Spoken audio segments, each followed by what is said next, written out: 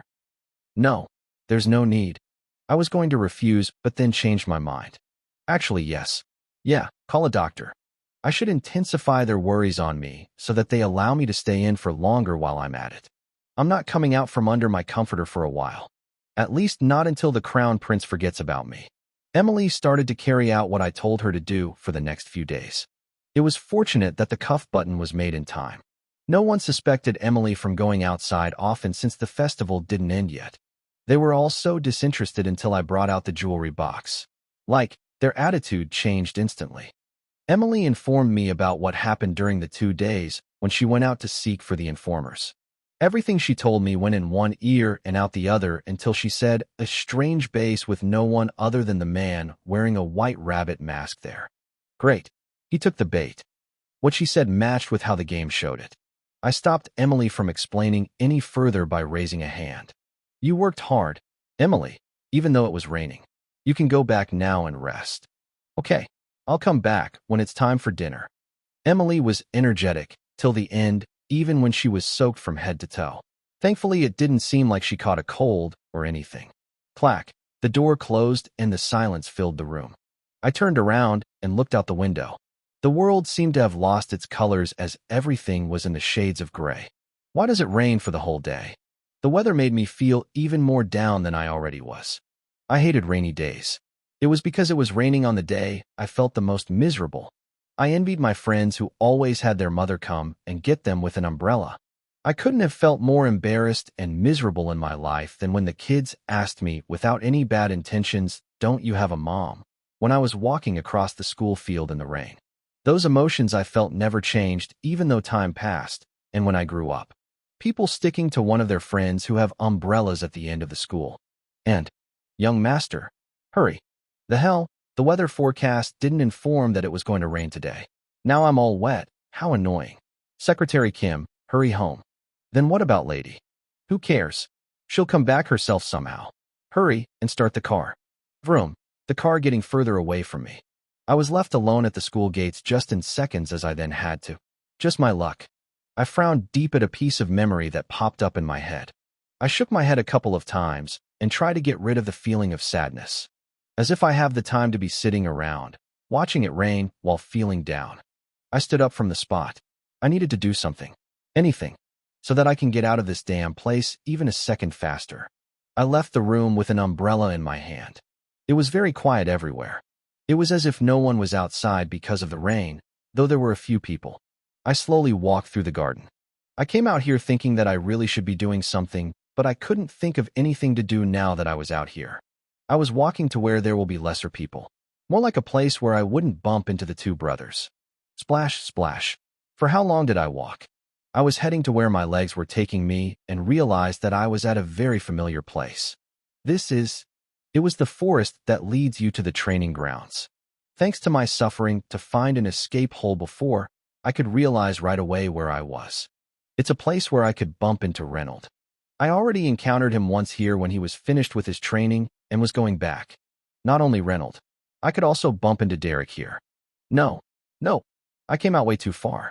I turned around without any hesitation. I did come out thinking that I should be doing something, but that didn't include meeting with the two whose interest rises when they don't see me. It was when I was about to take a step forward back to the mansion. Whoosh, swing dash. The sound of the wind blowing was heard from somewhere.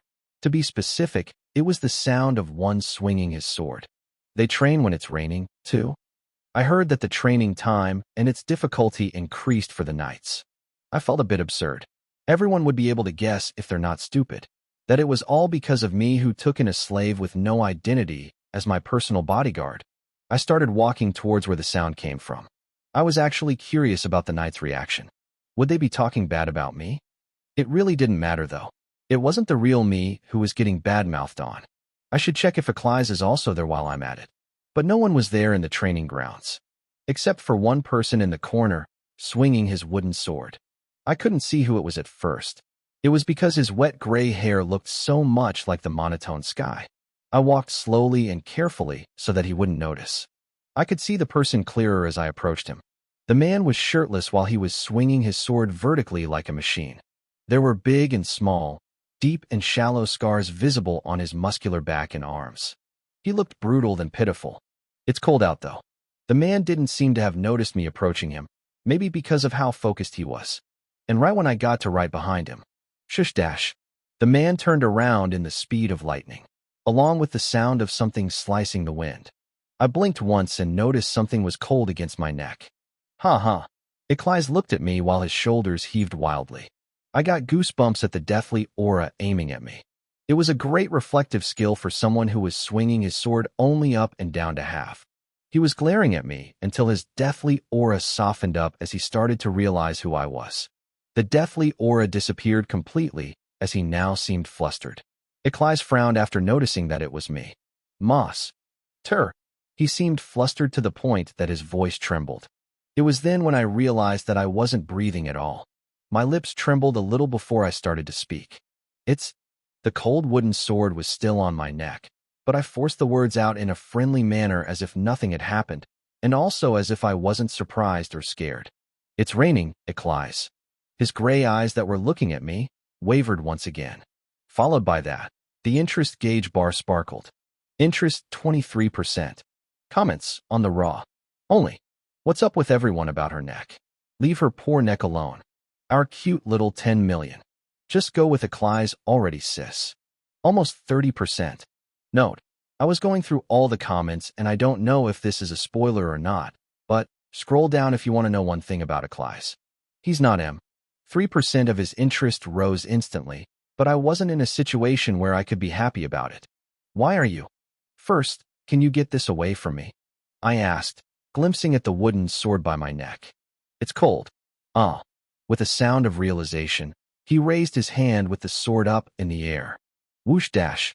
That moment, a shadow of a long object was shown on me. I instinctively closed my eyes. I knew he wouldn't slash me with it, but it was like I said, instinctive. Crack dash. I opened my eyes again when I heard something breaking. I looked down at the ground to find a broken wooden sword that has been thrown really hard. What the? When I raised my head, Ikli's dropped down to the sloppy, wet mud on his knees. Master, I'm sorry. He apologized, kneeling on the ground. How dare I to master? The frown on his face resembles a child on the verge of crying. Punish me. Shah. It started to rain harder than before. Raindrops dropped on and back down from his nose and his chin continuously. He looked pitiful, but then I noticed where he was looking at right away. The crimson ruby ring I had on the index finger of my left hand. A thin sigh escaped my mouth. I looked at Ikli's and at the broken wooden sword. Who knows that he might come at me when I move my finger on him, even though he told me to punish him. The wooden sword was now half buried under the mud. The sharp end of the wooden sword was still poking out from the mud. If I were to fall on top of it, then it might actually... I trembled at the terrible thought. Out of the blue, I was reminded of the line choices that I've turned off for a while. If I was playing the game, then I would have died in such a stupid way in this scene. If then, I would have clicked on reset and continued to play this episode until I lived through it.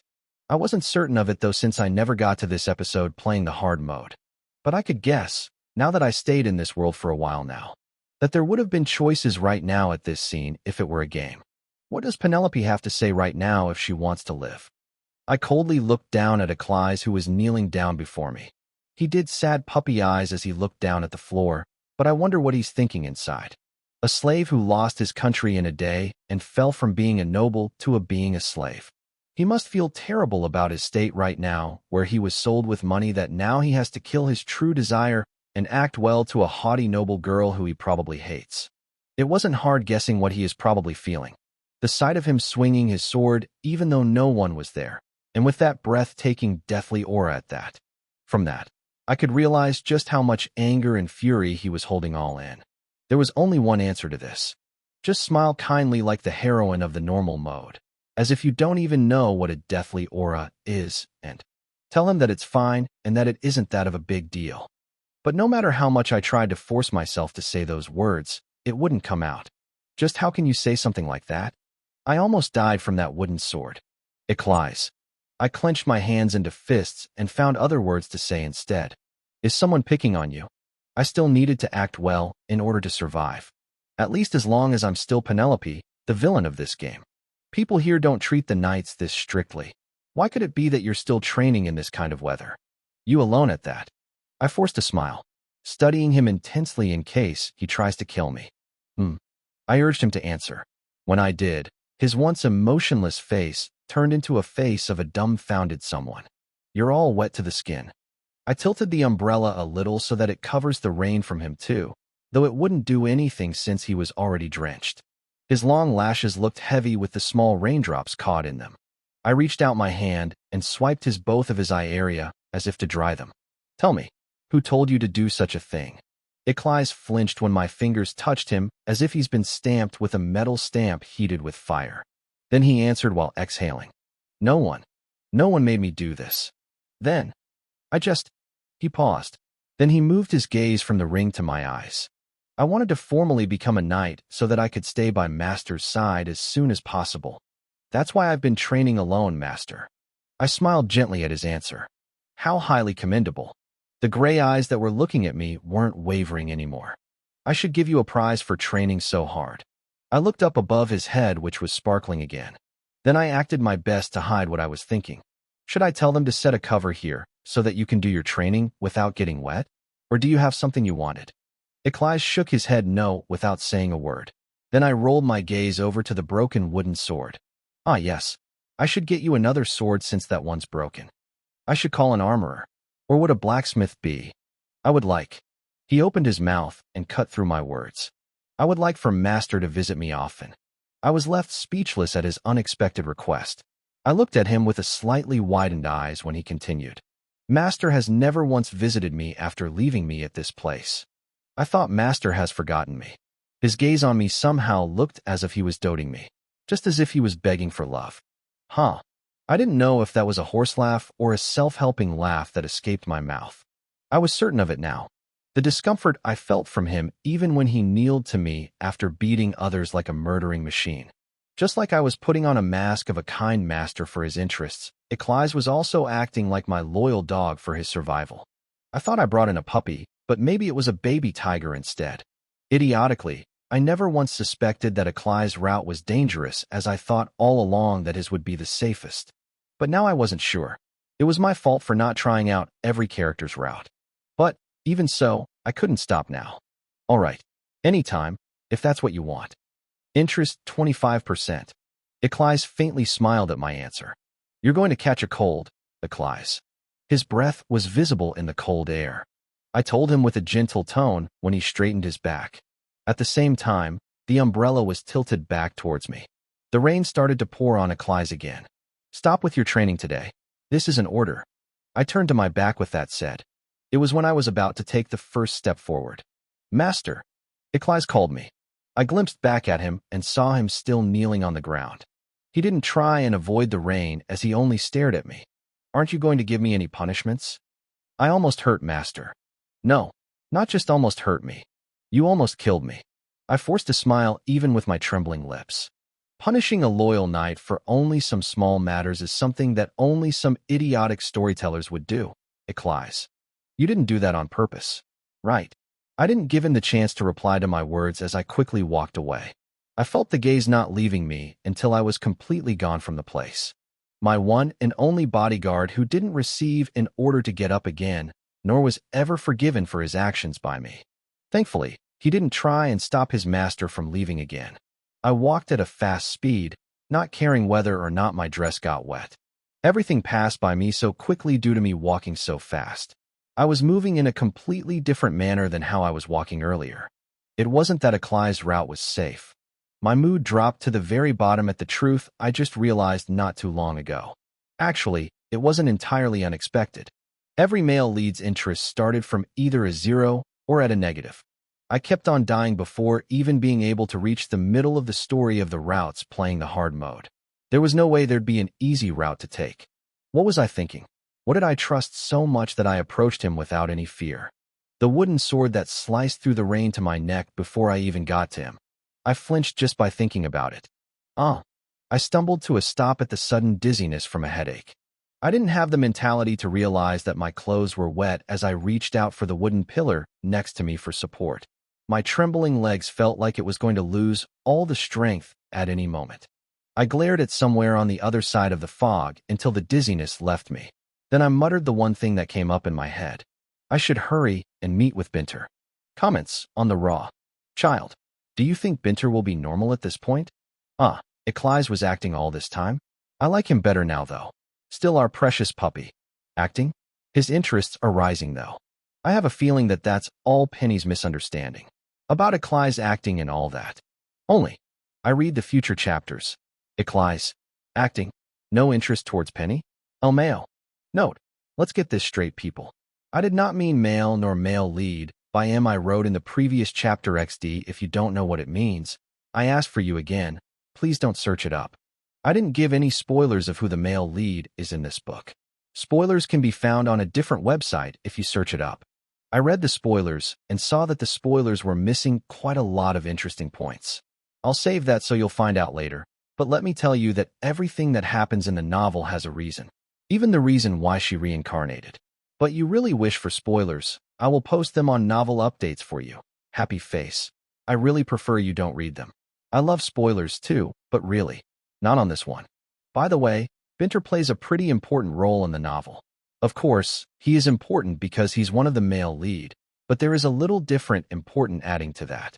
Also, scroll down for another fact on Akai's. My goodness, he's not S either, people. XD. Akai's had the highest interest out of all the others. However, something blocked me from getting excited over it. Derek's and Reynolds rose only around 2 to 3% each time, and 5% at most. But as of Akai's, who I've met not too long ago, his interest was rapidly rising. The faster something rises, the faster it drops.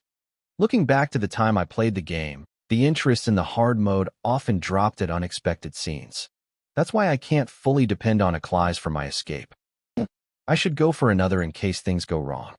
I felt the cold rain drop onto my arms, which helped to cool my head. Yeah, that'll do. That now wasn't completely unexpected, so no need to panic. I calmed myself down. My rushed breathing gradually turned stable again. Nausea I felt washed out with it. Emily will freak out. I looked down, feeling something cold, and saw my shoulders wet. TSK, I clicked my tongue and started walking. I started to feel cold and tired now that I've calmed down. If I didn't hurry back in the mansion, I was sure that this week Penelope's body would fall ill tomorrow. All the informants that Emily went to find finished what I've requested them in less than 2 days. Lady, here, these are about what Lady has requested them. Emily set down the black tea and a piece of cake that I asked for on the table, then set down envelopes on the same tray the cake, and the tea was set. Each envelope had some beeswax to seal it, and it was stamped with their group symbol. I closed the book I was reading and opened all the envelopes. In each of the envelope was a single piece of paper with many names and the noble family names written on it. A single or 2 names were the only differences between each paper. Is this all? I asked, scanning the paper lists. Emily straightened her posture.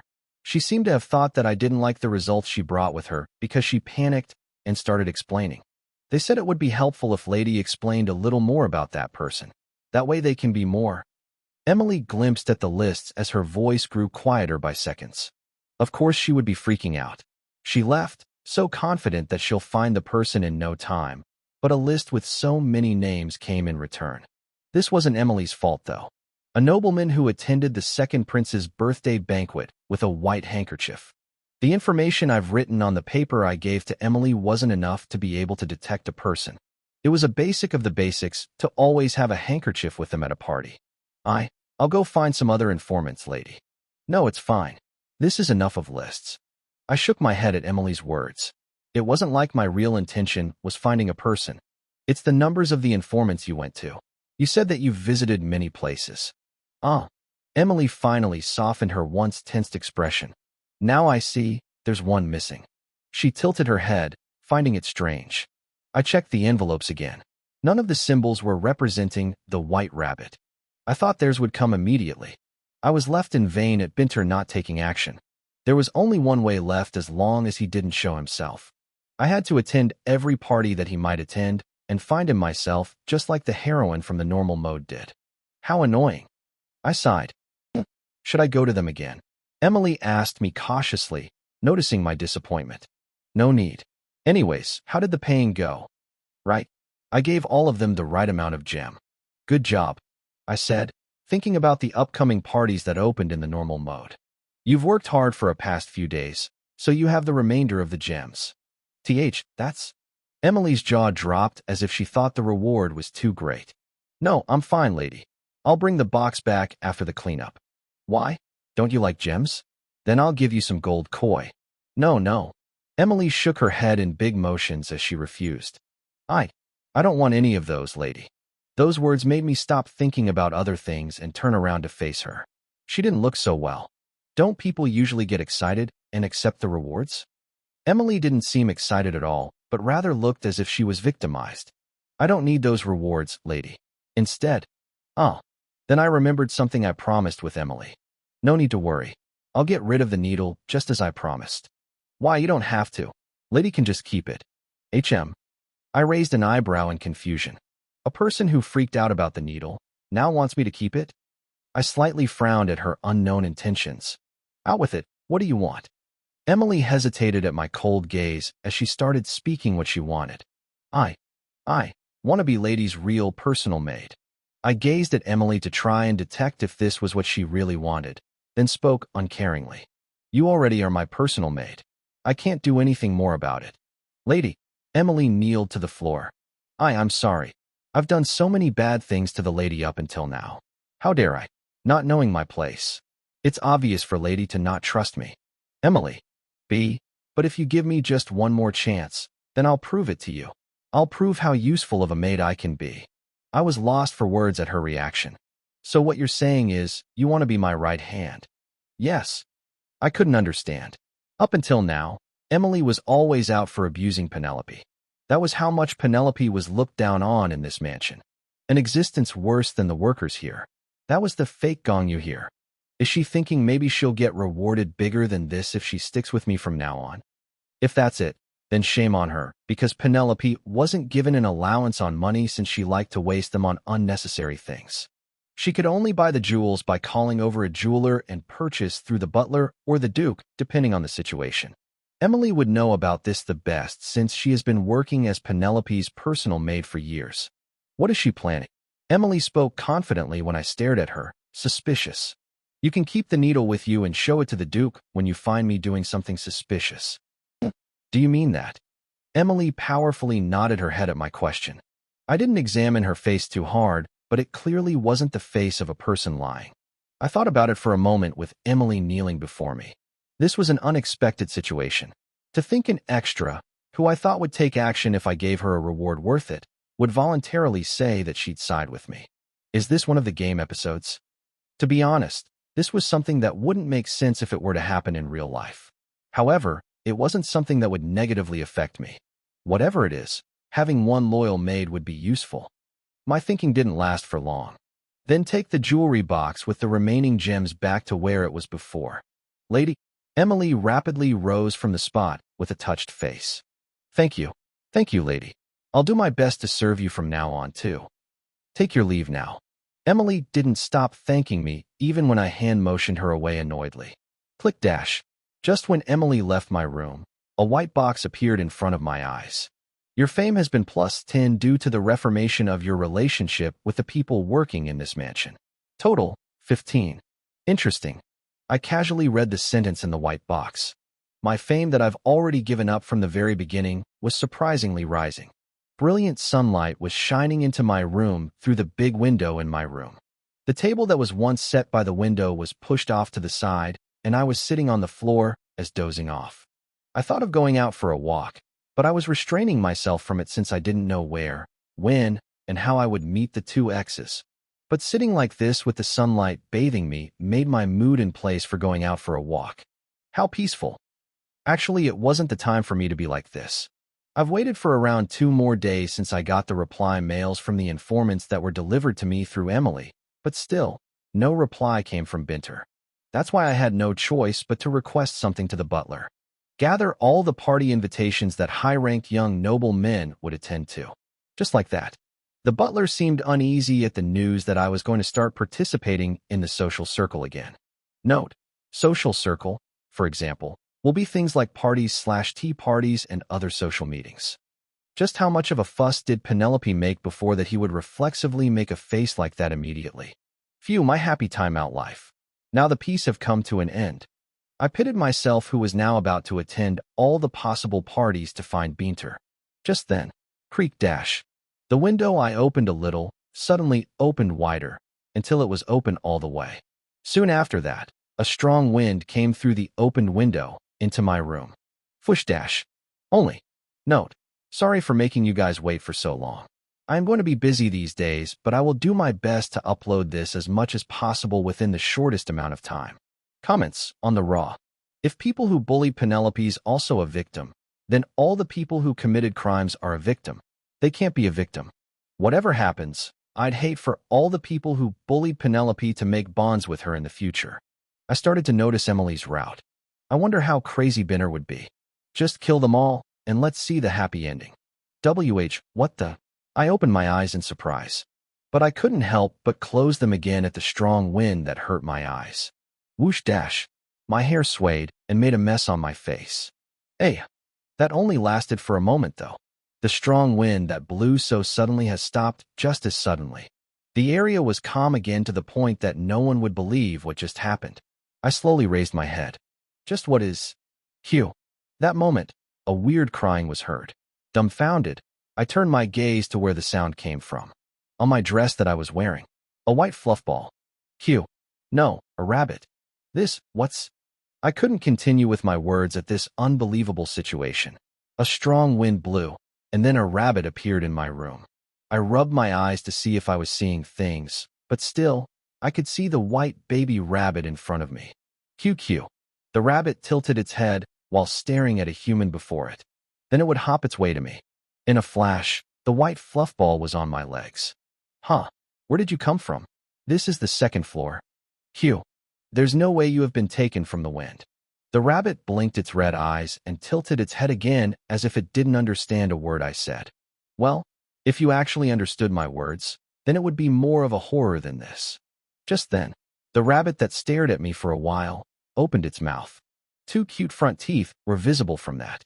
But at the same time, mission is completed. A male adult's voice came out from the cute rabbit's mouth. Ack!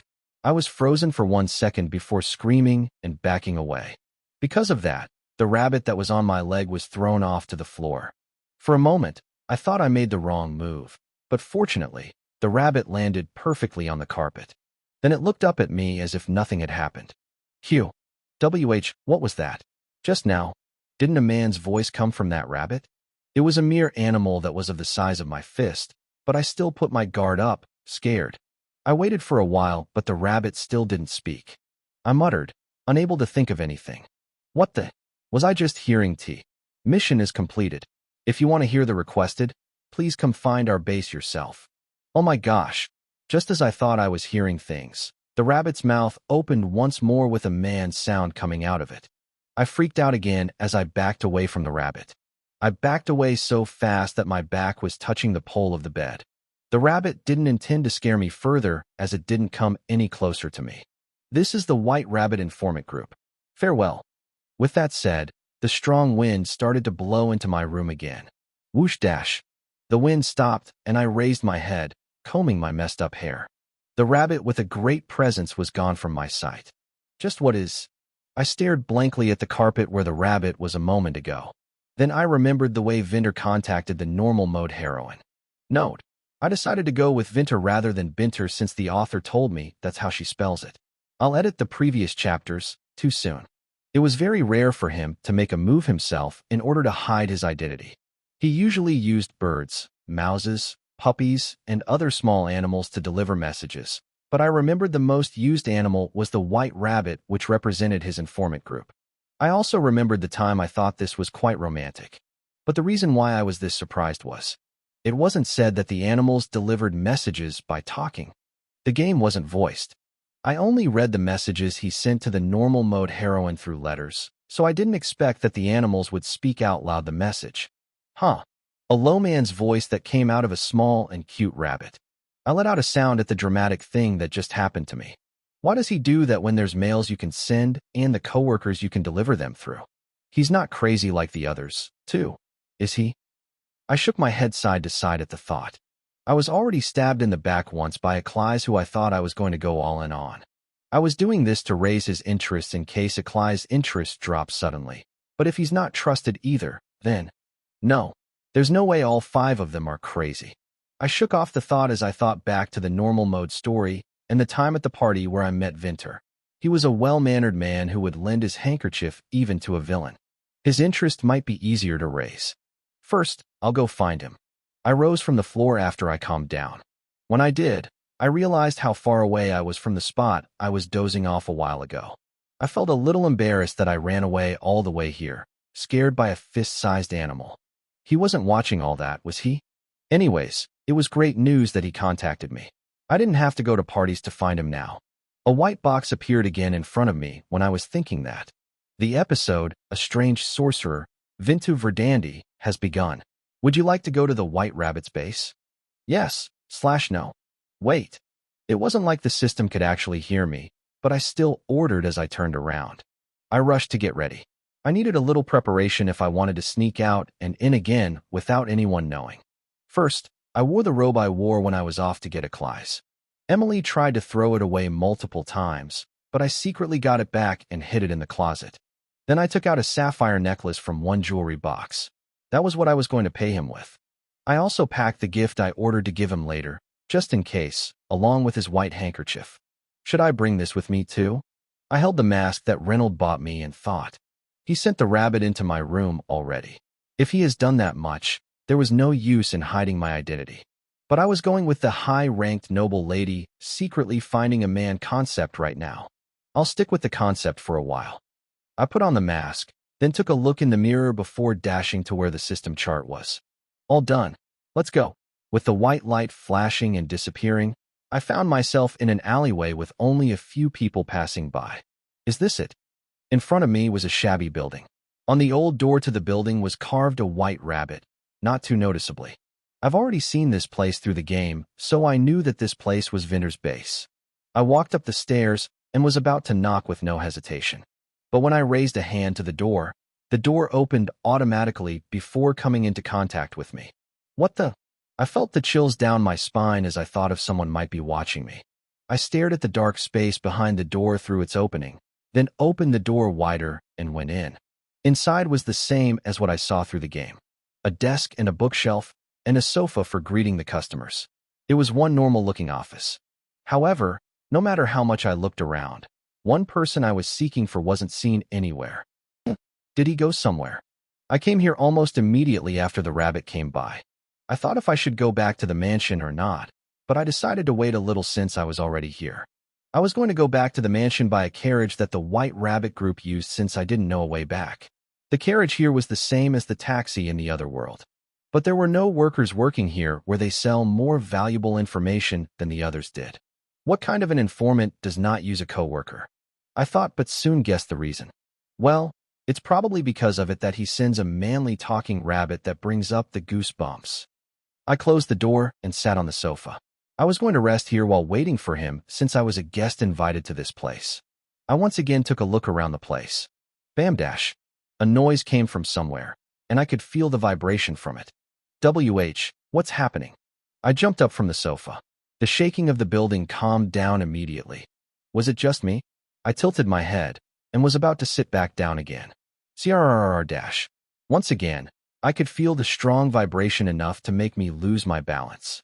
I stumbled, but was able to hold onto the sofa as I screamed. I only came here to see Vinter, but what's this? The vibration stopped immediately like the last one did. Earthquake. I held tightly onto the sofa and prepared myself for the next shake. I waited like that for a while, but nothing happened after that. I took that chance to go and check the outside from the window. I didn't know about the natural disasters in this world. I looked out the window to see how the people here covered for themselves. But the outside was surprisingly peaceful, as if nothing had happened. No one came out from wherever, even though the floor shook twice. Even though there aren't many people, there's more than this building in this alleyway. The festival was still ongoing, so it should create a fuss if a natural disaster was to occur. I frowned and leaned my ear against the window. No sound could be heard, so I thought maybe this place was soundproof. But, bam dash, the sound came from somewhere else.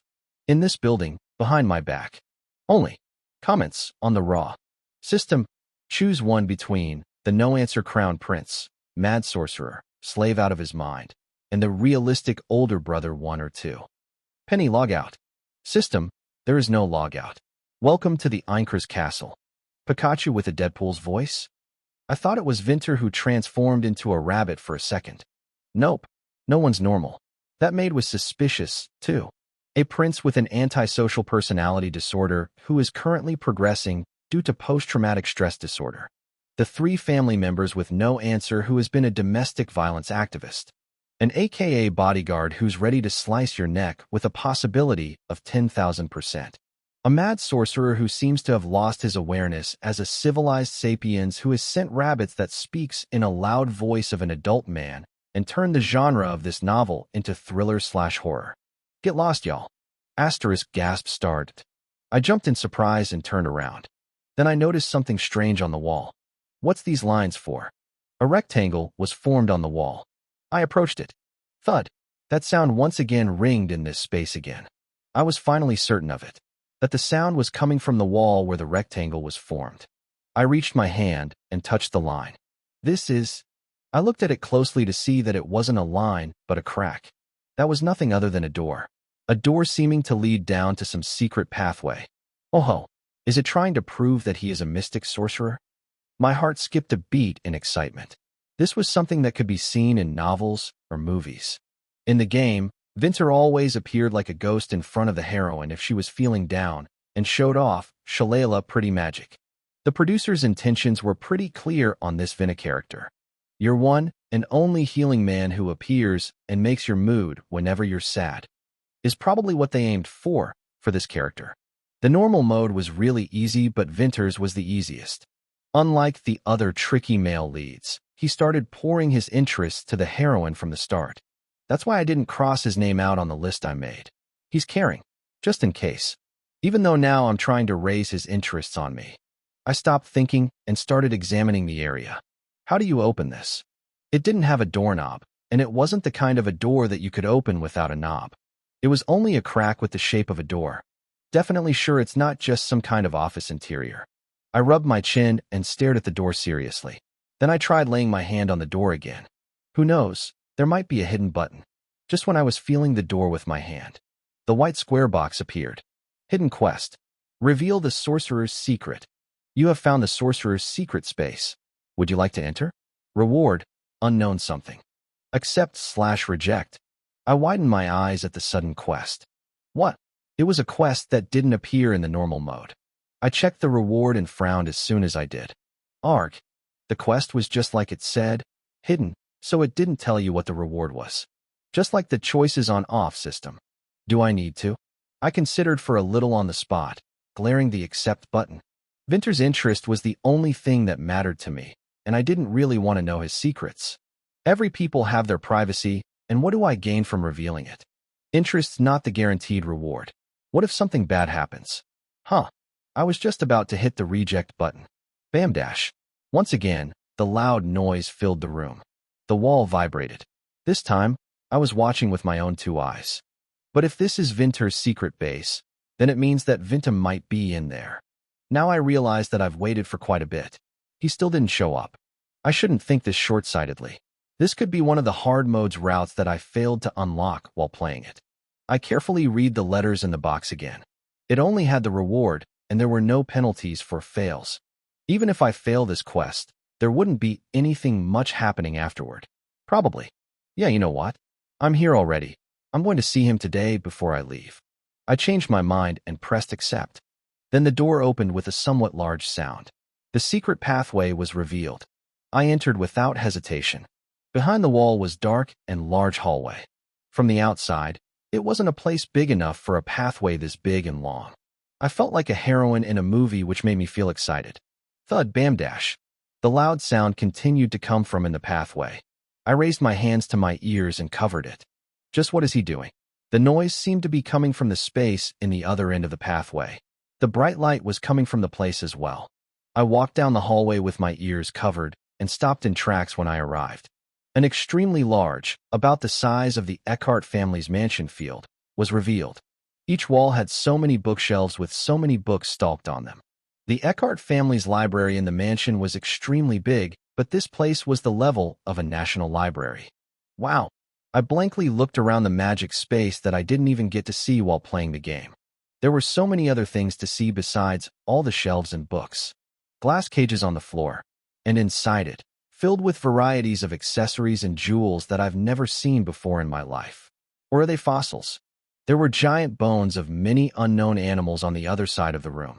This place is like a museum, I muttered, looking around the dreamy place. Goodness, this place is great. To think there are more secretive things in the already secretive place in a secretive place. I was going walk around to see them more closely and took my hands off of my ears without me realizing it. And when I was about to take a step, bam, thud dash. The loud sound that I forgot about for a moment there brought me back to my senses. Hey, idiot. I told you to aim for that thing. L like this. Like this. Thud crack. Ack. Be careful of the fragments. I saw little kids scatter from each other in one corner. At the same time, sharp ice fragments started raining down. Each kid had an animal mask on. Lion, cat, squirrel, puppy, pig. Ah gosh. Be careful. We're dead if one of the boxes get ruined. The Sir Sangdanju will kill us. Sangdanju, a term to describe the informant group's owner.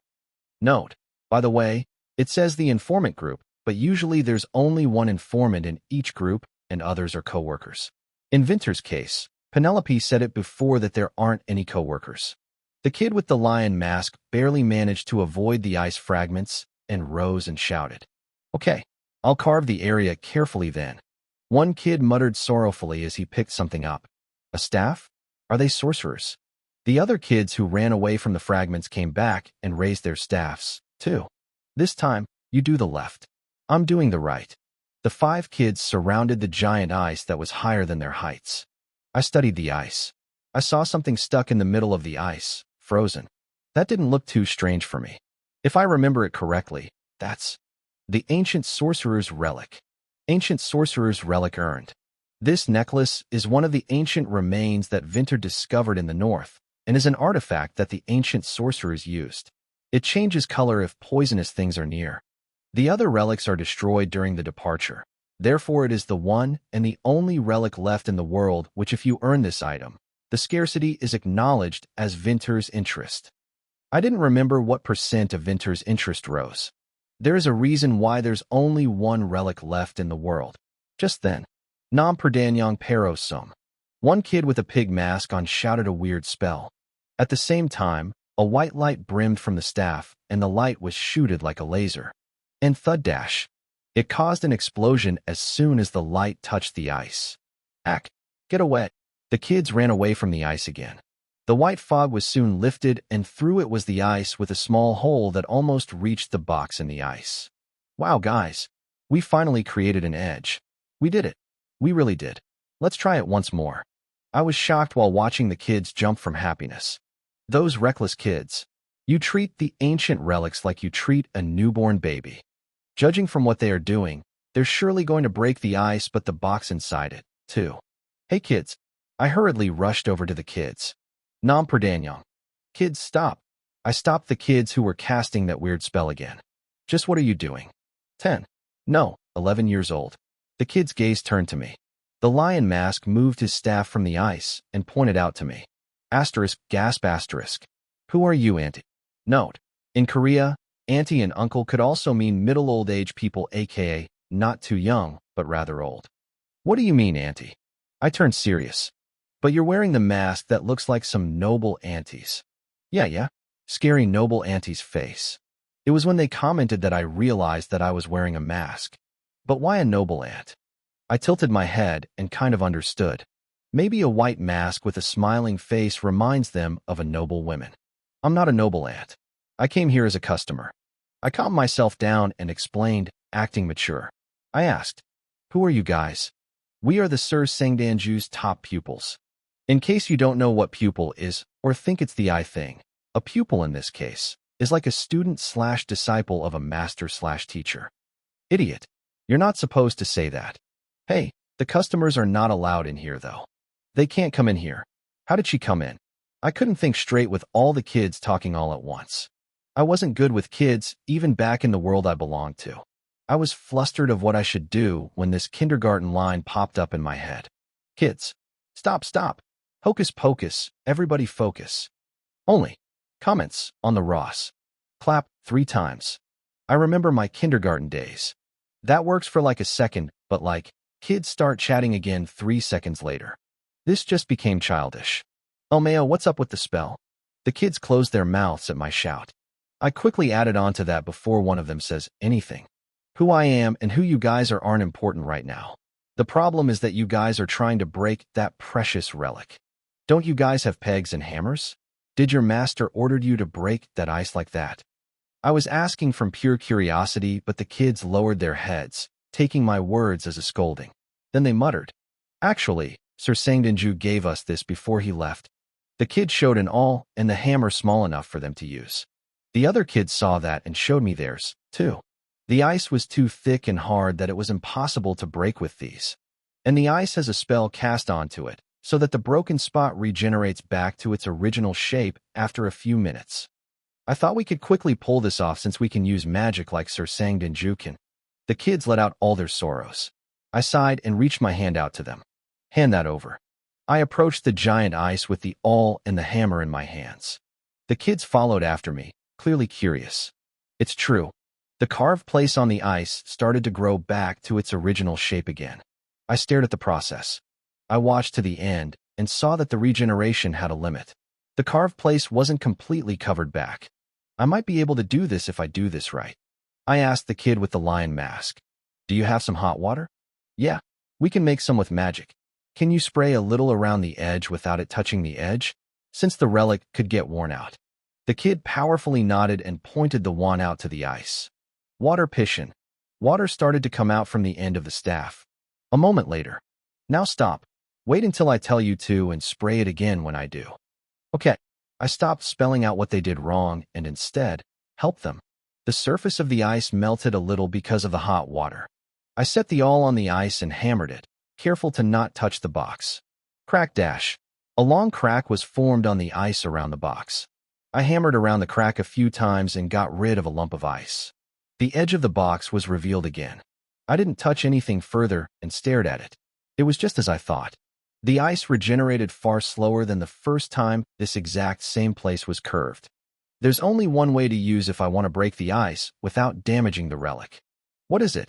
Precision method. I announced to the kids whose eyes were shining. I'm saying that we shouldn't use magic, but slowly carve and melt it ourselves. HNNGGG. The kids were very disappointed. They probably thought that they could easily break the ice apart. But the place that was already carved and regenerated once regenerates slower than before. Then we should keep carving the same spot, right? Yes, that's right. I nodded my head. I will carve the ice with the lion mask, and the remainders carve that spot continuously after that. Okay. I started to feel bossy at all the shining gazes on me. I also felt excited since this was something I was good at and well-knowledged of. I started working with the ice with the kids. To be honest, I read a lot about this from a book, but never once tried it myself. I thought I was going to do this kind of thing until I get sick of it when I get into university. I smiled bitterly. I didn't think that I would be doing something I wanted to do in my life in a game. Now, hammer this part. Don't make the pointy part point on the box. It'll leave a scratch if you do. I want to try. Me too. The kids I thought were reckless were more cautious and detailed than I was while working on this. I didn't know how much time has passed after that. The box was half out the ice when I and the kids were about to faint from tiredness. I thought the floor would be a mess with all the water, but it was just as clean as before. It was because the ice didn't melt that easily with the magic casted. My back. I got up from crouching on the floor. It looked like the kids were also in pain because they were muttering complaints while punching their sore spots with one hand. I'm tired. Me too. But we made it through half. One of the kids shouted while looking at the relic. You're right. I also moved my gaze onto the relic and smiled, finding that there wasn't a scratch on the relic. Good job, guys. It's all thanks to Andy. Yeah, it's thanks to Annie who showed us how to do it. The kids gathered around me and clapped. I told them that I'm not an ant. I felt the sorrow rising in me, but I clapped along. It was only a mask anyways. Just then, who are you? Behind me, I could hear a very cold voice enough to give me goosebumps. I froze on the spot with my hands in a clapping position. I totally forgot about it. The reason I came here. What are you doing here? I turned around like a robot that needs some oiling. Not too far away from me stood a man with a white rabbit mask. I cast a spell so that no normal people could come in or even notice this place. The ultramarine blue eyes, which were visible through the small hole on the mask, was as cold as ice. He reached a hand towards me while he said that. A big and prosperous staff, incomparable to the ones that the kids had, was pointed directly at me. Judging from you wearing a mask, are you a sorcerer? A white light started to form at the end of his staff. It looked like it was going to shoot me at any moment. I gulped and tried to think of something. I couldn't straight on say, I came here to complete the hidden quest. Just what should I do in this situation? Should I take my mask off right now and just show him who I am? I was hesitating. Interest 9%. The bar shined dangerously, and then interest -1%. Interest -2%. Interest -2%. Interest -1%. My jaw dropped at the small letters appearing suddenly above the bar. What's that? Interest 3%. No, please dash. His interest that was 9% suddenly started to drop. That wasn't all. It didn't completely stop at 3% as the letters were still dangerously shining as if it had dropped more. I bit my quivering lower lip. There wasn't any penalty. The system didn't say there was going to be any penalty, but why? It was fortunate that my face was covered with this mask. If I didn't, I would have cried while staring at the interest bar. Vinda didn't move an inch, waiting for my answer. It would be best for you to start explaining how you got in here, immediately. That. My mind went blank at the sudden interest drop that I've never experienced since I came to this world. I couldn't think of anything to say because I was too flustered. My mouth would move to try and say something, but nothing came out of it. We took her in. The kids dashed over in front of me and shielded me. Auntie seemed to know a lot about relic excavation that we brought her in and asked for help. Yeah, we almost finished it thanks to Annie's help. Look, Sir Sangdanju. The kids covered for me and pointed the ice behind us. Vinter's eyes widened for only a moment before scolding the kids. Didn't I tell you guys so many times that you guys should never bring an outsider in here? Auntie said that she wasn't an outsider, but a customer. And the homework you gave us was too difficult. I didn't know that the kids I met just a few hours ago would cover for me like this. But I didn't have the time to say thank you right now. Vinter's cold gaze changed at the word customer. He looked at me and the relic back and forth a couple of times before setting his staff down and politely bowing. I was impolite to a person who helped the children. I apologize. No one can usually come in here. This was the first apology from one of the male leads after Akai's insincere apology. No one apologized to Penelope here. However, it wasn't like I was happy to hear an apology for his impoliteness. I found myself pathetic to carve some ice from being excited at the excavation scene that I've never really seen in my life before, and because I was scared to die. Only comments on the Ross. Why did you have to make the happy Penny, who can be happy with only an awl and a hammer, all sad? Every day is a death match for Penny. It's not really Vinter's fault, though. It's his secret base after all, and he finds a stranger in there. Cute kids. R.I.P. Vinter's 9%. I thought I was going to die there. The fear and the horror I felt when the interest started dropping so fast. This world was scaring me. I didn't even have the time to be happy from all the dangers around me. I moved my quivering hands behind me and held them together. Then I opened my mouth to speak. I didn't know it was a secret place. Excuse my rudeness. Penny spoke in an informal way since she was pretending and also is a high-rank noble lady, while Vinter was speaking formally like any store owner would speak to their customers. I forced my chin up even though my head was wanting to shook so badly from the fear. I needed to act like an arrogant noble lady who doesn't know what fear is. It was terrible. Vinter seemed a little surprised at such a light and sweet voice and my confident attitude. Please come this way. This is not the place to talk about requests. He politely tried to escort me out of this place. It seemed like he wanted to get me out of here as fast as possible. I walked slowly as I could, to see if the system chart appears. I did enter the mysterious and secretive place, as the quest has explained, but the white box showing me if I failed or not didn't appear yet. Seeing how Vinter's interest fell, it seemed like entering and coming out again without being caught was the hidden quest. If that's the case, then I failed for good. Does all the hard mode quests not inform me about anything like this? What a crazy game. Quest or whatever, I'm never accepting it again. I decided that multiples of times in my head as I approached Vinter. As soon as I got to him, he turned around and moved to the hallway. Am I a monster who harms kids to you? I felt awfully bad about this. It was my fault for sneaking into this place, but I didn't really do anything here but to help the kids out and play with them. Just then, noble auntie. Goodbye. Let's play again next time, auntie. I looked behind me and found 5 animal-masked kids waving their hands at me. The lion mask who tried to cover for me first brought a finger to the mouth and winked with ASH. Cute little ones. I felt a little sorry that I had to leave like this without having the chance to thank them. I waved my hand back. Though my face couldn't be seen through the mask, I still smiled at them. Then I noticed the rabbit mask who stopped in tracks and was watching me and rushed to him again. We didn't speak a word while walking down the hallway. How did things turn out like this? I stared up at the interest 3% with depressed eyes. I probably died from the laser beam from his staff if it weren't for the kids who defended me.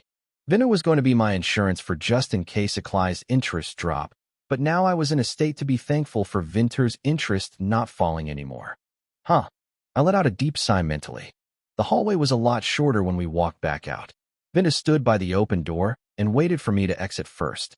I walked past him, shivering inside, but perfectly fine on the outside. Vinter exited the place right after I exited and turned his back to me to tick his staff to the door we just came out from. Creak. The door that opened sideways, closed. I blankly stared at the door that just closed up. The rectangular creak was completely gone from the wall as well. I didn't think I'd be able to locate the door if I was to come here again next time. Vinter didn't give much of a reaction. He seemed to be locking the door several times using magic with his staff. After that was done, he lowered the staff and moved his gaze to me. Thank you for taking care of the kids.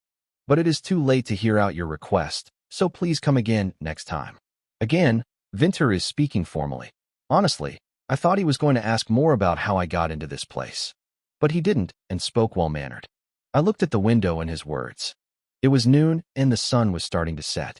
I haven't focused like I did today in a long time that I didn't realize how much time has passed. Emily probably realized that I was gone long before now. I'm screwed. A conversation with the Duke confirmed. I wanted to cry. Now that things have come to this, I decided to go stubbornly. I didn't come here to request anything, but came here because the White Rabbit came to me and delivered the message that I should. Penny is speaking informally. I waited for quite a long time since there wasn't anyone here. I could have gone back and come back next time, but I'm quite busy to visit again. Truthfully, I had more than enough time, but I spoke in a way that I was too busy to come again. This was the pride of a Gongyu. I was waiting when those kids came out from that place and asked me for help. Do you get it? This isn't my fault, but your fault for coming late. I pointed at the wall where the door was before with a brazen face. Winter seemed flustered ever since I mentioned the White Rabbit. It didn't seem like he had the power to see if the outsider who entered his secret base was the customer he contacted today. He bowed his head and apologized. I am sincerely sorry. People usually come a day or two after they get the message. I didn't think you'd visit us this soon. I am to blame. My face went red. It was fortunate that my face was covered with a mask. They had this kind of convention. How was I supposed to know that the nobles usually come a day or two after they get the message? I've turned into a person who impatiently went to get the result of my request as soon as the message was delivered. And the summary of the request it is: desperately finding a man I saw in a party. Winter could have realized that it was him who I was trying to find right after he got the request, since I aimed for that when I was writing the word handkerchief. I couldn't look up at his face after thinking that far. Pretend that I never requested anything. We'll call it even for you making me wait and me intruding that place. I babbled out any words from embarrassment and turned around. I don't care about the plan or the additional request now. I was going to think about all of that again after getting out of this place. I was just about to exit the White Rabbit base. Wait. His desperate voice kept me from walking to the door any further. Please wait a moment. What is it? I turned around, unable to take another step towards the door. The ultramarine blue eyes stared straight into my eyes. I cannot let a lifesaver who took care of the kids for me leave like this, especially when I was impolite to you by making you wait. I felt a question mark pop up in my head. Why all of a sudden when he was strongly wanting me to leave just a moment ago? I denied his exaggerated words. It's fine. Also, I didn't do much to be called a lifesaver. Please give me a chance to make up for failing your trust, lady. Vinda cut through my words and pleaded. I was going to reject his offer and was about to tell him to make up for it the next time we meet. I had to hurry back to the mansion before things get too complicated. Also, I had to change the plan that was ruined by me accepting the hidden quest. But in that moment, the letters above his head shined and interest 6%. I changed my mind. Then, let's hear the result for my request. I moved to sit on the sofa. Soon, Vinda walked over and sat on the seat across from me. He motioned his hand in the air. Then a teapot and 2 teacups came flying here out of somewhere. That caught my interest as I watched the teacup pouring the tea onto the cups by itself. My face was already covered with a mask, so it wouldn't show that I was interested. Have a sip. He lowered his hand, and the teapot gently landed on the table. I held the teacup and took a sip of the black tea that was at a perfect temperature. Vinto opened his mouth to speak. I don't know if the lady knows, but only a very few people know that this informant group is operated by a sorcerer. I know that you're a marquis too. I nodded, white muttering mentally. Adding to that, people who saw that place never went back with their own 2 feet. I almost spit out the black tea. I was sipping at what he said. I asked in a cold tone, setting the cup down. Are you saying that you're going to try and kill me right now? What? No. That'd be committing a crime. Vinter answered, flustered. What I'm saying is that the magic that erases someone's memories takes away the person's energy that they fall asleep. Therefore, they cannot go back with their own 2 feet. I cleared my throat, feeling embarrassed. I am supposed to erase ladies' memories as well, however.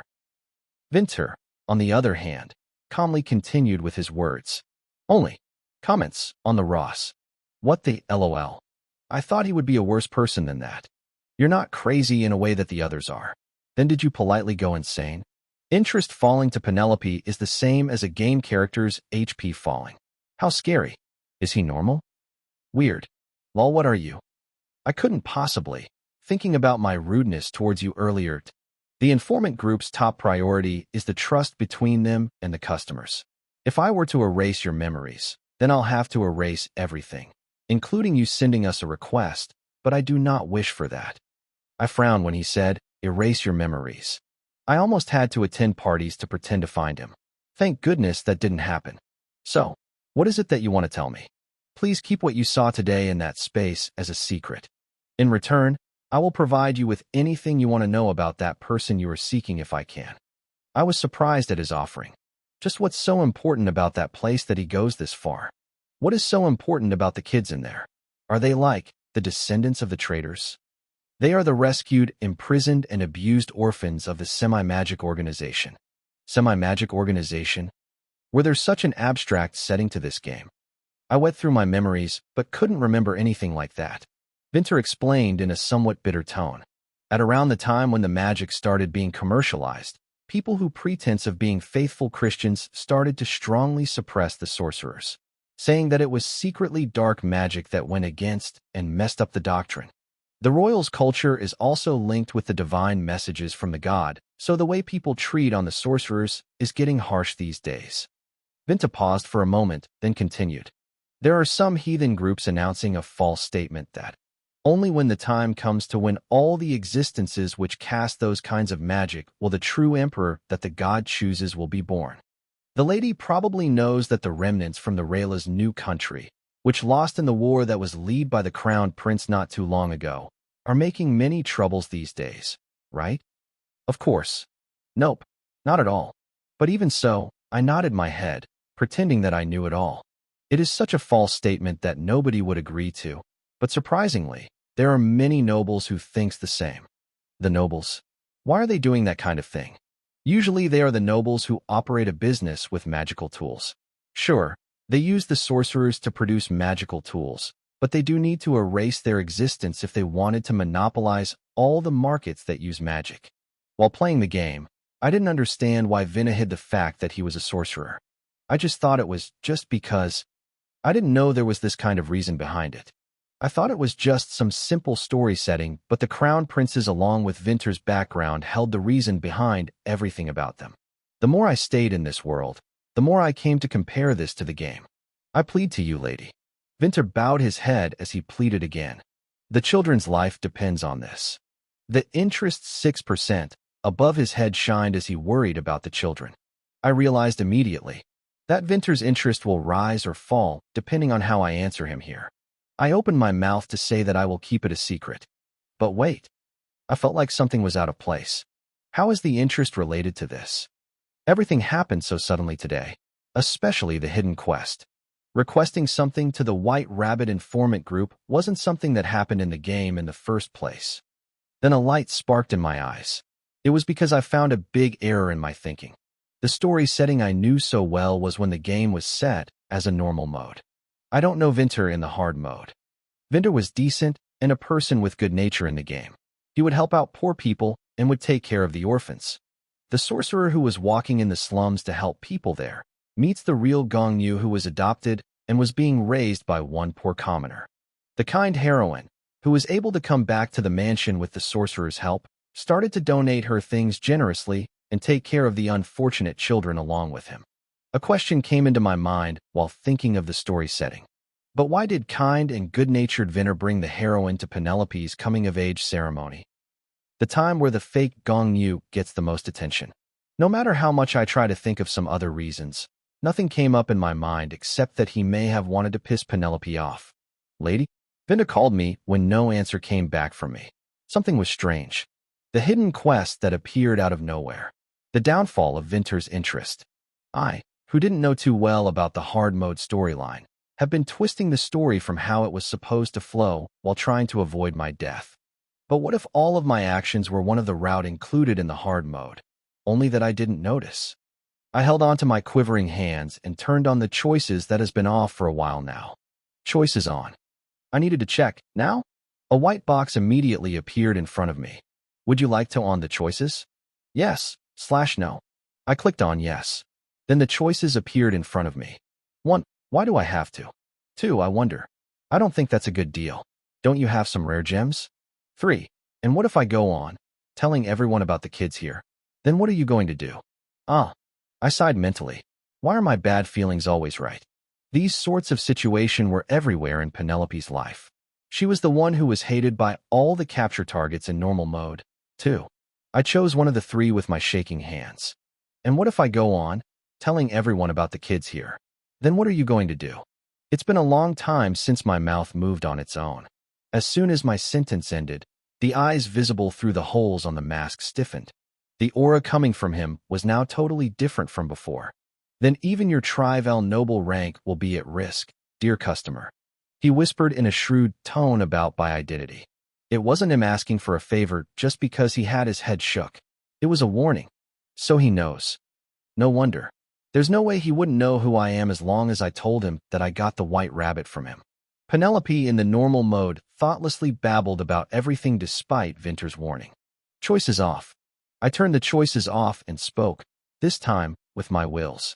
I'll make sure to watch my mouth. His deathly aura disappeared after hearing my answer.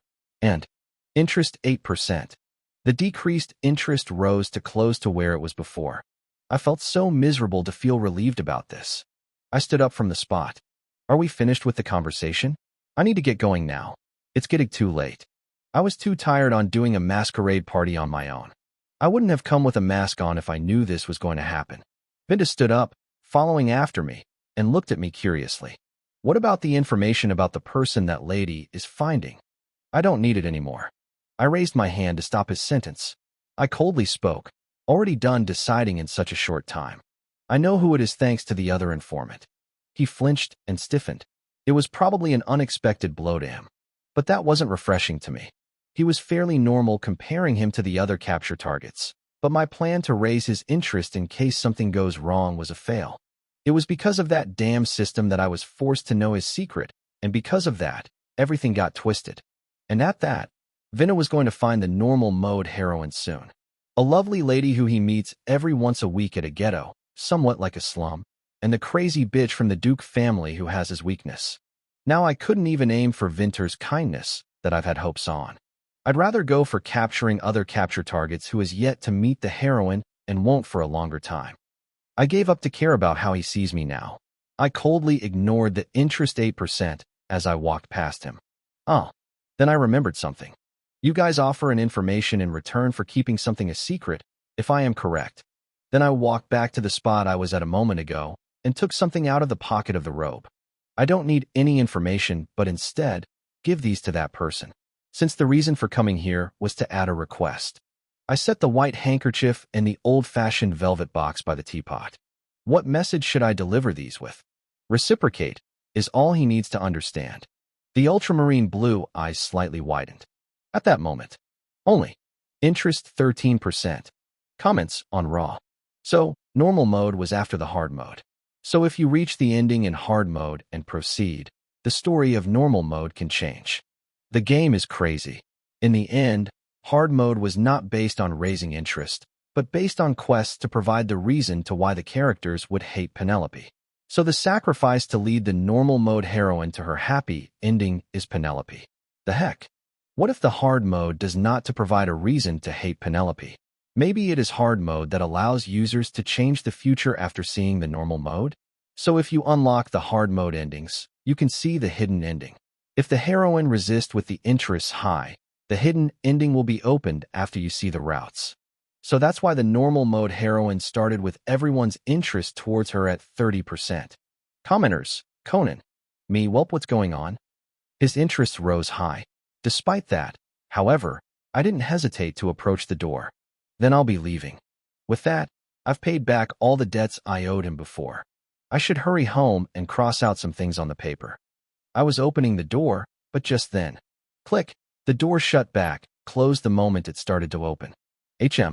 I was flustered when I saw an arm above my head, his hand against the door. The man who approached me from behind so fast was keeping the door closed with his arms out. I was in a position where I was trapped between him and the door. Lady.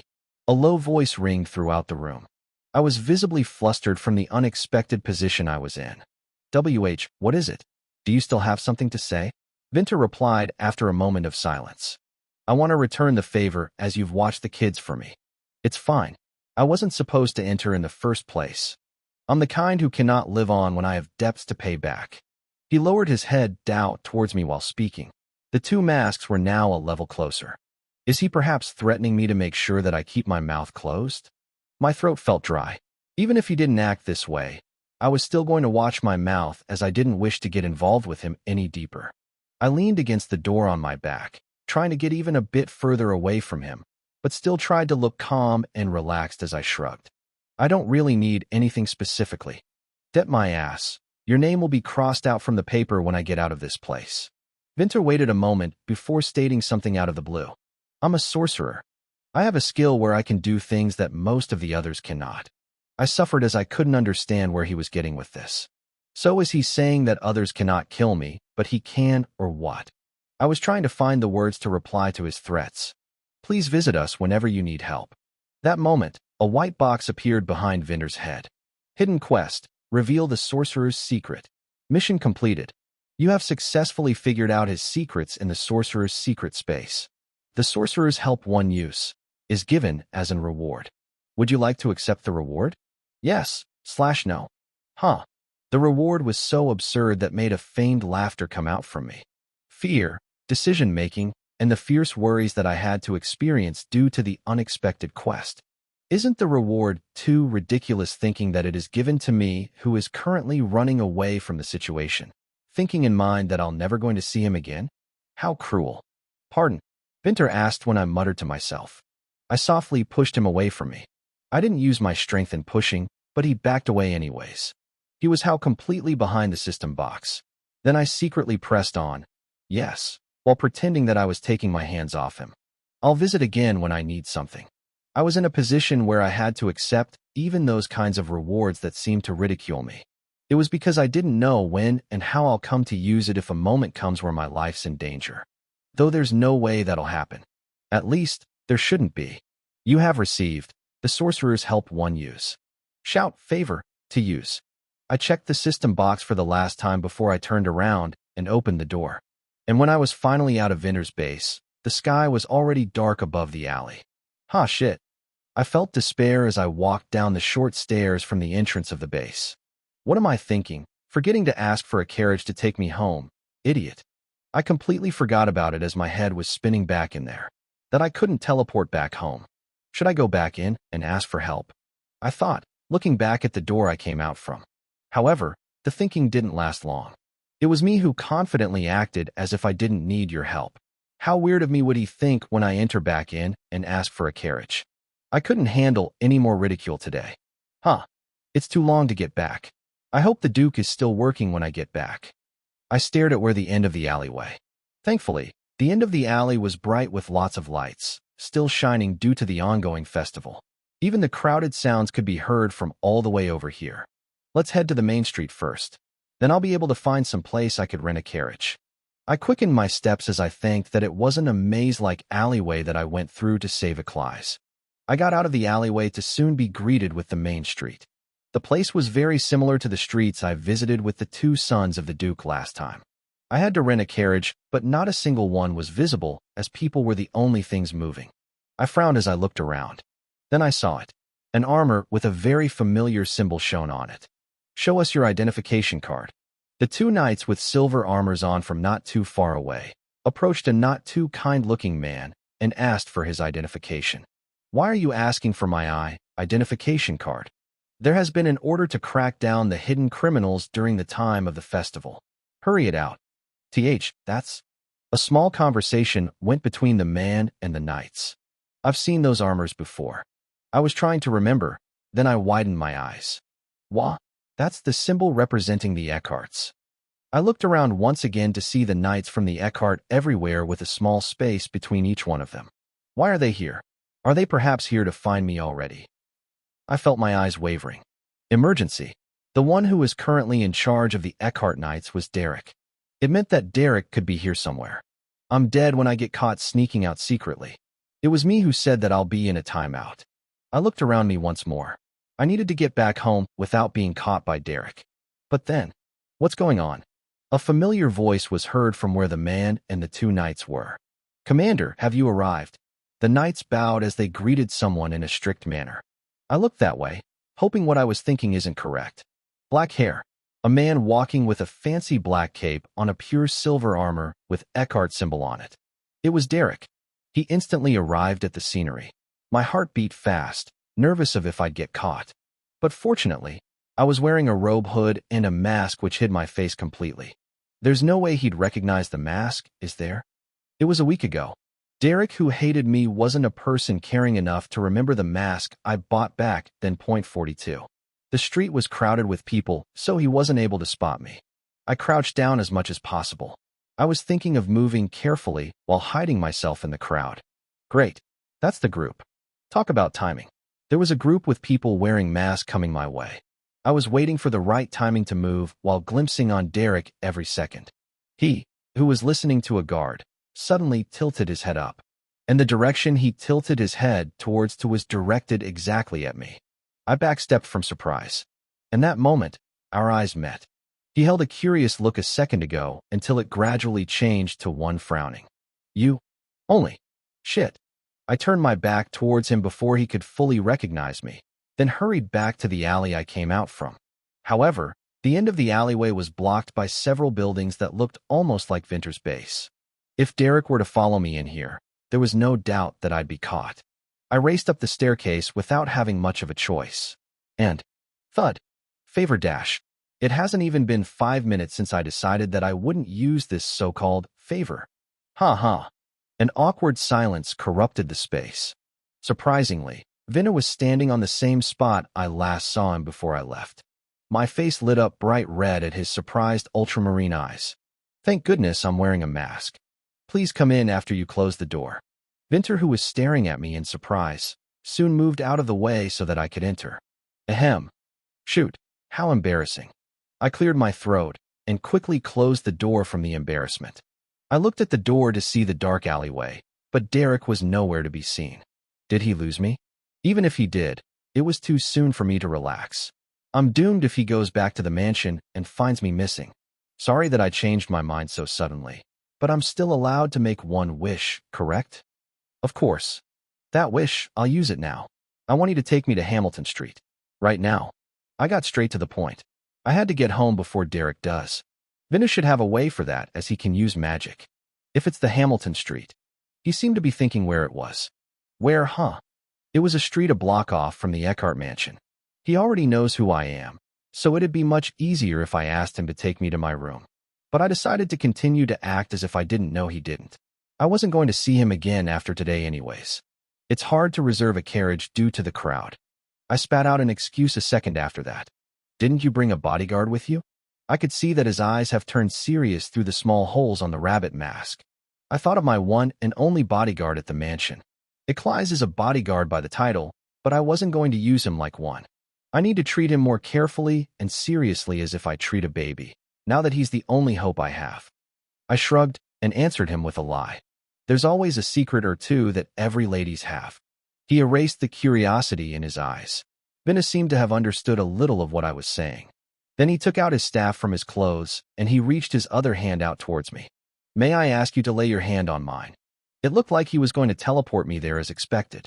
Thank goodness. I laid my one hand on his, feeling relieved. The squeezed my hand soon after. That moment, a white box appeared right in front of me. You have used the sorcerer's help one use. Teleporting to Hamilton Street. It may be a little dizzy. 6. With that said, the white light blinded my eyes. Vinter and I were standing in an alleyway with very few people that was located by a familiar street. We moved instantly to Hamilton Street with magic. Great. I'll get to the mansion earlier than Derek does now. I smiled when a question popped up in my head. We used Vinter's magic to teleport, but the feeling of it is similar to when the system teleports me. I tilted my head in curiosity. You can let go now. Vinter spoke from beside. What? My hand that you're holding onto. I lowered my gaze at his words. I saw my fingers interlocked with his. I shook his hand off, jumping in surprise. What the? Since when was I holding onto his hand this tightly? I only freaked out for a short moment until I saw his hand returning back to its spot and realized that I may have gone too far with my reaction. Ignoring that, I sincerely thanked him since he did help me out. Thank you for your help. Vinta shook his head politely. It's nothing. I am happy to be able to return the favor. I guess the trust is rebuilt between us again. I let out a small laugh. Vinter was a marquis, a man with a high rank. Seeing that he can lower himself like this for his informant group proved him to be loyal to his character title as the odd sorcerer. Vinta stared at me with an absurd look at my joke. Then are you going to visit our base again? I wonder. My smile faded as I looked straight into his eyes. Will there be a reason we'll meet again in the future? There was a moment of silence with a cold breeze. The two of us hiding our identity with a mask on, staring at each other, even though we both know who each other are. Though he'll never be able to guess that I know who he is. It would be the best to continue to act as if I don't know who he is. For him, who will soon encounter with the heroine, and for me as well. Since we both hold the secrets of each other that will benefit neither of us. Bye. I turned my back towards him with my farewell. Then I was just going to step out of the alleyway. If a reply comes back from the person who the lady sent the gifts to. Vinter's voice made me stop in my tracks. After I deliver them to that person for you. Is it fine to deliver those to you? I slightly tilted my head towards him in the spot. The man wearing a rabbit mask standing in the alleyway creeped me out a little. 3. No. I couldn't imagine what kind of expression that the face under that mask would be making right now. However, interest 15%. The rising interest, despite my cold rejection, was a little unexpected. I immediately headed to the mansion after parting with Vinter. More specifically, to the tall mansion walls that were surrounding the mansion. I'm sure it was around here somewhere. I was focused on searching around the walls. It was to find that escape hole. The wall wasn't only tall but wide, too, which made it harder to find it. Around when I was starting to panic with the thought of Derek might come soon. Found it. I was finally able to find the hole. I crouched down. The hole was small, so I had to crawl in through it. And the moment I started to shove my head through. Step, step. With the sounds of the footsteps dash. Penelope Eckhart. The icy cold voice ringed in my ears from behind. So it was you. I froze in spot. Please? I called out to all gods I knew in a single second. Please say that I'm hearing things. But there was no such thing as gods in this crazy game. Get up immediately. I jumped back up at the sound of him gritting his teeth. His eyes that gave me a deathly glare was shining more clearly than the interest 13% did above his head. I wasn't able to think of the words to say at this situation. Oh, how? There's no way I wouldn't realize it when there's only one girl to walk around, wearing such a high. Derek, being sharp, understood right away what I was questioning him, as he answered while smirking. How dare you call it hideous? I felt my anger rise at the mockery, but soon lowered my head. It was because the bar above his head has started to glow. Just, why are you doing all this? Derek frowned and forced me for an answer. Speak. I let go of the case of when you complained that you wanted to go to the festival late at night. I even let go of the case of when you brought a slave, who we don't know what his goal is, to be your bodyguard. But just what is the problem for you to act this way again? The act this way, we mentioned, meant me escaping the mansion without a single guard. Sadly, I've got nothing to tell him no matter how he forces an answer out of me. I'm sorry. I apologized to him. All this felt unfair to me, but there was no other choice. I couldn't tell them that I was doing this to find a way to live through all of you. I'll take any punishments you give me, first young master. Punishments, punishments, punishments. Unfortunately, this method didn't seem to work on Derek any longer. Derek, hearing my words, frowned deep. All you ever do when you see me is ask for punishments. That is, do you want to be punished that bad? I panicked at Derek's furious look. Who in the world would be wanted to be punished like this? Of course I didn't want to be punished. He took my hand roughly before I could say anything after him. Follow. Huh? I was almost dragged by him when he started to walk in a fast speed. What's up with him? Jay, just what is the punishment he's going to give me? I felt fear at the scary aura he was letting out. I never knew this kind of contact would be made with him, who hated Penelope to death, and me. Where are we going? First young master. I asked, staring above Derek's head in unease. No answer came from him, though. Huh. What's up with today's luck? Do I need to kneel and beg now? I was deep in thoughts now at the unexpected events happening.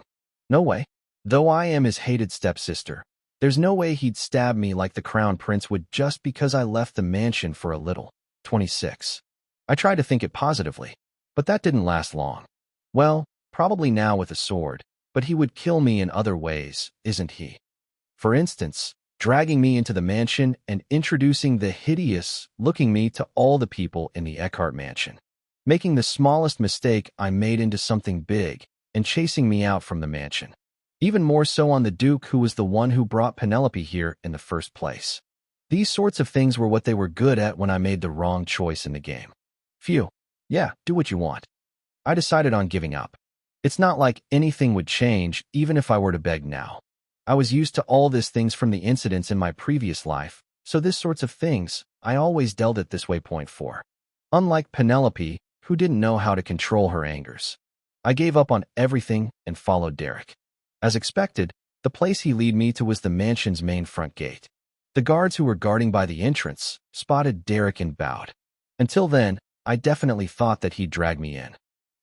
However, Derek strayed on past the metal gate. Just where's he taking me? I stared at his back with wide eyes. The unease that I trapped within me has started to explode within me again. Comments on Ross. Didn't we just pass something important? That the system in magic was similar to one another. Point 35. She used favor, yet she was caught. Are y'all perverts? Why does your interest rise whenever she rejects them? You're the first women to slap me. So new, so fresh. Thank you to all the readers who have read. Continuing in the next chapter is suspicious. Suspicious system. Some answers to the Q&A, you can still ask questions in. Question: why did she reincarnate as Penelope? A. This is a big spoiler, so I'll only say some key terms. System: Penelope, the world/end of humanity. Question: are there more twists? Will the real daughter come back? A. The real daughter, not really, will come back. But the really real daughter will come out in the after story. Point 47. Only. Question: when is the prince going to appear? A. The next upcoming event happening in the story is the hunting competition. Penelope will have a time with the prince there. Point 18. Question: what chapter will Achilles appear again? And does he have a lot of interaction with Penelope? A. In the next 10 chapters.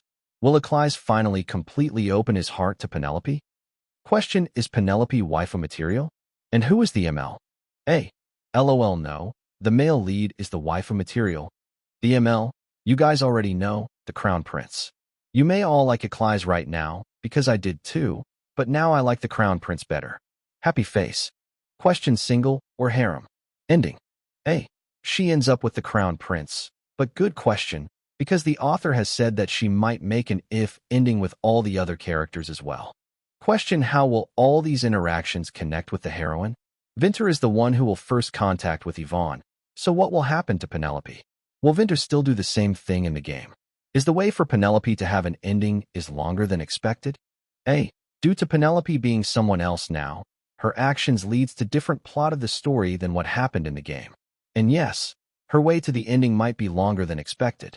Question: the hard mode was set to be 3 years before the normal mode, so I was expecting the trouble she faces during those times will be a lesson for her in decision-making. Even so, the ending for the hard mode was supposed to be when the heroine shows up, and is it only the end there with the help of the system, or will she be able to use the system even during the normal mode too? A. There will be the help of the system even after, and you'll know why when you get there.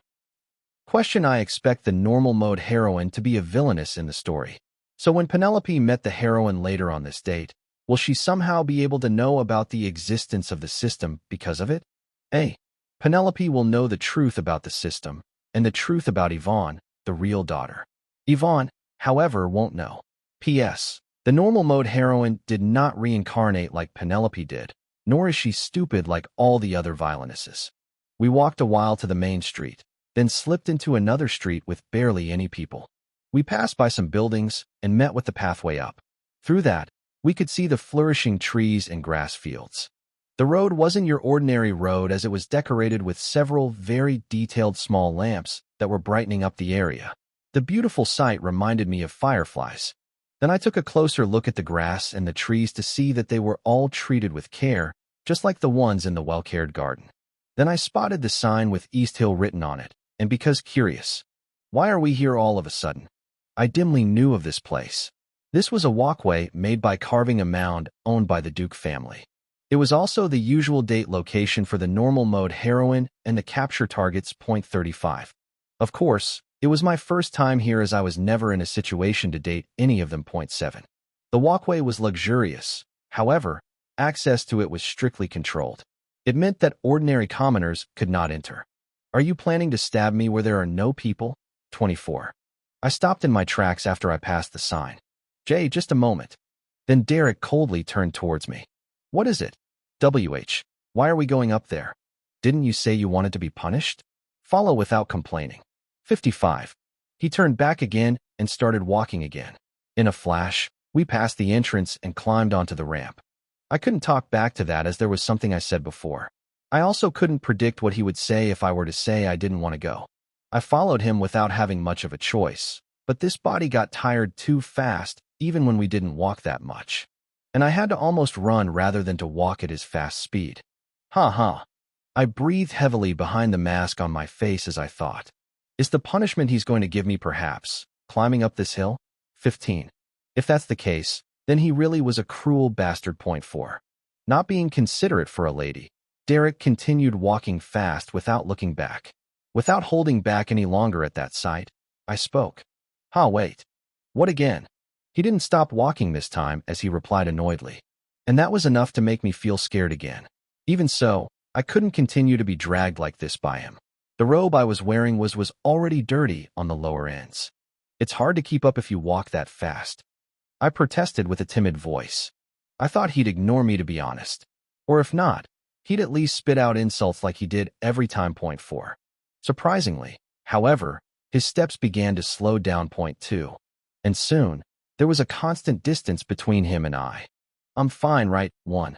I glimpsed up above his head. Interest 13% was shining brightly like an indicator even in the dark. For how much longer did we walk in silence? A beautiful gazebo was seen from afar. At last, we reached the top of the hill. I looked inside and frowned. I thought this was the date spot. It was mentioned as a place for a secretive meeting between a guy and a girl in the game, but it was empty inside when I looked in it. I'm scared of being alone with this dude. 21. I moved over to the bench, powerlessly. I was out of energy coming up here. I was desperately in need for a break. 2. Come this way. But before having to take a step, Derek dragged me again. 4. It was only after we reached the top of the hill that he stopped walking. Look down, 2. I did as he said, having no power at all to protest. But, my eyes grew wider at the sight. You'll miss a lot if you were to underestimate this place just because of the hill. Under us, we could see the spectacular view of the capital city where the festival was in full swing. 17. Night streets embroidered with colorful lanterns, antique buildings, and countless people streaming through. There was no festival episode in normal mode, and I wasn't able to get far enough to play the festival episode in the hard mode. Therefore, the scene right now was something I didn't get to see even in the game. Wow. I looked down the hill, fascinated. I didn't know it was this of a beautiful world down there when I was in the streets myself. 5. I couldn't even think about feeling the beauty of the city then. I was always so full on guard, and always stressed out thinking of plans of things that may happen just in case. It was the same on Earth, too. I didn't have the chance to look around me in my entire life. 10. But now that I take a step back and look at the world, why does it feel so realistic? This was a weird, way too weird, feeling. My heart, it felt weird. It's nothing more than a scene in the game. It was then. Derek raised his hand and pointed it at one place. Look over there, Penelope. I got out of my imaginations and moved my gaze at where he pointed at. The place wasn't far from this hill. It was a large street where a lot of people were walking through. There were 2 knights in their silver armor, running in a fast speed in the middle of the crowd. A man was running away from the 2 knights who were chasing him. But it was only a moment after that he came to a stop and was caught. It was because the place was too crowded for him to get away. It seemed like he stole something, which was a pretty common thing that happens especially during the festival times. Reality or in the game, people are all the same. 1. I was thinking that when Derek, who was staring at the same scene I was, opened his mouth. Those robbers are nothing.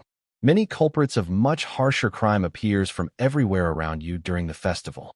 There are probably much harsher things happening at where we can't see from here. There was a murder incident yesterday at a bar by Hamilton Street. Though you, who's always been in your room, wouldn't know. 37.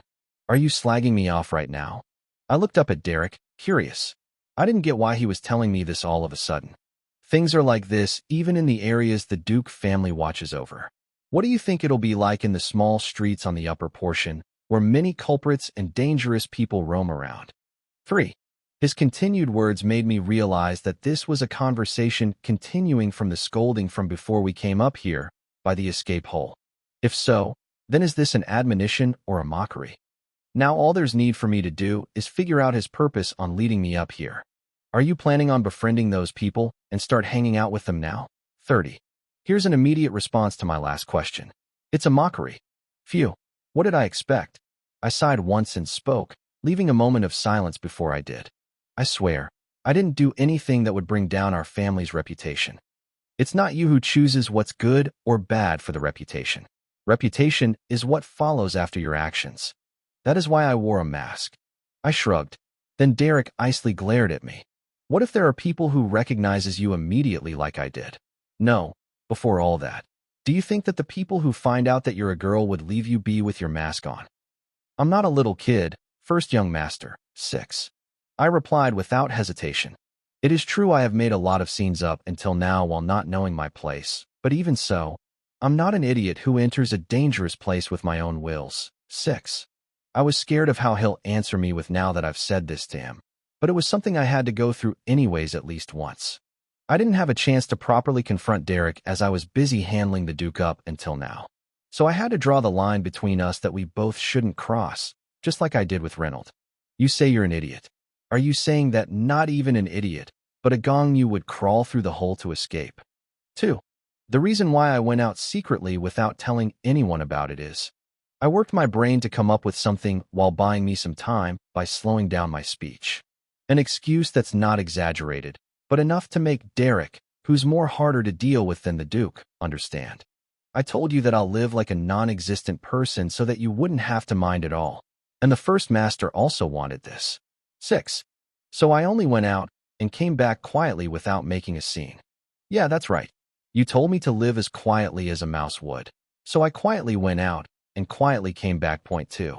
A brilliant excuse. But it didn't seem to satisfy Derek as his expression hardened up even more. What's your purpose on going to that place? 4. He didn't stop his interrogation. And that made me tired. Point 1. Do I have to tell you that too? You better answer me. 7. I was going to search for a person by requesting an informant. I knew that an excuse such as it's a lady's secret would only work on Vinter. I held in a sigh as I took a portion of truths and lies to make something up. It was something I did every time in front of Derek. There's a person who helped me out at the Royal Palace, and I wanted to apologize as I lost his belonging he has lent me. 21. Derek, who was making things difficult with all those questions, shut his mouth as soon as I finished my sentence. I felt refreshed at that sight. It was because I was talking about Vinter's handkerchief that Derek had ordered the servants to throw away. Point 38. Only.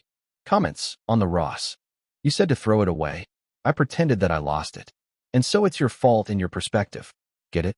Ha ha. 5. It's because you guys kept on mentally killing her that she secretly left. You bad bastards. 8. She said it didn't feel like a game, but more real. I sensed some foreshadowing here. What if she didn't come into the game, but a different world? And the reason why she said that the system is like magic is maybe because system itself is magic. Point 10. You've got nothing to say, right? Kikik 1. Penny is a pro at making excuses. LMAO. Derek kept his mouth shut for a while, then opened his mouth heavily. If it was necessary, we could have them do the things below us. The rumor that a nobleman, a lady, who hasn't been married yet, is looking for a man of unknown origin is a disgrace to this family. I made a wedge with a smooth recitation. Penelope, seen from Derek's point of view, also needed a change. It's not a parasite who yells at me every time and makes nonsense and stubbornness. It's just a little bit of a thought. So whatever I do, won't you mind me completely?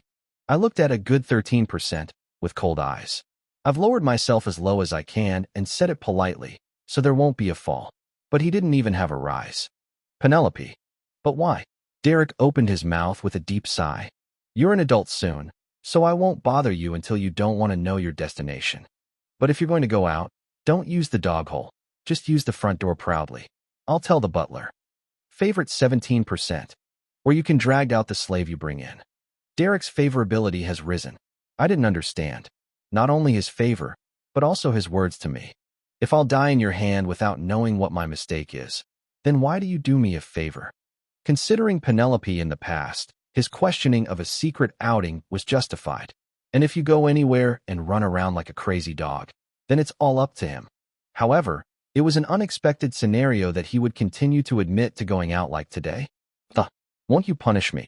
I asked with a puzzled look. Derek frowned instead of answering. You didn't walk all the way to the mansion wearing that stupid-looking mask, did you? What? He suddenly reached out to me. Then he grabbed the mask he was wearing on his face. For lowering Eckhart's status, this is confiscation. The mask came off without a moment's. A cool night breeze touched my face, which had been tightly covered all day. Looking up from a narrow view, Derek seemed very cold and angry. But when I saw him holding my mask of Haho mask with open eyes, I felt somehow. This is today's punishment. Is it an illusion to look happy? Leonard bought it for me. I mumbled absent-mindedly, looking alternately at his face and my mask taken away. Take this. Then he popped out something to me. I carved magic on the jewels. When you wear it, you can activate the protective magic and the appearance change magic.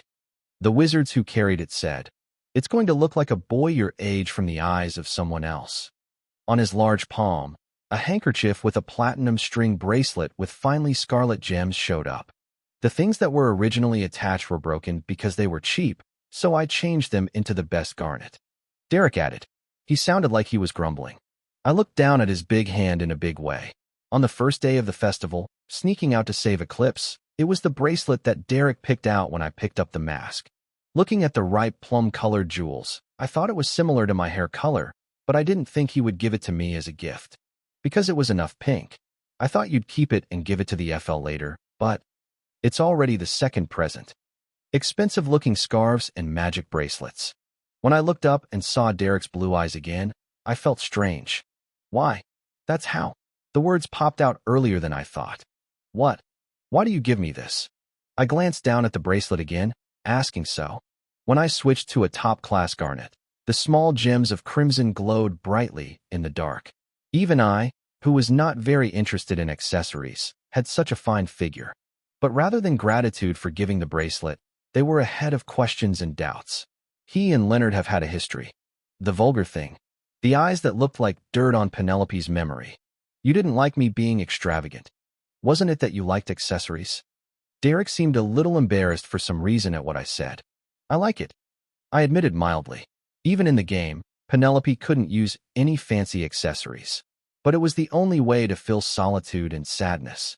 My complete jewels that I didn't steal or steal from others.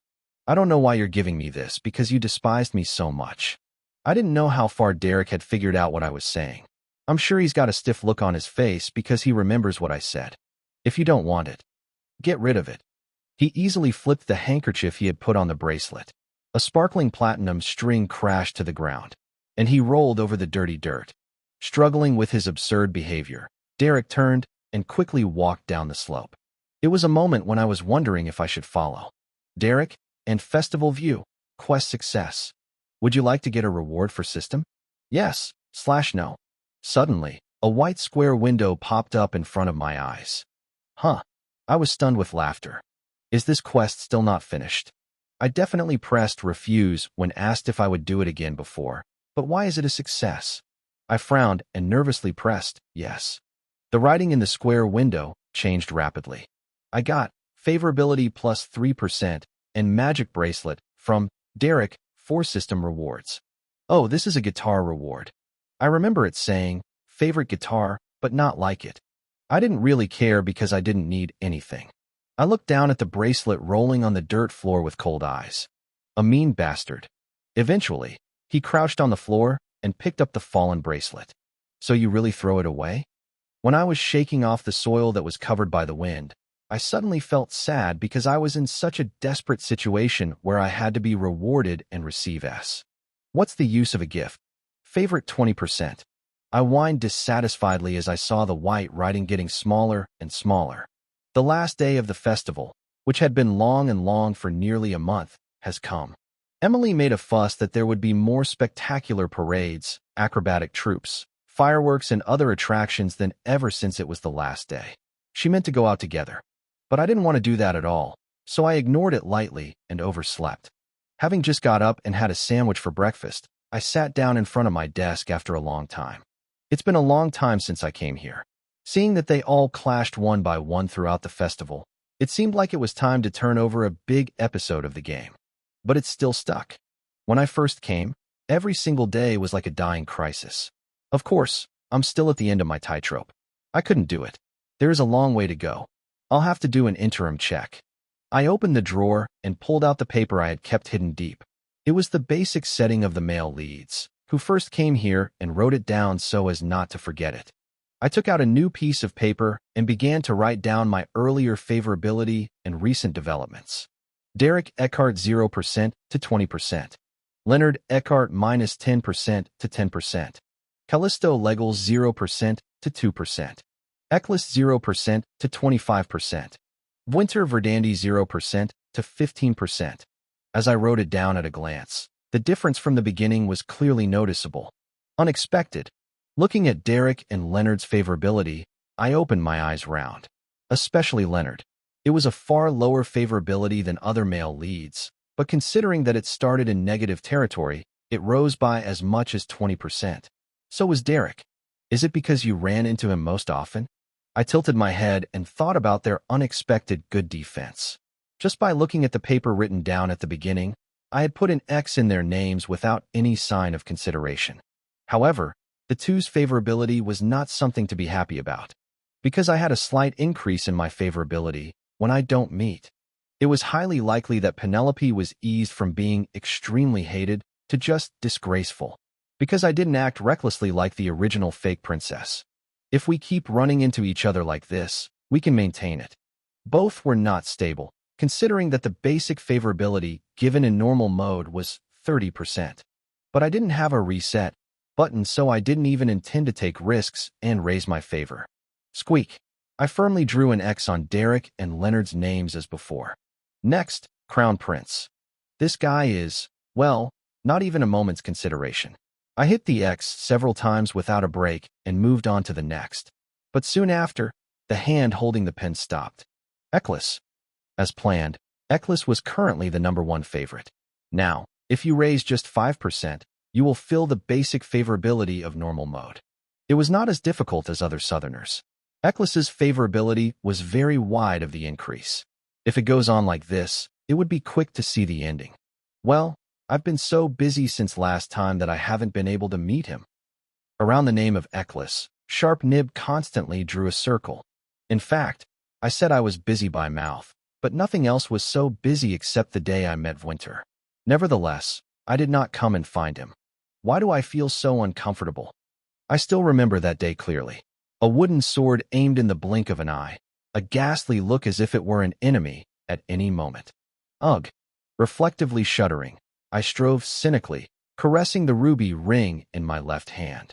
The moment the dog bites its owner, you just pull the leash. Of course, the moment the leash strangled the dog, he had to endure a fall in favor. I thought it was the only breakthrough, but why do I feel like I'm going to do something if I don't get it?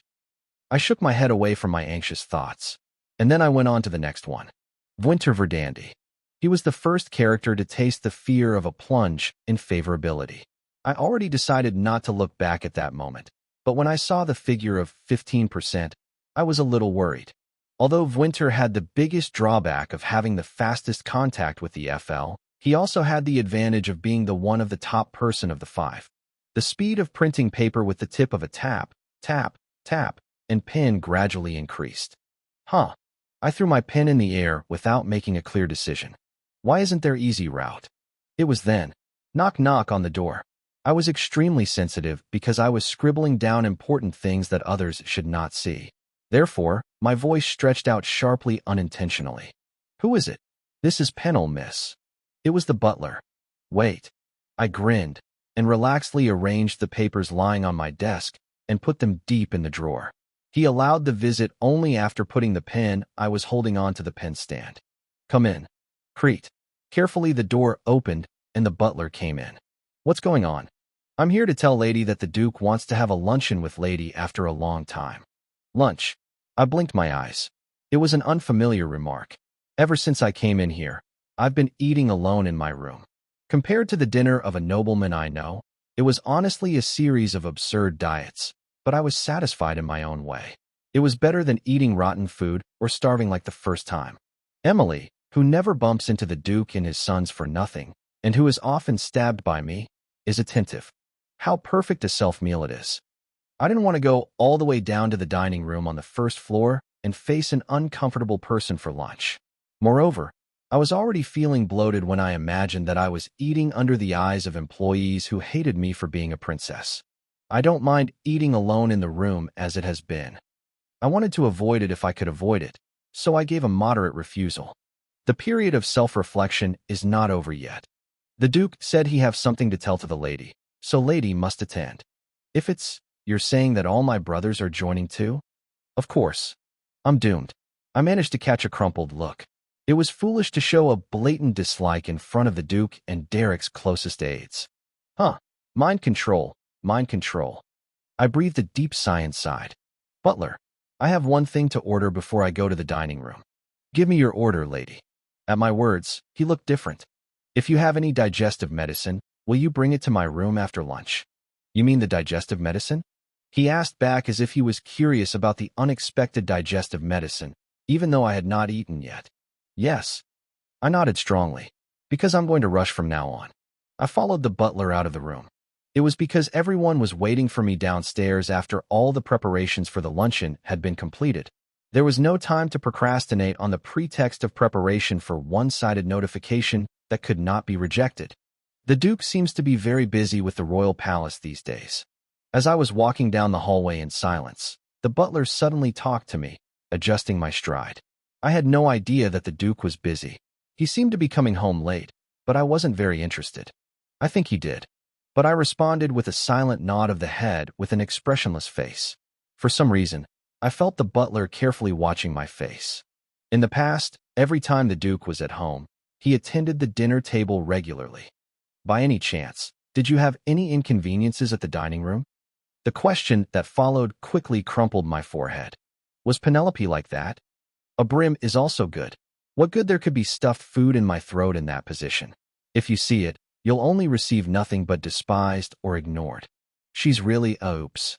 However, I couldn't blame her thoughtlessly because I thought I could see why she attended the Duke's dinner. In the past, I, who was always quick to give up, never acted like Penelope. But that wasn't less miserable either. The sound of tableware coming from the dining room, the simple greeting of a day asking each other, the flawless family without me. Lady Penelope, lady. I blinked at the voice calling me.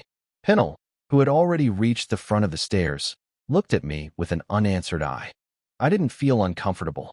I answered casually as I went down the stairs ahead of him before he found. I've been on my guard for making a mistake, so it's a good idea to take care of my meal in the room. I really think so. No, I'm not. I made a slip of the tongue. Perhaps it was surprising that Penelope's mouth said such a sound, but the butler made a slip of the tongue. He hurriedly stopped talking and changed the subject. The Duke was very lonely because Miss didn't come out of the room. You're not going to blame me for participating in the dinner. The butler's words made me laugh. If your dog doesn't come out of your house, you'll have to look into it. The head of the household feels lonely, but there seems to be no sincerity in looking into whether his youngest daughter, who he adopted himself, eats or starve in the corner of the room. Well, would my first brother think so too? At my self-help question, the butler tried to say something, but I was a step faster. Open up. Before I knew it, I had arrived at the dining room. He stood respectfully next to the tightly closed door to serve the meal and gave an arrogant nod to the waiters. I bowed and complied with my orders, but the eyes that shed to me were not beautiful. It didn't matter. I couldn't afford to care less about the little extras. The door opened, and through it the faces of the humans I really had to deal with. Middle-aged man with the brusque face at the top of the table and likes 10%, sitting side by side on his right. Likes 20%. Do you have a sense of time or not? Why are you so late? As soon as I entered the restaurant and saw me, 10% likable, started a quarrel, frowning. It was the beginning of a dinner in hell. I naturally moved to the left because they were sitting on the right side of the Duke. The butler, who followed and pulled out the chair, withdrew after confirming that I was perfectly seated. I walked on my feet and felt as if I had become a sinner who had been sent away. You said it's luncheon, but your table is broken. It was a feast of sumptuous food that had never been seen since coming here. Of course, it would be difficult to eat these much-needed foods because we have to solve them in a room on the second floor, but I realized the location of Penelope. By the time he was dazed, a heavy voice fell from the Duke sitting at the top. Prepare it. A full-fledged meal has begun. In fact, I didn't know much about the order of tableware used by the nobles. But Penelope wasn't always so common sense. Therefore, even if you don't use proper etiquette, you won't be much flawed. It's a good thing you don't have a reputation to lose. I looked down at the tableware set in front of me to make sure everyone was holding a spoon with a side glance and to follow. And then a cool smile immediately popped out. All the dishes I was given were for played by young children who had just learned how to use the fork. What's the matter? Perhaps he heard my laughter, but the sharp eyes of the Duke right next to blossomed into me. It's nothing. I shook my head in a hurry, and I listened to the tableware casually. Come to think of it, they wouldn't care what kind of spoon I was eating with anyway. If you cared a little bit, you'd already know the Duke right next to you. Someone in the kitchen dared to play this prank on a princess table. I held up the biggest spoon in the mood of playing with dolls. It was the biggest of all that lay, but smaller than a teaspoon. I tried to scoop up the soup with it, but it was only a rat's tail. Fork couldn't even lift the lettuce from the salad. The knife, which is good in size, was so slow that it could not even penetrate the surface of the meat that was baked smoothly. This is interesting. I took turns lifting the utensils as if I were playing a joke, and I touched the steaming food in front of me with them. I wanted to see if I can't eat it. How on earth did Emily fly the food so hard when the kitchen was in such a bad situation? Come to think of it, it was. Even if rotten food is distributed, employees working in the kitchen are poorly treated. Emily has brought me a whole bunch of healthy food since I threatened her. In addition, sometimes when I talk about the food I want to eat, she even made it awkwardly. I should give her a prize when I get back to my room. In the meantime, I felt a little sorry for Emily for setting up an iron wall. In addition, I thought, looking at the dishes that had been randomly shriveled on the plate with my eyes. You'd better kill the flag. After all, I couldn't eat a single bite properly. As expected, the Duke and the two brothers had no idea whether I was eating or playing with food. This was Penelope's position. The festival is already over. It was when the meal time was somewhat ripe. The Duke opened his mouth with wine. But I was the first target. You're not going out on your last day? Yes. In a state of irritation, I answered bluntly. Penelope must have been out on the last day of the festival. I didn't want to do that, and I didn't want to please the Duke because I couldn't even touch these delicious things in front of me. However, my cold attitude instantly turned the eyes of the first and second. I'm blinking in favor. Oh, you swordsman. I looked back at the Duke with a smile that had not come out. I'm on probation. Well, he's been using his word of duty for a long time. The Duke kicked his tongue as if my answer was disapproving. I've never seen a cripple claiming to be on probation because of a single slave. Leonard was sarcastic. No one responded, as if it were ever happening. I didn't even expect anyone to shut his mouth, so I didn't care and threw a stop to myself. There's other reason why I called you to have lunch today. Meanwhile, the Duke told me the real reason why he even called me here. Because of the upcoming hunting competition.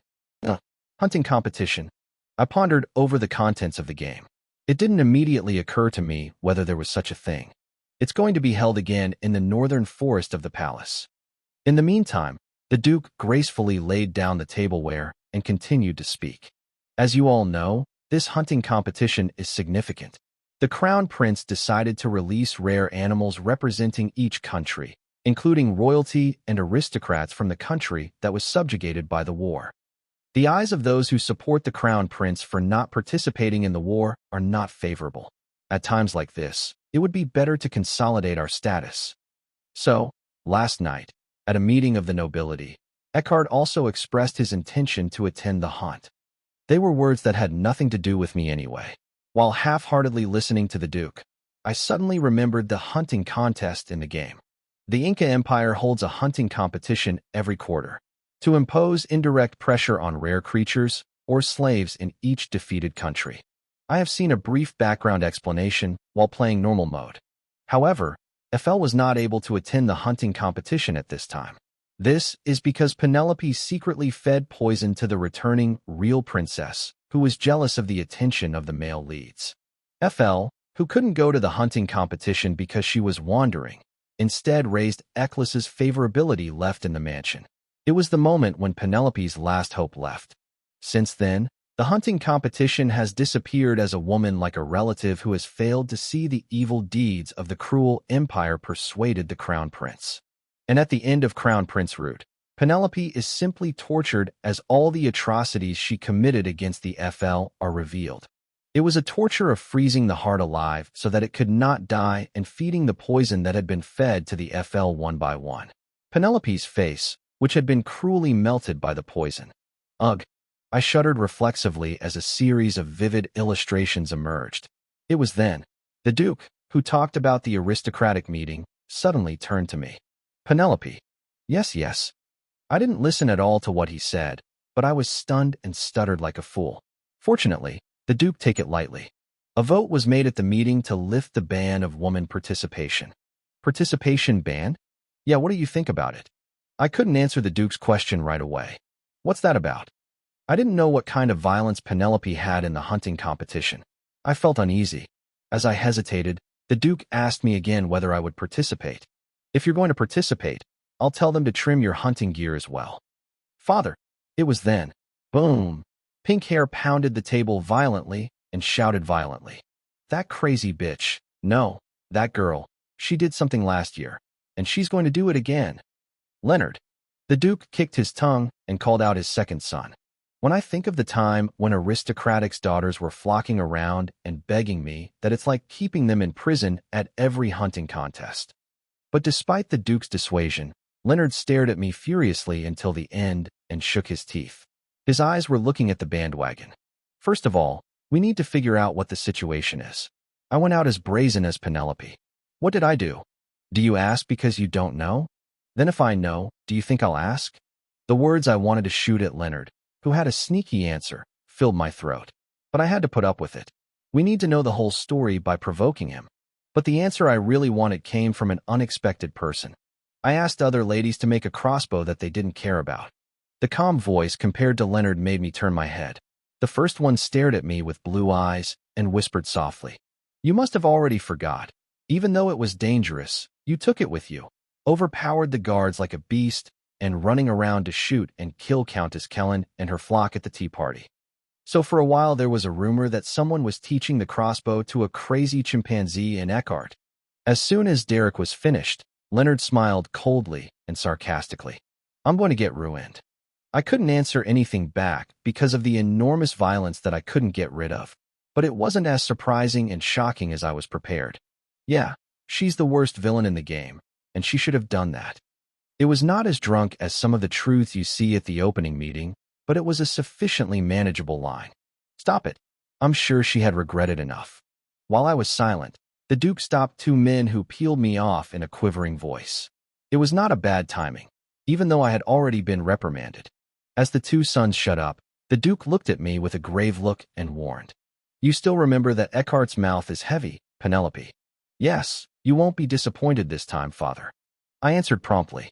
I heard the sound of grinding my teeth from one side to see if the medicine was getting better. Okay, that's all I'm going to say. The Duke lightly struck the bell on the table, as if all the words had been said.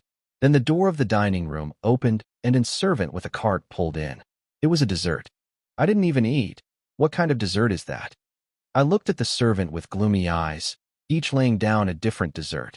A middle-aged woman named Mrs. Donna has long been in charge of the Duke's kitchen, and that's how much they understood their taste in food. In front of Duke and Derek were teacups with black tea, and in front of Leonard a plate with handmade cookies. It was my turn next. I didn't mind anything because I originally liked desserts. What is it? However, I had no choice but to frown at the plate placed in front of me. It was a mellow milk pudding. PFFFTT. The woman who was putting down my dessert laughed at my clean dishes without any sign of eating. It was such a small sound that only my ears could hear. The eyes met. Her eyes were full of ridicule, as if she were dying of joy. Ohora, let's try it, shall we? I quickly dropped the smallest spoon on the floor before she left. Dalang, marbles and iron bumps into each other and makes quite a lot of noise. Naturally, everyone in the dining room looked at me. Oh, sorry. My hand slipped. Will you pick it up and take it? I gave the floor a big wink of apology. Mrs. Donna was also nonchalant about my unexpected behavior. She looked very familiar, as if she could do anything about it. Sure, don't worry about it, lady. If it were Penelope, would he have thrown a spoon over Mrs. Donna's head and already got up? No. I asserted myself. The old woman, whom I learned from the butler's words, has been a regular participant in the meal of the Duke for an uninvited seat. In other words, no one else has dealt with her except on a time like this. It's a family dinner where she only left out while a pleasant conversations are exchanged. It is a position where she forced herself to sit in while enduring alienation and misery. However, if the Duke did not like the dishware, he would never have tried to share it with her again. Penelope knew this well. Therefore, she would have endured hunger and anger desperately. If she couldn't even participate in this event, she'd never run into this family. But not me. I looked down at Mrs. Donna, whose face was so expressionless that I was embarrassed by her fuss. And, darling dash. Oh my God. Sorry. I slipped again. The second smallest spoon fell in front of Mrs. Donna, who was just getting up with the spoon I had dropped. The attention of the humans, who were drawing attention, was drawn back to me. The Duke kicked his tongue disapprovingly. What are you doing? I'm sorry. The pudding is so soft that the spoon keeps going off. I replied with a shrug. Derek's cool blue eyes fixed on me. Leonard was no different. It's all right, lady. Mrs. Donna also picked up the second spoon that fell beside her without complaint. Well, have a good time. It was the moment when she was raising herself and greeting. Dalang, lang lang. I threw the last spoon right on the floor. Penelope Eckhart. The Duke's face and voice froze in an instant. Huh? What are you doing? Leonard laughed as if he was dumbfounded, and Derek glared at me with a frown on his face. The white letters on their heads began to flicker. I got up from my seat, dragging my chair noisily. I'm afraid I can't eat dessert because I don't have any more spoons. Sit down. If you're finished with what you want to say, I'm thinking of going up to my room. The Duke's face was gradually filled with anger. What's the point of doing this at a luncheon after a long time? I'm so hungry, father. I overpowered my stomach. My unexpected words wriggled the eyes of the Duke and the sons. What? I'm not as good at using tableware as I am 3 years old, so I can't eat a bite of these foods. As if I were a real child, I looked at my face with a gloomy look. The untouched food had not cooled yet. If I go up to the room as it is, it will be all up to the employees. Stupid Penelope would starve his people to death every time. Right, ma'am. I smiled innocently and asked Mrs. Donna for her consent. Oh, lady. Her face went black and white in a moment. It was funny that the previous confidence and ridicule disappeared from nowhere. A cool silence fell on the dining room. Main dish with no small toy utensils and no signs of touching. The white plate without a single sauce was so clean that it was hard to do so without complaining about the seat. I now knew well, without having to see where everyone's eyes were. I'm going to go up and ask Emily to get me a sandwich, so I can eat it with my hands. Have a good time, father, brothers. No one held me this time. As I opened the closed door and left the dining room on my own, I suddenly burst out laughing. I threatened everyone I'd shoot them with crossbow. Yes, I'd say yes. Isn't it really funny? Such a wicked woman was being held captive because she couldn't do such a thing. But nevertheless, I was not the only one who could laugh at such Penelope. I feel so sorry for her who sat there till the end enduring hunger. For pity's sake.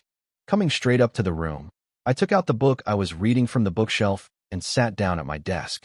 I confidently left the dining room saying I was hungry, but I wasn't that hungry. Rather, I was honestly worried that it would affect Emel's favorability after I came out of the mess. At the end, there was no change. I was worried that I couldn't check their faces properly because I was paying attention to the Duke and Mrs. Donna. You're not going to lose your favor if you throw your spoon in a rude way. I thought so, but soon I decided to take it easy. Well, if you're a little far away, that's not much. It may be a relief, but it didn't matter how much change was made because they were X-rated anyway. As long as it's not a deathly plunge. I tried so hard to focus on the contents of the book. It was that moment. Knock knock. I heard someone identify herself. Lady, it's me. Come in. Emily gladly allowed herself in. Opening the door, she carefully stepped inside, holding a lidded tray. Are you reading? What's that? As I asked with a glare, she put down the tray she had brought on the desk and opened the lid. Steamed soups, steaks, and sandwiches were neatly laid out. I immediately frowned. This is because the steaks plate was the same plating as the one at the dinner. It's a new one because the Duke ordered it, lady.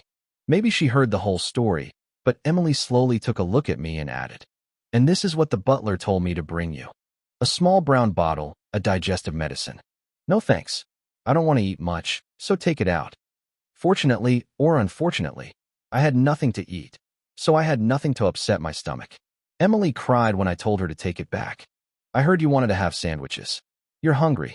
Hurry up and eat. Lady, it's okay. And I ate earlier. You haven't had a proper meal all day, so just a little bit. Not just today, it's always been. I threw down the book and grazed my brain irritably.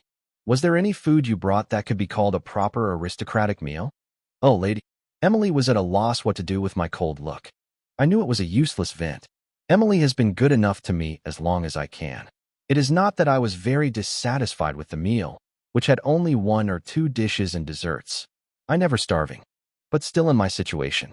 No, this situation and background facing Penelope was irritating and driving me crazy.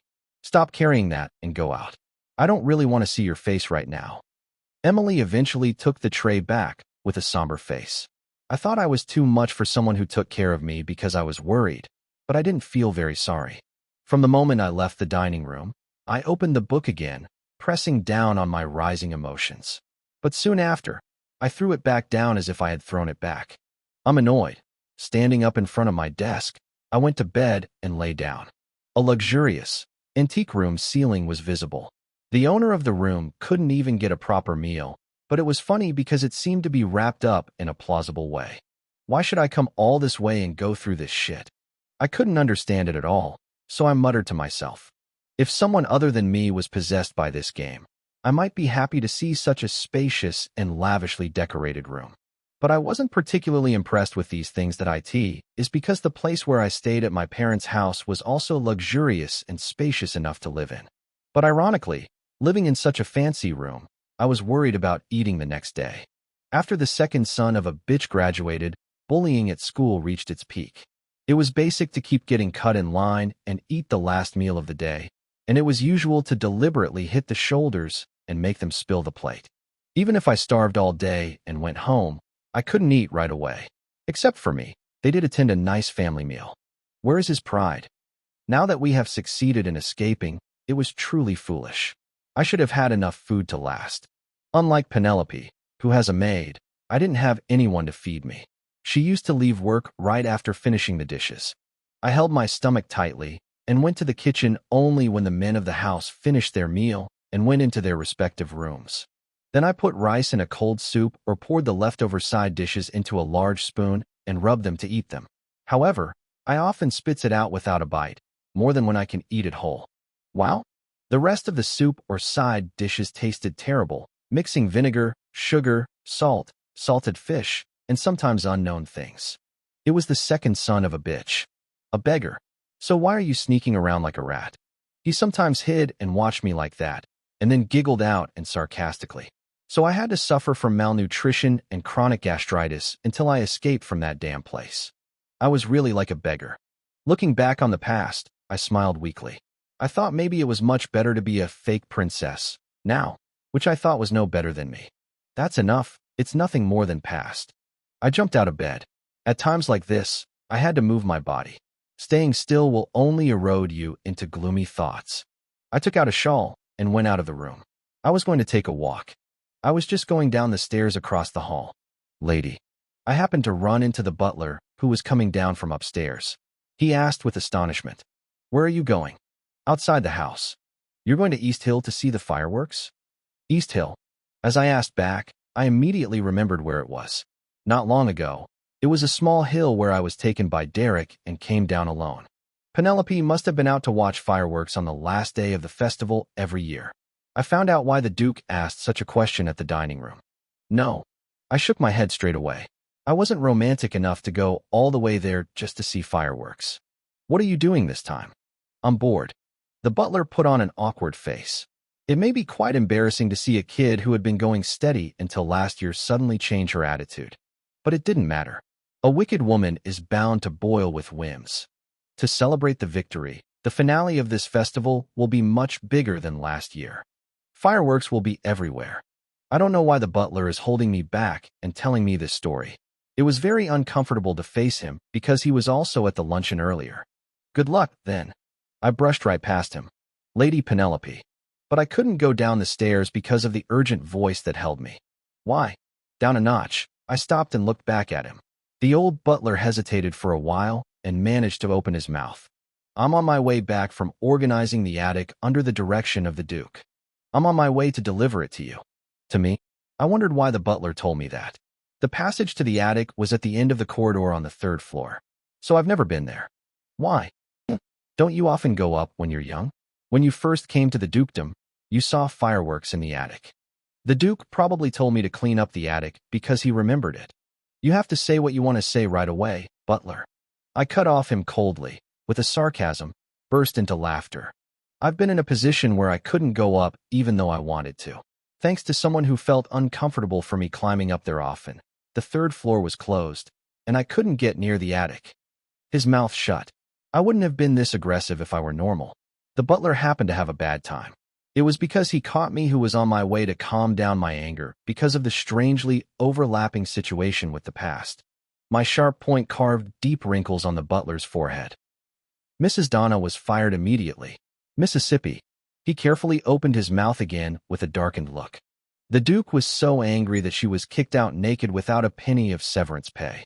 There was no more punishment for this woman, who had been a duchess for a long time, and who was a fallen family, but who had enemies in her own writer. I opened my eyes wide at the unexpected news. Looking at the butler with a puzzled look, he calmly continued.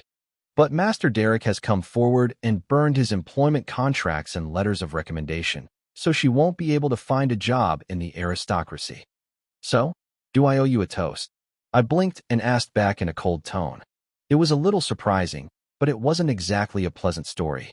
Why didn't you take any action last time to solve a problem that can be solved right away? What's with the measures?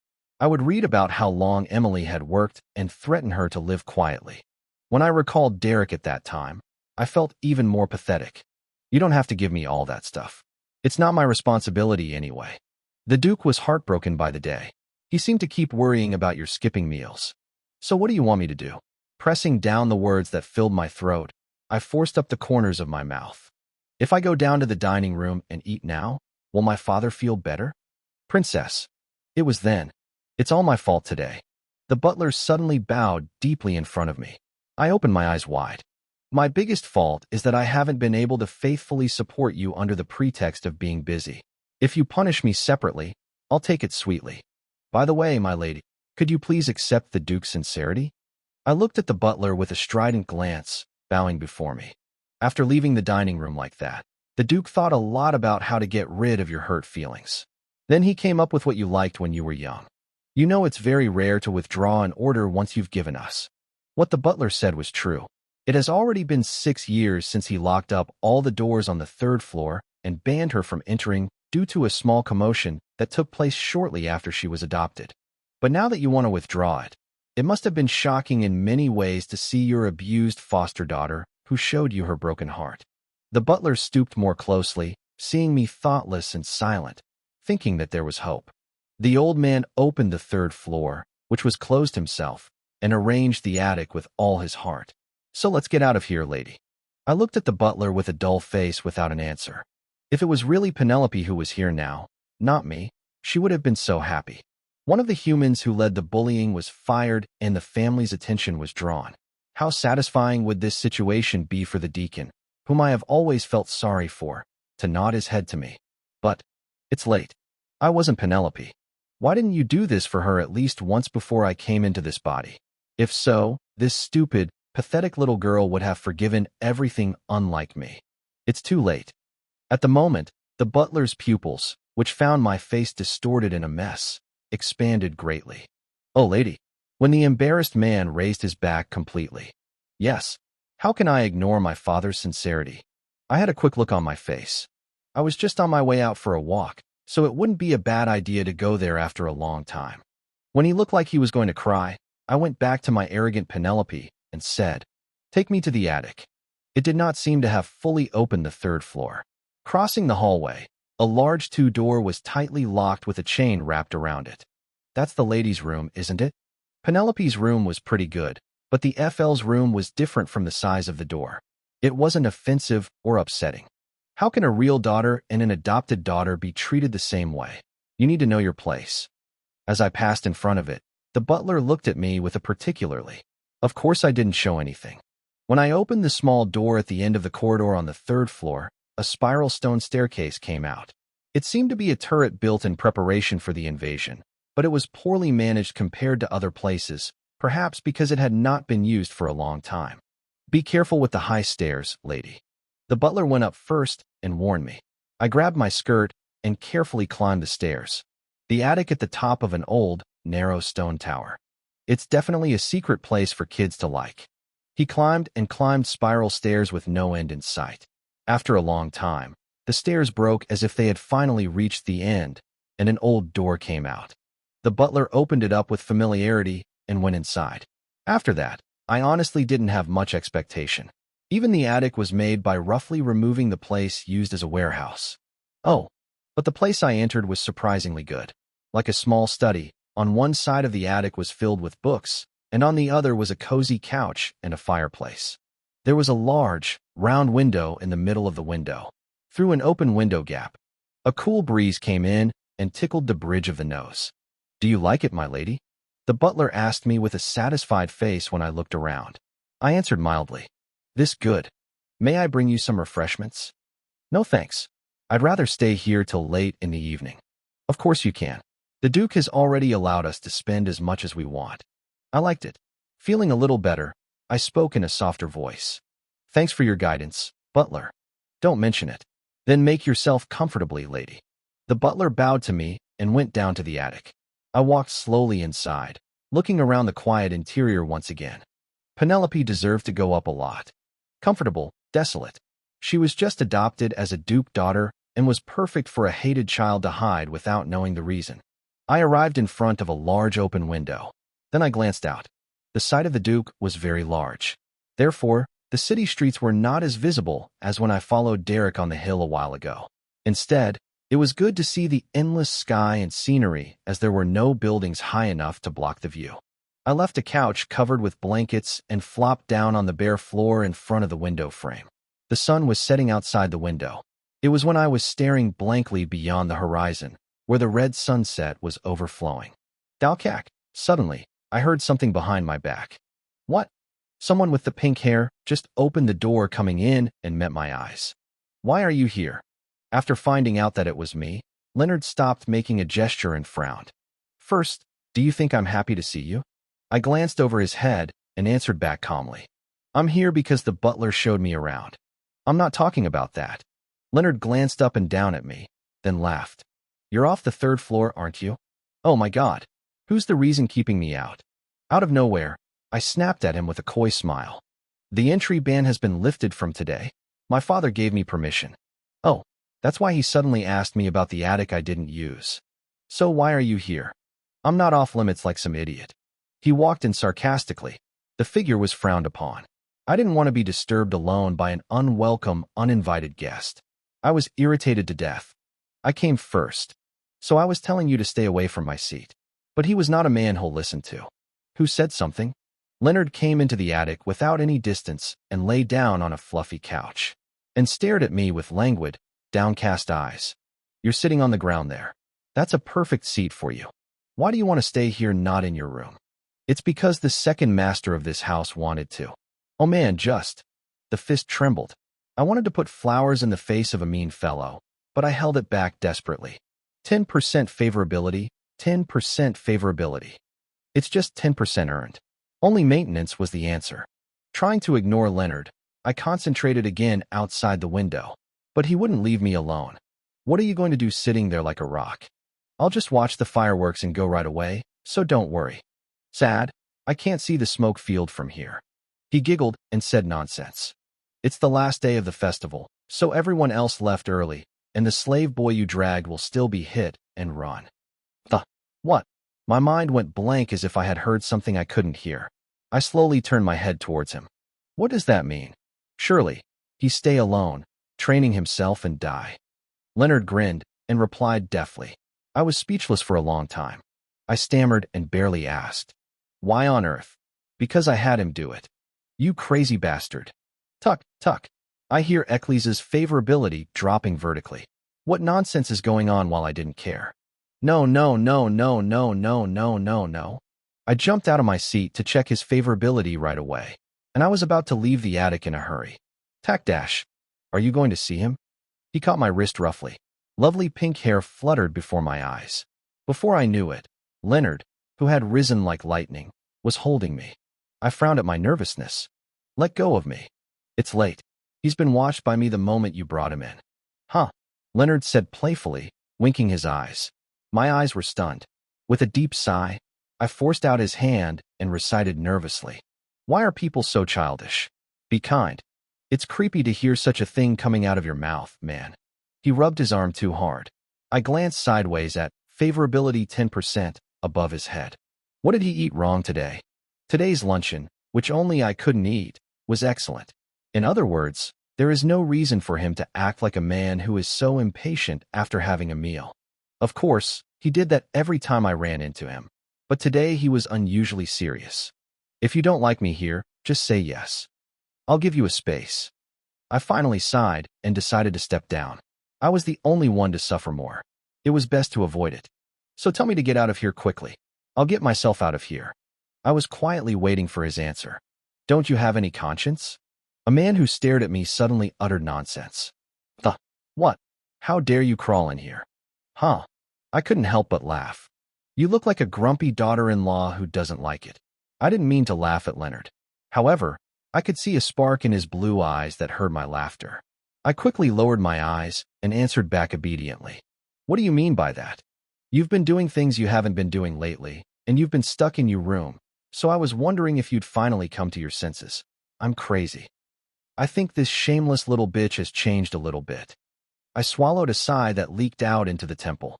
I don't know why I'm here to get rid of my anger.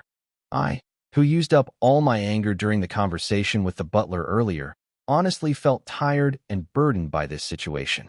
Along with the crown prince, Leonard was a time bomb that should not be touched as much as possible. I sweetened him with a tired voice. Leonard, don't spin around and say anything you want to say. Do it right away. Why are you doing this all of a sudden? You were going to make a wish here again, seeing if it was fireworks or shit, right? But before my words were finished, he stole them. I hope Yvonne never comes back to this house again, no? I wish she could disappear or die forever. The wish you had made here 6 years ago, knowing that you had lost Yvonne on the last day of the festival. Leonard's face before his nose was reddened by the glow of the sunset that leaked through the window. He was laughing furiously. The eyes were livable. Penelope did that. I had no choice but to stare at him in surprise. I didn't know that I lost FL at the festival. Come to think of it carefully, it seems to have come out as if it were in the game's prologue. But it was not particularly memorable because it had nothing to do with the story's progress. You became a princess overnight in the common people, so you might wish that the real princess would not return. Anyway, I was convinced of her behavior because I was in the position of Penelope. In fact, it may have been easier to understand because she has already experienced the situation of becoming a daughter of a rich family overnight. However, FL's second brother, Leonard, seemed to hate the fact that she climbed up to the attic again and again, which she had done in the past. How do you feel? As you wish, you've been in Yvonne's position for 6 years. Leonard's momentum was terrifying enough to believe that the dead-ending flag had blossomed. I looked at him staring at me as if he were going to kill me and picked out what to say. What's there to say without messing with that dirty temperament? On a miserable day when she lost her only brother, she even encountered a wicked woman who was taking her place. If you behave like the original Penelope, you'll be in big trouble. I started by rolling my eyes reflexively to see if there was anything around that would kill me. There was no sharp object in the attic. But it was useless to find such a thing. If Leonard, excited, pushes me out of the window, or chokes me, I'll die. I was very young back then. Once I fell from the window, I opened my mouth with difficulty. I'm sorry. I apologize now. I've been reflecting on myself a lot, so please forgive me. Self-reflection? Huh. But Leonard didn't let go of his anger at the apology that I had chosen for my pains. Okay, it's all in the past, so let's ask. Why did you do that? Even if Yvonne came back, I wouldn't have kicked you out right away. It was the most difficult situation I've ever faced him. Even a mild apology doesn't work. What should I say now? I was running out of words because I didn't even do it. I was sweating profusely. Answer me. I'm sorry. I shouldn't have come up here, but I wasn't thinking straight. Is it easy for you to say sorry? Leonard, my father didn't tell me how he changed toward you. Tell me how to seduce a duke at that young age. I'll learn, too. The situation was getting out of hand. His likability gauge began to glow dangerously. Leonard's eyes glared at me. It was not clear whether it was because of the sunset pouring out the window, or whether he was bloodshot with so much anger. It was unfair, and my mood gradually subsided, but I tried to judge coolly. This situation was dangerous enough, and should have been avoided quickly if it could not be defeated. I slowly opened my mouth. I'm so sorry I did that when I was immature. I sincerely apologize. But losing your sister has nothing to do with me. I came here today because the butler asked me to watch the fireworks show here. Just I heard my father gave me permission, so I've been here for a long time, and I'm going back soon. You're noisy. Leonard suddenly rubbed his fingers through his ears as if he were bored. You were brought here as a substitute of Yvonne that I thought you'd be good at mimicking. I prayed with all my heart. You've made a rumor about crossbow chimpanzee, and you've brought in a slave boy who don't know his origin of, and you've already lost your reputation. It was always the back of prudence and disregard. I don't know how long you're going to make a chisel in this mansion. Someone's face overlapped with Leonard's face, which he scoffed at by twisting the corners of his mouth. Why do I have to come all the way here and see the beggar walking around? An auditory voice rang out in my ears. I've never said I didn't want to see anything like that. I'm afraid I'll be kicked out. A substitute. But why did it make me think of what happened earlier that I managed to calm down? Have you ever treated me as a substitute? My mouth chattered on its own, as if the crossbow-shooting chimpanzee had become my switch. Leonard, who didn't even listen, growled straight at my question. Then you don't even know the root of it. I picked you up and made you a princess. How much better do I have to treat you? Or should I treat you like a queen? Yes, be nice to me at least once. What? You know what? If I feel good, I'll give you a copy of your missing sister. I clenched my teeth, sarcastic, and laughed with a messy face. On the other hand, the sarcastic corners of Leonard's mouth slowly went down. I felt the temperature in the room getting colder every minute. If it was just such a quarrel a little while ago, the present day Leonard was ferocious enough to tear me apart and kill me right away. Hey, he called me in a subdued voice. And favorability -2%. Something that I was worried about happened. Be careful of what you say. Don't be so rude. How dare you? Why? Because we're on this topic. Just better to speak up. You think you're the only one who hates me, right? 12-year-old Penelope was pictured in front of my eyes. I knew I couldn't do this anymore, but I couldn't stop myself. So am I? If I had known I'd starve with a great duke, I should never have come no matter how much you asked me to come with you. Penelope Eckhart. How did I seduce him? It's nothing, just like you said to me. It's just a bunch of crap. Stop right there, Leonard warned grimly. Favorability, 1%. The favorability has fallen again. He looked angry but inwardly embarrassed. It's always been their privilege to look scornfully at and sarcasm. Penelope would be surprised to see him like this, because when he got angry, he rushed in with a groan. Perhaps I was surprised by the sudden change in my apology for not going against my feelings as much as I could. Either way, I felt sick and tired of it. I've been starving for days and days without my mother's funeral because I don't have any money, and one day your father called me a daughter and said to go with him. Have you ever tried the rainwater falling next to a decaying corpse? The 12-year-old Penelope, painted before my eyes, gradually turned into a 14-year-old myself. What about the leftovers of someone's? Have you ever mixed up what you put together to buy food that tastes like trash? You've never had one, have you? You. Why did I wish your sister would never come back? Favorability, 1%. Favorite 4%. Leonard's favorability dropped in an instantaneously. If I didn't want to die, I had to shut up immediately and at least boil his knees. I'm afraid I'll go back to that time. But instead of praying that I was wrong, I chose to reveal the fear and desperation that I hid desperately. Because Penelope would have done that at that time, and I would have prayed to God that the real princess wouldn't come back. I'm afraid I'm going to go back to my life, looking on the streets all day, begging someone to drop some food. Penelope. Say it, I'm listening. Leonard called me in a stifling voice. My still cry is over. I faced him, breathing heavily. The fear that favorability would fall and die has disappeared. Even if I die right away, I won't regret it. For Penelope, who grew up in lost anger and disgust. And it was just a moment of silence and quietly waiting for the end to come. His head flashed like a flash. 7% likability. I thought you were. Leonard was speechless with a stiff, frozen face. He deserved it. It's a story of those low-down lives that he's never heard of before. After a long pause, he managed to broach a word. I didn't know you had such a hard time. In an instant, things turned around. I felt indescribable when I saw Leonard puzzled, who had no idea what to do, just like me who was sweating and choosing what to say. You must have it, no? Penelope. You think that you've always thought I was, in fact, so clever that I twisted the Duke of Eckhart and took your sister's place. If so, I hope you know now. I stared at him with cold eyes, and I felt a prick of my brain. When you accused me of being a necklace thief, I was a 12-year-old commoner who couldn't even write properly. Leonard's mouth, which was open to answer something, was as sweet as a lie. I could see the blue pupil slowly being colored by shock, but none of it was refreshing. It was then. Pu Wu Yongpiong. Beyond Leonard's back, a loud roar rang through the sky out of the open window. During the meaningless war of attrition with him, darkness lay outside, even with the sunset. Pu Wu Fuangpiong. Fireworks have begun. Leaving behind the beautiful sight of colorful fireworks embroidered in the black sky, we both looked at each other silently.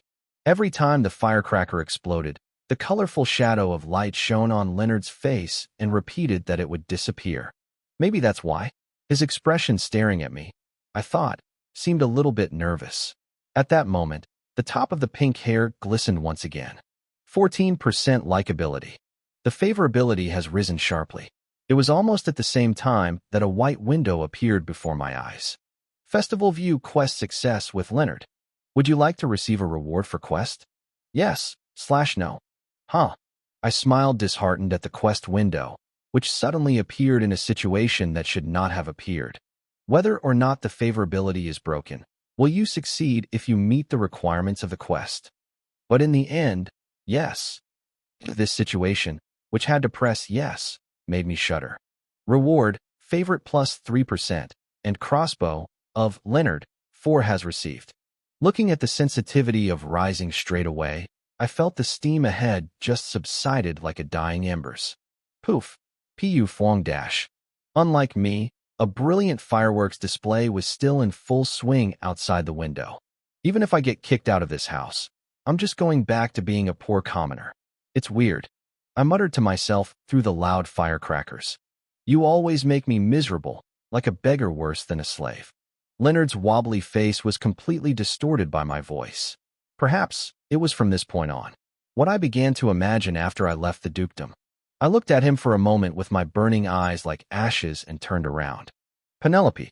Leonard called me and tried to catch me with an urgent gesture, but I left the attic without even pretending to look back.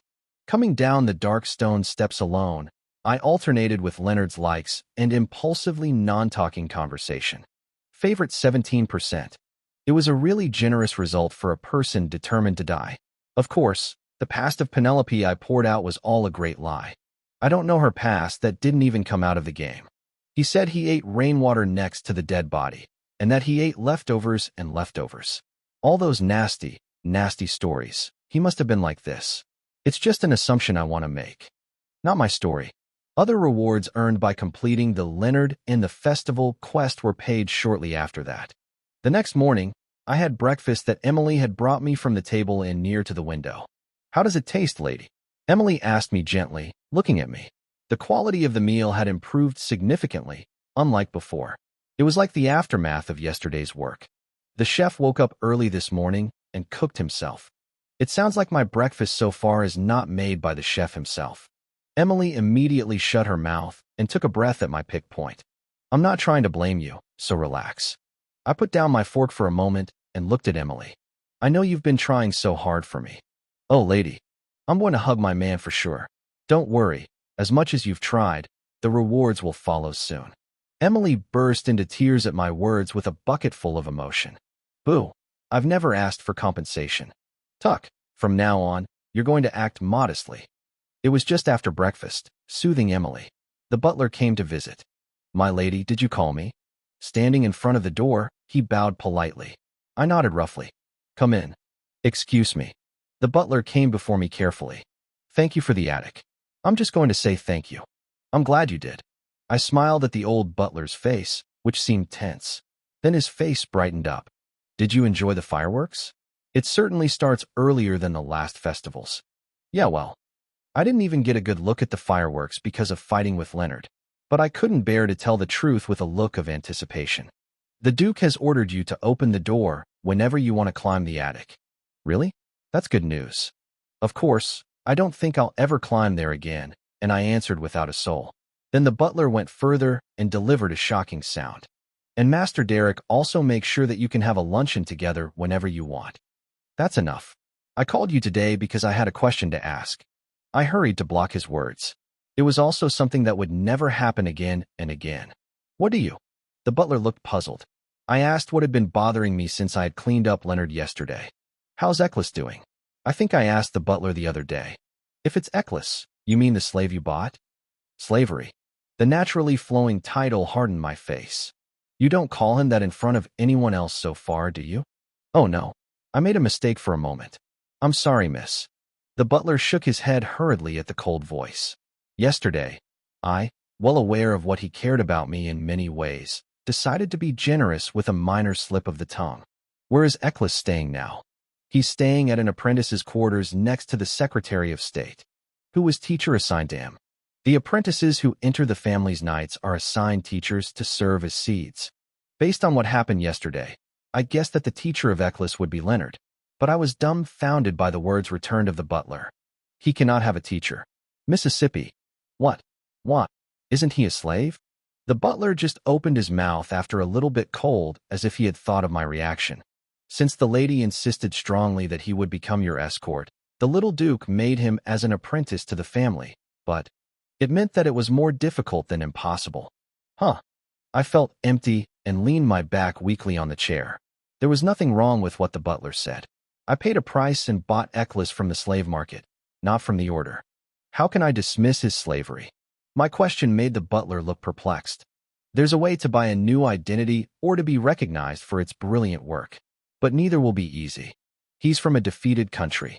I was at a loss for words due to the remarkable identification gap I felt. "How did Eccles become an official knight in the game?" I mused up the contents of the game. Eccles got to the position of the swordmaster with a bloodied effort, but he had to hide it and stop at the escort of a fake princess because of his origin. But after the appearance of the FL, she becomes increasingly disliked by Penelope, who bullies her.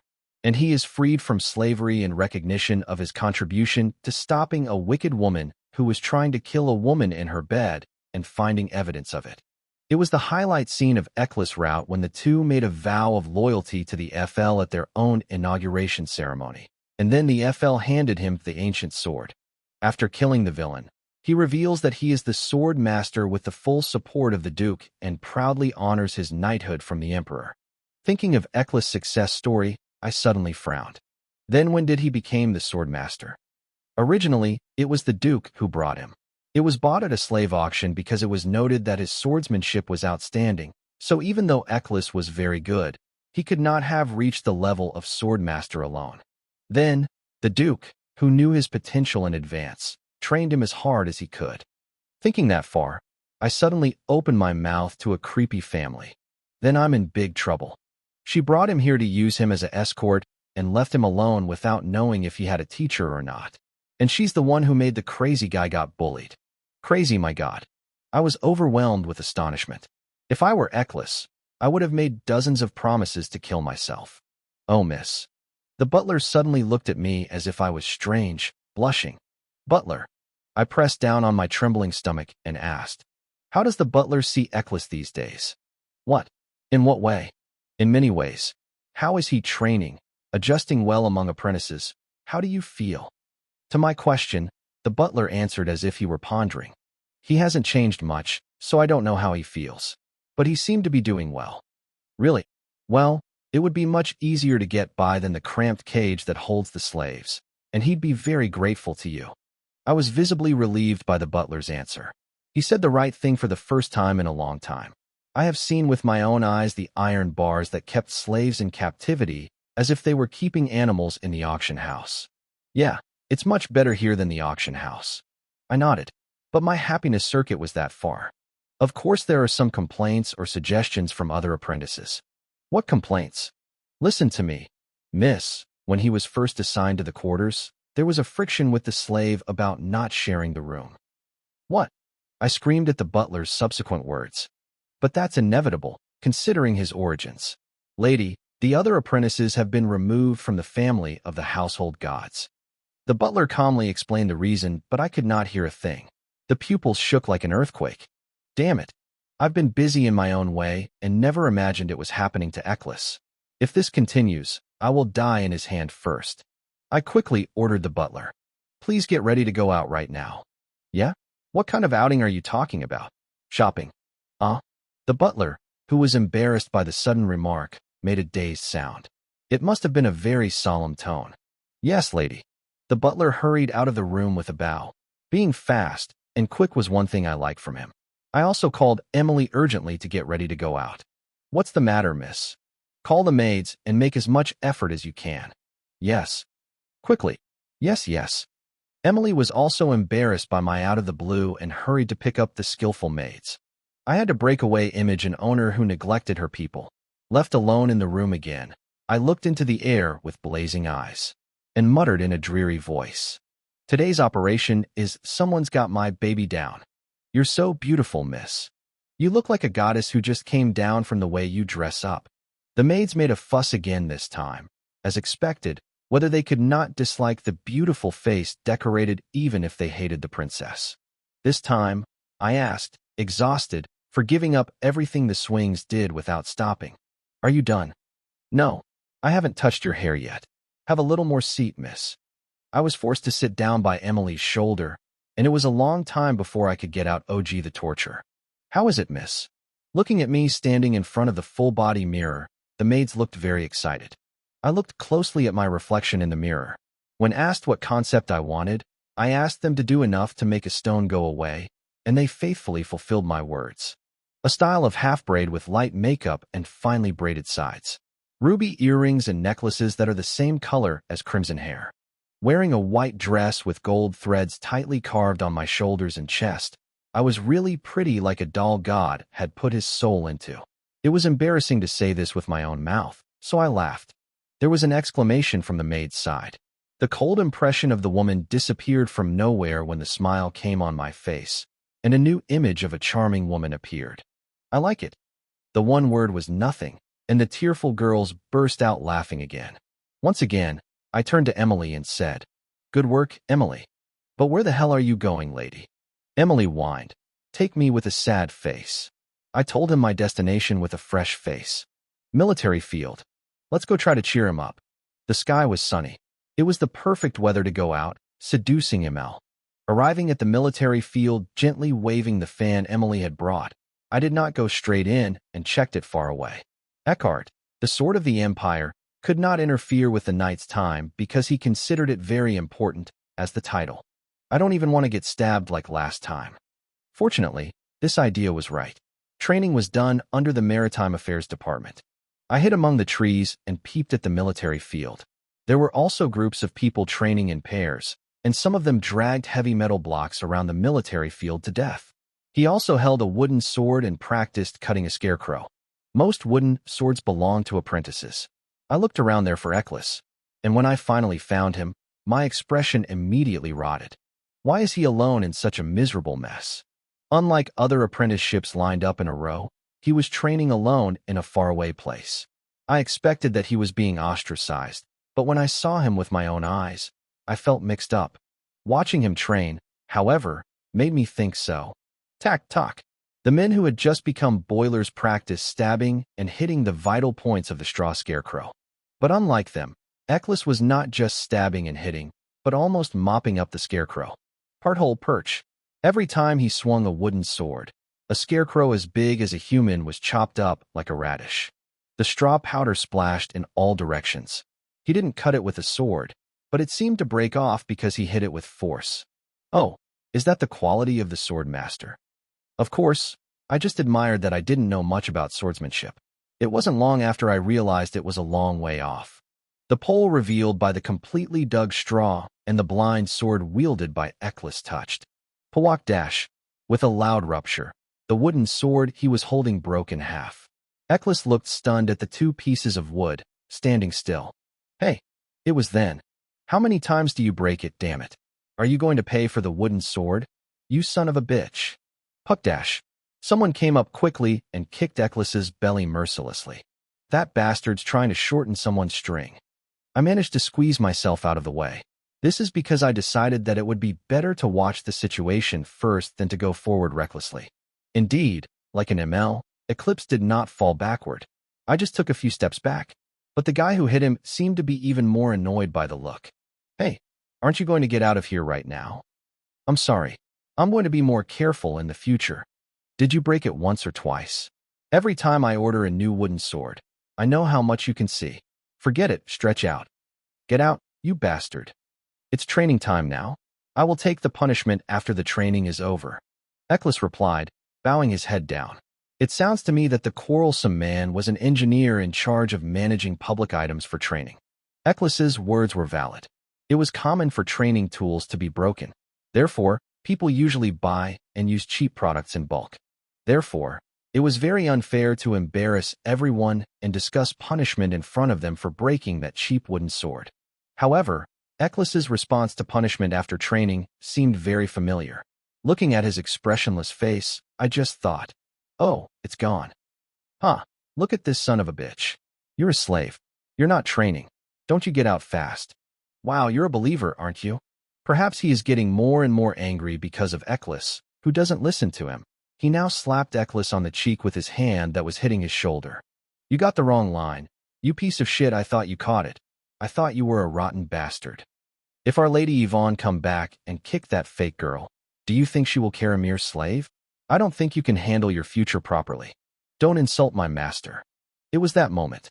Eccles, who had been staring at the ground all the time, raised his head and said. The man, who was hitting him, burst into laughter. Why? I even swears at the country when he's not around. Can't you just put yourself in here and swear at your master who doesn't show any sign in front of you? Huh. If you're an article, you shouldn't insult the lady. Yes. Thank you for the loyalty confession of a tearful slave. Forget it. Stretch out, quickly. Fuck you, you're still holding out. Hey, get him. He shouted at the other knights who had already gathered around him. Those who watched with interesting eyes as if they were all in one group caught Eccles. He did not rebel. I'm just looking into the air with dead eyes. I noticed why Eccles did that. I told him to make everyone admit him to staying at the dukedom. If he rebel here, he afraid I'll hear that he caused trouble. That's why he worried about going back to the slave market. The men who caught Eccles knocked him to the ground violently. Several others dragged the jackstones from somewhere. Hey, step on him. Step on him. I moved at the point when the first one to pick a fight shouted with excitement. The only weapon I had was a fan. Coming up silently, I folded the fan I was holding and hit him on the head. Oh, damn it. What kind of son of a... Hello. My voice rang low on the noisy field. Huh, heek. Princess. The eyes of the man who had just giggled with a despicable look have become big enough to roll over. As soon as he shouted for the terminal, all the drivers holding Eccles stopped moving. Some people who found me late opened their mouths. My gaze, which had been scrutinizing those funny things, touched Eccles, who was lying on the dirt floor. I was surprised to see him myself, but his gray pupils slowly grew bigger. Favorite 27%. I was relieved to see the rising favorability. It seemed to show up on time. Checking all the faces of the men, I opened my mouth with an indifferent look. You're having fun with my escort. Someone, explain what you're doing. Naturally, no one was willing to answer. The field, which had been noisy a while ago, quickly calmed down, as if it had poured cold water on it. I could feel even those in other areas looking at me with a pause in training. I pointed to the guy I just hit in the back of my head with a fan. You, what's your name? Well, do you mean me? Yes. What part of you do you belong to? First Division. I'm Mark Albert, the 2nd platoon of the 3rd Division. I burst out laughing at his answer. I said, how high, because he's catching a child like a rat. In the capital, where there was no chance of war, the 3rd and 4th Divisions were like guards guarding the house. It means he's a nobody. You explain this situation. Yes. As I watched, you seemed to be the first one to start. Well, that's... When he heard I was watching, he was in a daze. It was nowhere to be seen sarcastic, calling me a fake.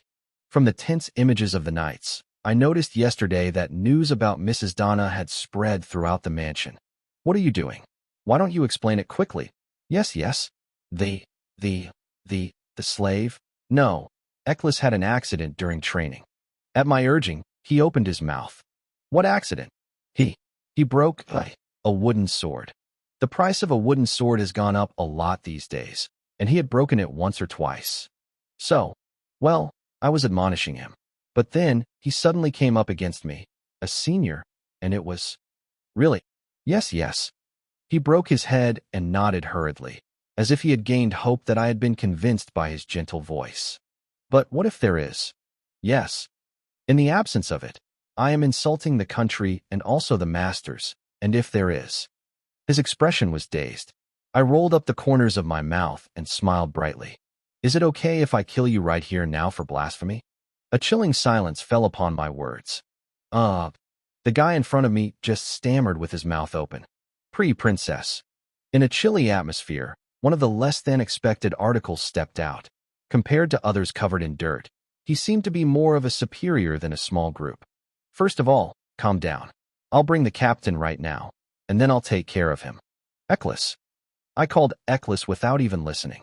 His eyes, which still sat on the floor and looked up at me, changed. Kill this bastard. I pointed at Mark with a fan. At that moment, Eccles sprang up from her seat. Princess. Mark was bewildered and called me out loudly. But when there was no answer back, this time he chattered to Eccles. What's wrong, Eccles? Perhaps he felt unusual coming to me. He looked around asking for help. A superior stepped forward again. This time, other articles also joined forces. Eccles, stop it.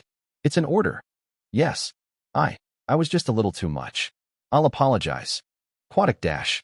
But Mark finally couldn't talk. This is because Eccles, who grabbed the back of his head, quickly pulled him toward me.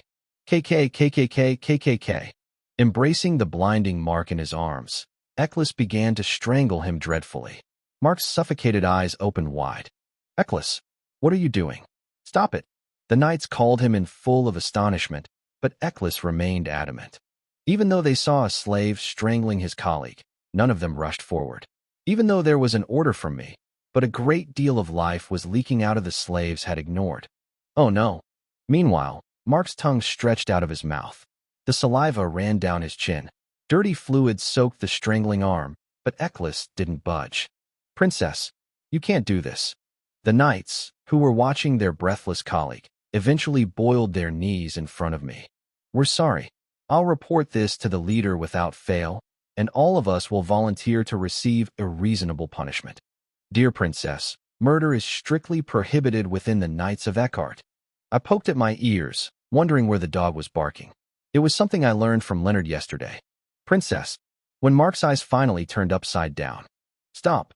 I raised my hand and ordered him to stop.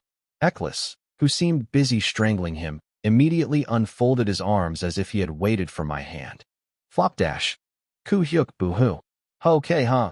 A man who fell on the floor grabbed his neck and coughed violently. I was inwardly surprised as I looked down at it with an expressionless face, because I didn't know Eccles would immediately fulfill my orders. I thought you'd try to kill me the whole time. Of course I didn't mean to kill Mark. It was an order issued with the determination to use a ruby ring on his left hand. After you've strangled the bully, I won't be offended by using the controls. However, Eccles's unexpected departure from Mark was immediate. I put my orders before my personal opinion. I was more than satisfied with it. Didn't you say that if the Real Princess come back, she will kick out the fake and can't take care of him? I glanced around the frozen area. The expression of the knights, which had already been hardened, became more rigid in my words. But would it be faster for me to be kicked out, or would it be faster for you to be fired? I laughed as if I were joking around, stretching out the end of my words. It was then. The dukedom has -5 reputation due to deteriorating relations with the neighbors. A system window popped up before my eyes. Unfortunately, fame has fallen, but the knights were not the targets, so it was none of my business. I turned to the real target. Eccles, come here. He came up to me immediately. Let's go. I held Eccles's wrist slightly with his unarmed hand and led him out of the military field. Favorability 32%.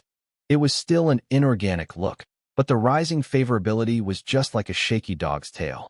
Lady, when I went to the front door of the mansion with the Eccles behind me, the butler who was waiting with the carriage welcomed me. You are very beautiful today. Are we ready to go out? Yes, I have prepared a carriage with defensive and tracking magic. You've already got the escort. The butler glanced sideways at the Eccles behind me and continued. I've assigned you a magician of the Mabuman clan. In case of an emergency, we'll teleport you to your mansion. Like Winter, the wizards did not reveal their identities well. Therefore, the price used was very expensive. It's rare for a royal family to use a wizard as a horse when going out. Are you sure you're a duke? I was delighted with the treatment that was getting better, but I pretended to be insignificant. Good work, butler. And this? Whether there was anything left, the butler took something out of his arms and handed it over. The Duke told you to have a good time because it's been a long time since you went out. It was a blank check. I looked at it in surprise, not knowing that the Duke would care so much about yesterday. If you knew I was on my way back from throwing a bomb at the military field, you wouldn't give me something like this. I hesitated whether I should take it willingly.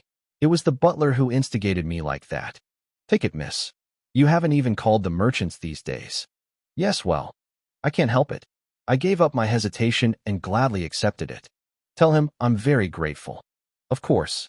I turned around and walked to the carriage that stopped. Eccles, who had been standing without saying anything until then, suddenly followed me. Standing in front of the open carriage door, I reached out to him silently. He just stared at my hand. Maybe it's because he's been left unattended for too long since I brought him here. Eccles didn't seem to even think about escorting me like a real escort. Fool, this is when you have to escort, lady. I winked at him. Then the gray eyes shook slightly once. But I'm a slave. No. I corrected his words immediately. You're my escort now. Then what should we do now? I gently waved before him. It was a left hand with a ruby ring stuck in it. Suddenly, Eccles smiled quietly. He held my hand and leaned slowly. He kneeled on the floor with one leg bent, and even the butler did an amazingly perfect job. And looking through my eyes, he said, Please crush my leg and get onto the wagon, master. Lady, can I take you to the dress shop first? When Eccles already sat on the wagon, the horseman asked. No, go to the arms dealer. I answered indifferently, with my chin resting on the window frame. Soon the carriage started. The magic is on. The ride was as good as a car. I was looking interestingly out the window that passed by quickly. Why? Suddenly, I heard a small murmur from across the seat. I turned my head and met Eccles, who was staring at me. He looked at me with unknown eyes and opened his mouth again. Why haven't you been looking for me all this whole time? It was an unexpected question. I looked over his face, wondering if he was blaming me for something like today, but I couldn't figure out what he was thinking. Are you upset? I asked openly. In that case, he intended to apologize. But, you promised. What? I hope you will come to me often as a hard-trained award. Oh, I managed to swallow the groans that burst. I forgot why I didn't find him. The memory of the rainy day, the eerie. I've been waiting for you every day. Not knowing what I was thinking, Eccles muttered in a whisper. Would it be because of the mood if the expressionless face just now looks a little sullen? I tapped on the window frame and picked an excuse that didn't find him. I'm so disgusted. You lied to me, Eccles. What? His eyes were round. Except for the look of a dead body. He looks so fine that I thinks he's a well-made doll. You said no one was bothering you, but you had this on your pretty face. I reached out my hand and stroked his cheek. He flinched noticeably and bit his upper body backward. As if embarrassed, I smiled briefly, looking at the fluctuating gray eyes compared to other times. At that time, it was really not there. Eklis made an excuse in a rather hasty tone. There must be quite. I inwardly denied his words. You wielded a sword as if you were going to kill someone, and nothing happened. The more I saw him, the more awkward he was. Anyway, you didn't tell me about this first, so the prize is invalid. But, shoo, I'm here to give you another prize, so don't whine and wait a little bit. I tried to appease him by blocking his retort. Eklis's cheeks blushed faintly, perhaps because my words, don't whine, were shameful. And favorability 33%. I was astonished by the slight change that I would not notice without careful observation. How old is Eklis? Just by looking at his face, he was like a much younger and naive boy. I thought over the game. I couldn't remember his age easily because I couldn't memorize each character's profile. However, normal mode was set to take a year to finish all routes after the return of the FL. And Eklis marries the FL after an adult ceremony in an epilogue that comes right after the ending. In this game, adulthood means that 18 years old past their birthday. Then now Eklis is. It means you're at least 17 years old. I was originally 20 years old, so I was tailing to seduce a much younger spirit. But why does it seem like I'm being seduced? It was when I was looking closely at Eklis, whose redness had already disappeared. Lady, we're already arrived. The carriage stopped. It was time to reward the promiscuous slave. Welcome. As soon as he found a carriage with the patterns of Eckhart, the owner of the arms dealer jumped out and bowed 90 degrees at the entrance. Is this where they sell the finest magic sword in the Empire? Yes, lady. Our shop handles all kinds of rare weapons as well as swords. Just tell me. Eklis, come in with me. I called him, standing by the carriage. He hesitated, as if he had decided he could not go in with me. Welcome. When I urged him one more time, he also stood right behind me without further delay. Do you have a wooden sword with an enchantment? I decided to buy the most urgent thing first. Then, the arms dealer looked like he heard something strange. You mean the wooden sword? I have a wooden sword, but I don't know how to strengthen it. No. I frowned. I was recommended by the butler that he was famous, so I thought he will do a great job. Wow, we can make customizations if you want. The arms dealer, who saw a disapproving look, hurriedly added. But it's very rare for anyone to go that far with a training wooden sword. When you have a certain basic posture, you're usually supposed to use a real sword. I coughed in vain, feeling embarrassed. He showed too much of a sword in it. We don't have any enchantment magic at the wooden sword, but there are many things that are never broken because they are made of old wood. Just show me around first. After a while we entered a room with only wooden swords everywhere. Next to me, I was looking around when I heard the owner talking nonstop. To be honest, no matter how much I look at it, it was just different in color, but it was all from place to place. Do you like anything? I handed the option over to Eklis, but he shook his head. I don't know. Is it bad? That's not it. It looks the same as the ones on the military field. I can just use them, master. No way. Listening to Eklis's words, the owner shouted hastily. Everything here is strong enough to compete with the real sword. Especially, the Polonia trees that grow in fairy forests are sharp enough to cut rice straws. No matter how good it was useless if the person receiving the gift was not even choose it. I can't help it. I let it out like a sigh, and the owner thought I didn't like it. He stopped the act of recklessly taking out the wooden swords. Well, then go to the real sword, not the wooden sword. What are you talking about? Yes. From here to here. I recited from the entrance to the very end of the room with my hands clasped. Send them all to the Eckhart mansion. It would be nice to buy a lot of strong ones in case they break. Next was a training suit. Perhaps because he was tall and handsome, Eklis's new look was absolutely stunning. That's good. I snapped out, looking around him once. An excited arms dealer spat and flattered. Of course, these are the best items in the capital city. Do you like it? Ignoring the opinions of the parties involved, I asked belatedly because I thought I had too much of my own way. Eklis stared at me and asked me back with an expressionless. What about you, master? Is master like it? Somehow I had a hunch that if I did, I would say no right away. I only chose what I liked, and of course I like it. I'm asking how you are, Eklis. It wasn't empty words, so I added with a small smile. I don't have to wear them. If master like it, then I like it too. Really? So, I was overjoyed at Eklis' hearty answer. Send me 3 of these in all kinds. Yes, yes. Of course. That's what it is. The arms dealer's mouth opened wide at my words. Then, shall we go shopping for the real sword for the last time? I clapped my hands lightly and turned around. The arms dealer rushed after me. It was then. Master, this is enough for me. Eklis came up with a quick step and blocked my way. Why? Sword is the most important thing for knights. What I wanted to say was replaced by a rich arms dealer. I looked back at him with a nod. There should be sword. Is it because you feel pressured? No, I'd rather. Eklis hesitated to answer. I don't think I'll ever use a real sword. I don't want to keep the gift from my master for nothing. Why do you think you won't ever use it? After the basic swordsmanship, you'll also use the real sword in sparring. Yes, yes. You're right 100 and 1,000 times. The owner nodded his head too much to my question. Eklis did not hesitate to answer. It's just like a thunderbolt. Slave can't be a formal knight. So all I need is a wooden sword to train.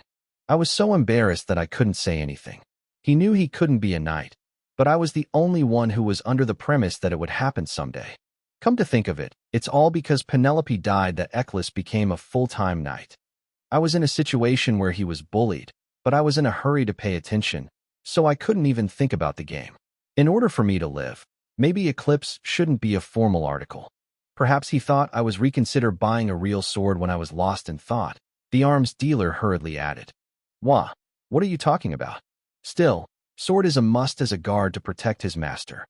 My body is enough to escort my master. The arms dealer was frightened and immediately shut up.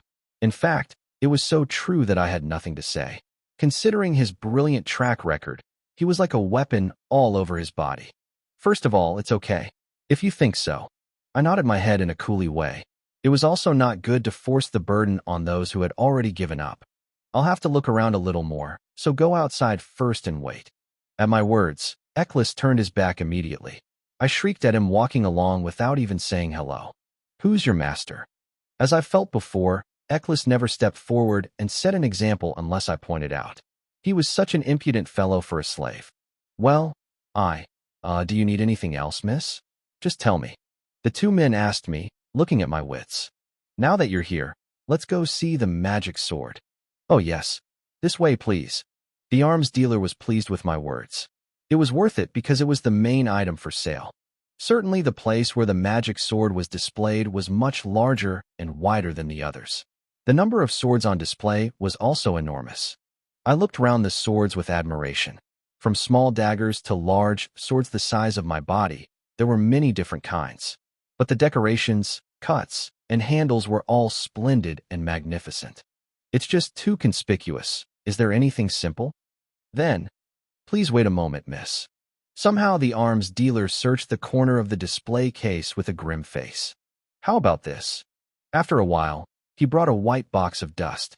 It was too small to have a sword in it, like an accessory case. What is this? The sword of the ancient wizard. He unlocked the box with a package of keys. As I was about to feel bad when I saw dust piled up, I became a little interested in the word ancient wizard. The arms dealer, who pulled out the lock, opened the door. Inside the open box with a rusty sound of key kick. What's this? There was a rugged iron necklace with a tiny sword-shaped ornament, about the size of a sword. Are you trying to play with me? Give me a simple sword or a necklace with a sword ornament. Moreover, the sword-shaped decoration did not have a single jewel attached to it, far below the aesthetic standard. I frowned violently. Then the arms dealer waved. Oh no, no way. Then what is this? Here, if you hold the handle of the sword and blow in your mana, the sword-shaped decoration turns into a real sword. The arms dealer handed me the handle with his index finger and thumb and urged me to hold it. I couldn't believe it was easy to turn sword like a baby's toy. I asked, still with a doubtful look. Then it doesn't mean that those who don't have magic can't use it. The long-trained knights are bound to operate mana little by little. Otherwise, you can't use the magic sword. He also made it obvious that he didn't know much.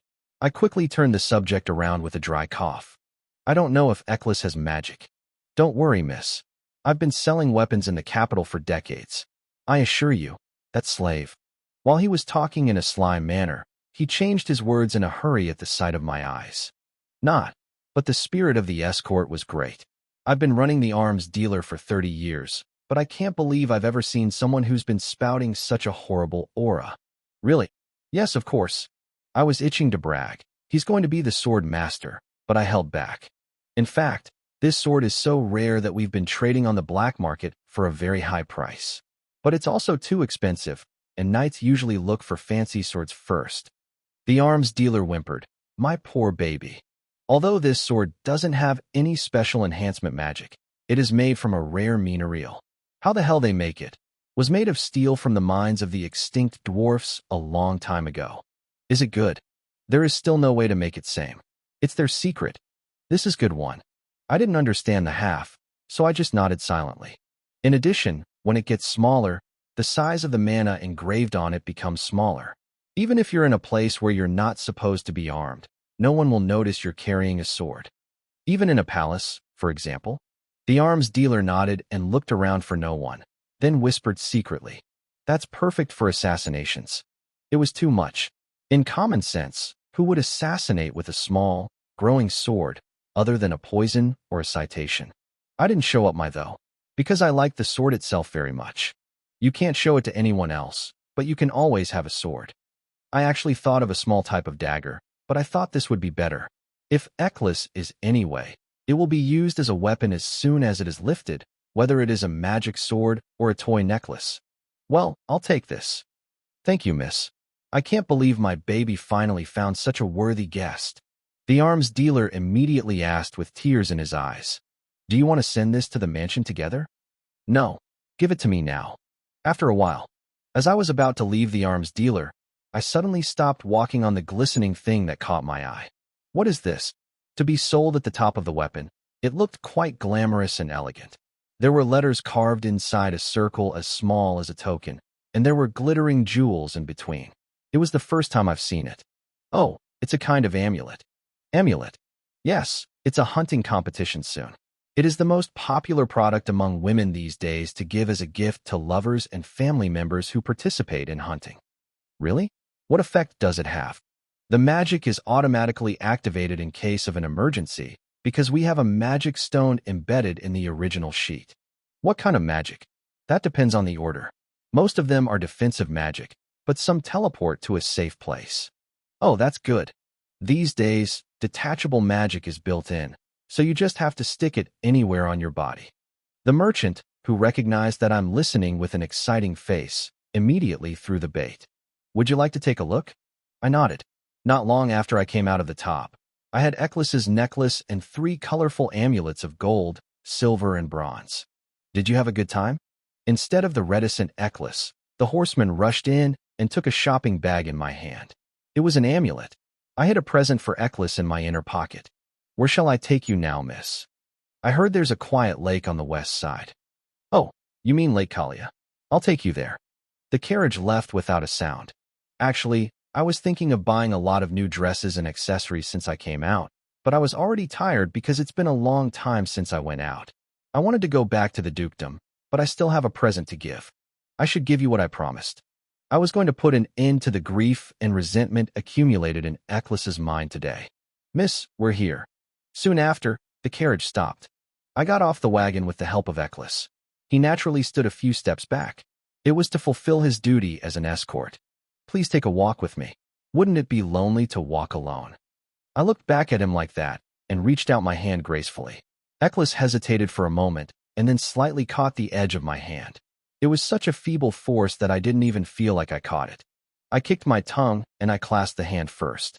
I felt his twitching fingers. I glanced sideways and saw him bow his head down. Unfortunately, however, the favorability remained unchanged. We held hands and walked along the well-made promenade for a long time without a word.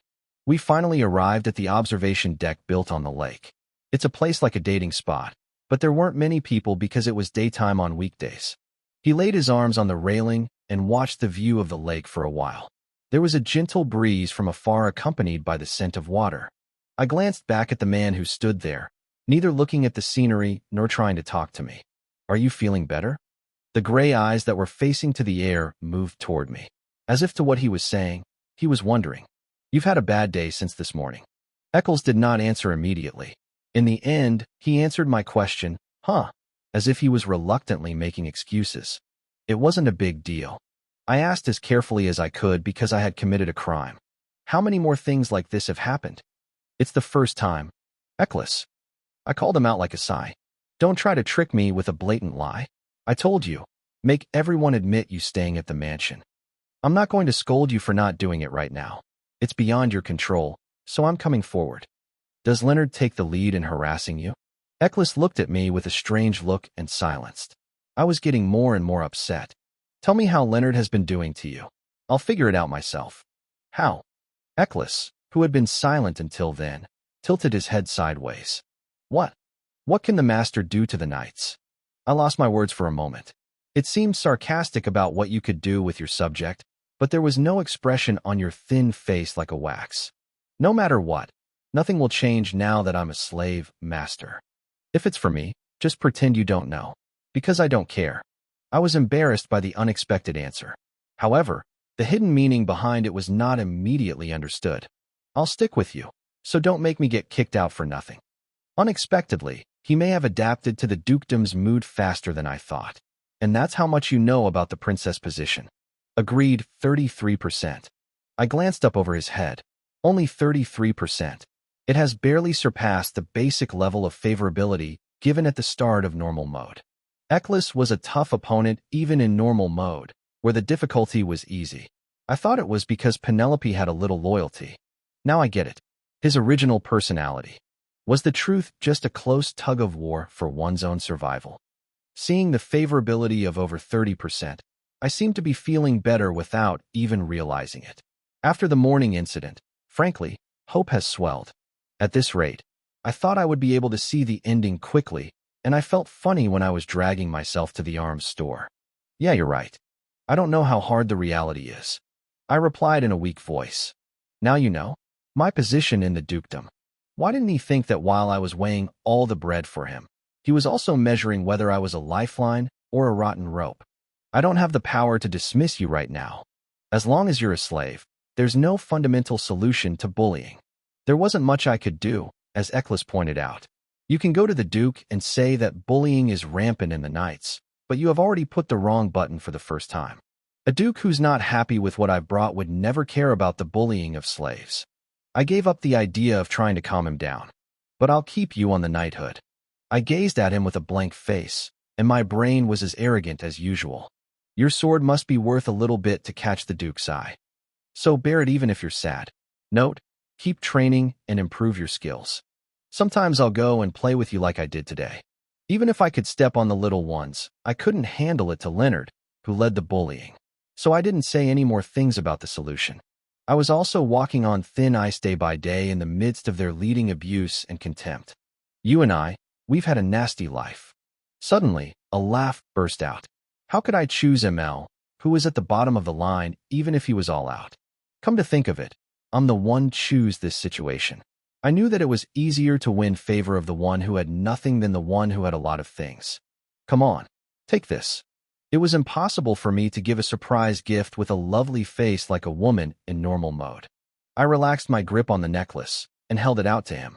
It's like a toy, but it's a sword. Hold on to the handle and give it a try. Eccles looked down at the necklace that came out of nowhere at me with a puzzled look. I couldn't believe it was a sword. Quickly, at my urging, he reluctantly lifted the sword with his thumb and index finger. It was that moment. A bright light came out of his hand, and at one point Eccles had a long sword in his hand.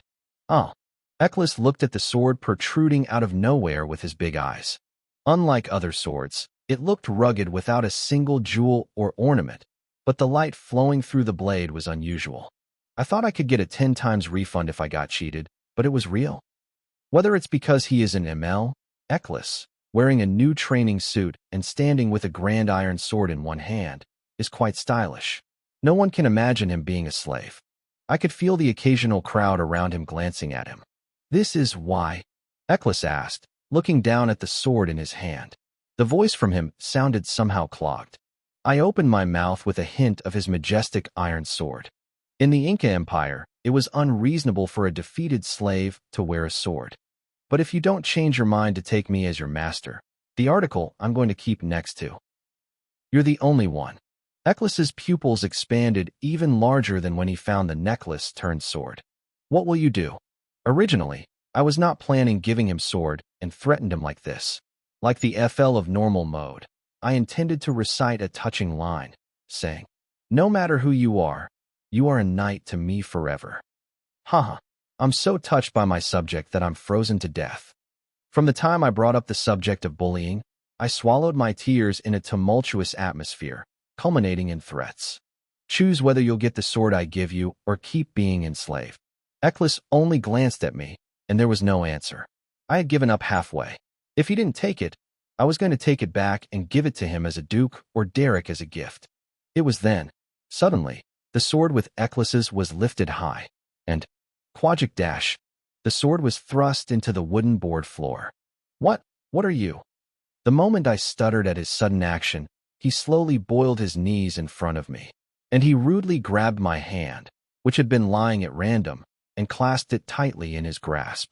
As your only sword, I pledge eternal obedience and loyalty. Eklis bowed slowly, muttering the words. The dry lips touched the back of my hand. The first touch with ML was a slight temperature that was neither cold nor hot, but I didn't even feel him right. I swear eternal obedience and love as your only sword. Wasn't it too early for the two for a loyalty confession? In normal mode, Eklis's vows to the FL were distinctly different. Anxiety swept over. But, favorite 40%. The soaring popularity weighed down on the unknown anxiety at once. The situation is just different. So comforted, looked down at Eklis, kissing on the back of my hand. I could see the neat top of the grayish hair. Don't betray me, Eklis. I mumbled my heartfelt words for the first time to my naked man. Betrayal. Only mean death. Everything bought from the arms dealer was delivered to the dukedom the next day. When the workers saw the boxes piled up like mountains in front of the gate, the employees opened their mouths and signed. Lady Penelope. Well, what's all that? It was only after I just got up and washed my face when the frightened butler hurried to the room. What? You said you'd been out for a long time, but... The butler was unable to speak at my question. What weapons did you buy so many? In particular, there are more than 60 boxes full of wooden swords. Well, it doesn't seem enough. I shrugged, recalling what happened yesterday. The butler was silent for a moment. He looked at me with a look as if he were looking at an immature child and sighed, and then he opened his mouth again. You have such a beautiful mind for worrying about the knights, Mississippi. The Duke don't spare money on the knights. And so are the wooden swords. There's still a lot left, so you don't need to buy a new one. Who cares about who? Listening to him, I tilted my head. Meanwhile, the butler added with a look of regret. It's been a long time since you've been out, and you should have bought more jewelry than that. Or a dress or something. Butler, something must be wrong. I corrected his idea with a frown. They weren't bought for the knights of the family. What? Then? It's a gift to my escort. He stammered back to see if my big actions were unbelievable. Well, then, all that stuff. The butler must have heard about yesterday's commotion. The butler's face, which had been stained with embarrassment by my words, suddenly darkened. Well, then people who swear at me will say I somewhat pretty and ask to buy weapons. I snorted inwardly at his reaction, and I drove a wedge so that there would be no one in vain. I bought it for Eklis because he didn't seem to have enough training items to use. Why? There's no room to store it. No. The butler shook his head in a hurry. It was ridiculous that there was no place to store them in the dukedom where there was space left. Of course, the butler would not be at all embarrassed by it, but I answered deliberately by distorting his question as something else. I meant not to ask further questions. I'm sure Lady got an idea. Soon the butler nodded slowly and agreed with me. Unexpectedly, I thought you were going to complain 1 or 2 more words. I reminded myself of my position a few times, but the attitude of treating Penelope as an ignorant had not changed. I opened my mouth with a curious look at him, who had clearly turned into an apology 2 days ago. I'm good enough to care about him, so I don't have busy butler to pay attention to him. Then, just watch as you have been.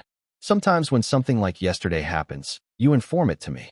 Okay, I'll arrange the gifts you bought in a warehouse where only your escort can. Thank you. I smiled briefly at him, who responded politely. It felt good to communicate with each other in this house for the first time in a while. Sometime after the butler left, Emily came to visit with breakfast. Miss, I heard the morning stuff was your escort's gift. She chattered wildly, setting the tableware on the table. Rumors spread quickly. You should take me with you. Emily made a pretty sad appearance. A maid in charge of the nobility is an inseparable. Since the trust of her owner leads to the power of her servant, I understood her grumbling that she decided not long ago to become my hand. Take this. I handed her what I had taken out beforehand. It was an amulet of the same color bought from the arms dealer. Emily didn't take it easy, but she just looked down at my hand with her big eyes. What are you doing? Not take it quickly. What is this? What is it, miss? It's your gift. Gift? It protects you from unknown dangers. Amulet's gift to Emily was not so valuable because the spell of vision was so comprehensive and vague. But it's a universal gift for dear people. I have a lot of enemies. You're now my person, and you never know when or where bad things will happen. So keep them in your body all the time. As a way of venting my anger the other day, I had a word of apology for Emily. Moreover, she had once refused the expensive jewelry I gave her, so I honestly didn't want to test it. If she refused even this, I thought she might have another plan. Miss. But Emily, who raised her head, cried and called me. Well, I've never received a gift like this while I was working for the Duke. Really, it's so pretty. I'll treasure it. That's a relief. I will serve you harder in the future. Really. She swore her allegiance several times with a determined look. When I saw it, I felt a long way off when I first came here and was stabbed by a needle. It was then. Has gained a reputation for +5 due to improved relationships with his neighbors of the Duke. A white square window popped up in front of my eyes, and my reputation, which had fallen not long ago, was restored. Thank you, miss. Thank you so much. I thought about it every time, using Emily's back-stretching voice as the background sound. If it's going like this, how good it is. Once in the morning, the butler visited my room again in the afternoon, with a message that the Duke is calling. My father? Yes. I was in agony for a moment. I was not the agony of why the Duke called, because there's so much things to call about. It's because I haven't prepared for the biggest fuss yet. The fight with Leonard? Or the one with the military field assaults? Or is it because I bought me a bunch of weapons with the paper check? In fact, the second one was the most suitable. Leonard wouldn't have told him that he had a fight with his sister at that age. I used the money I gave you as I wanted, but I was wondering what to say. You don't need to feel so bad. Perhaps my thoughtfulness seemed to be worrying, the butler insinuated. He gave me an indication of the status of his work. Let's go for now. I got up without thinking more about the words. Father, I heard you called me. As I entered the office with a light tension, the Duke, who was sitting on the sofa, welcomed me. Yes, sit down. Pointing to the opposite sofa, he said. What changed so much after I became a princess in the game was that the Duke no longer condescend me. That means I don't have to kneel down and beg. Without hesitation, I walked and sat opposite the Duke. He took out the cigar he was smoking and asked, Would you like tea? I'd appreciate it if you'd give it to me. Shortly after the Duke rang the bell, the maid brought a simple refreshment and a light steaming tea. That's enough. Get out of here. The maid, who was about to pour the tea in front of the two of us, bowed politely to the Duke's dissuasion and went out. Again, there was an awkward silence in the office. Come to think of it, it's my first time having tea time with a character. Every time I came, things were clear. To err, save lives, and leave this place quickly. But apart from my innermost thoughts, no one treated me as an equal person. Now a slightly better attitude was reassuring, but on the other hand, bitter. During this thought, the owner of the mansion took the initiative and poured tea into the cup with a kettle. Thank you. I mumbled my thanks, but didn't willingly lift the teacup. The Duke, who took a sip of peppermint tea with a pungent smell, took a little pause and opened his mouth. Penelope. Yes, father. There was a commotion on the military field. As expected, the reason the Duke called was because of an assault. Is it fortunate that they didn't call him because he fought with Leonard? Yes, there was some friction with the knights. I'm sorry. I nodded my head gently, and put my apology in my mouth, as I used to say. Click dash. The Duke put down the teacup and shined his eyes sharply. Explain the whole story. I'm sure it's just what you heard. I didn't want to make a mistake, explaining things that were not related to my life. The Duke's eyebrows wriggled, as if my answer was not good enough. I know what I've heard. You mean that I showed up on the military field without any hesitation and made Eccles strangle a knight? He recited in a trivial way. It was obvious without the military's eyes that they would have given testimony in their favor, leaving out all my faults. Of course, she's an adopted daughter, but how can she say we got caught cursing in front of the Duke? If you call me to check if it's true, yes, it's true. I proudly declared the Duke face to face. As a lady, I'll accept your orders for self-reflection because you can't stay quiet for this matter. I won't participate in hunting competitions either. Unusual, I didn't say I was wrong. It was because I did it with my full will, and I didn't think it was very wrong. Instead, I secretly revealed my purpose. Let's avoid the hunt if we can. Having fully established Eccles's favorability, I was not going to participate in the hunting competition and decide to imitating the FL at normal mode, and was going to raise his sense of attraction or popularity. When I heard about the hunting competition at the luncheon, I didn't think deeply about the situation.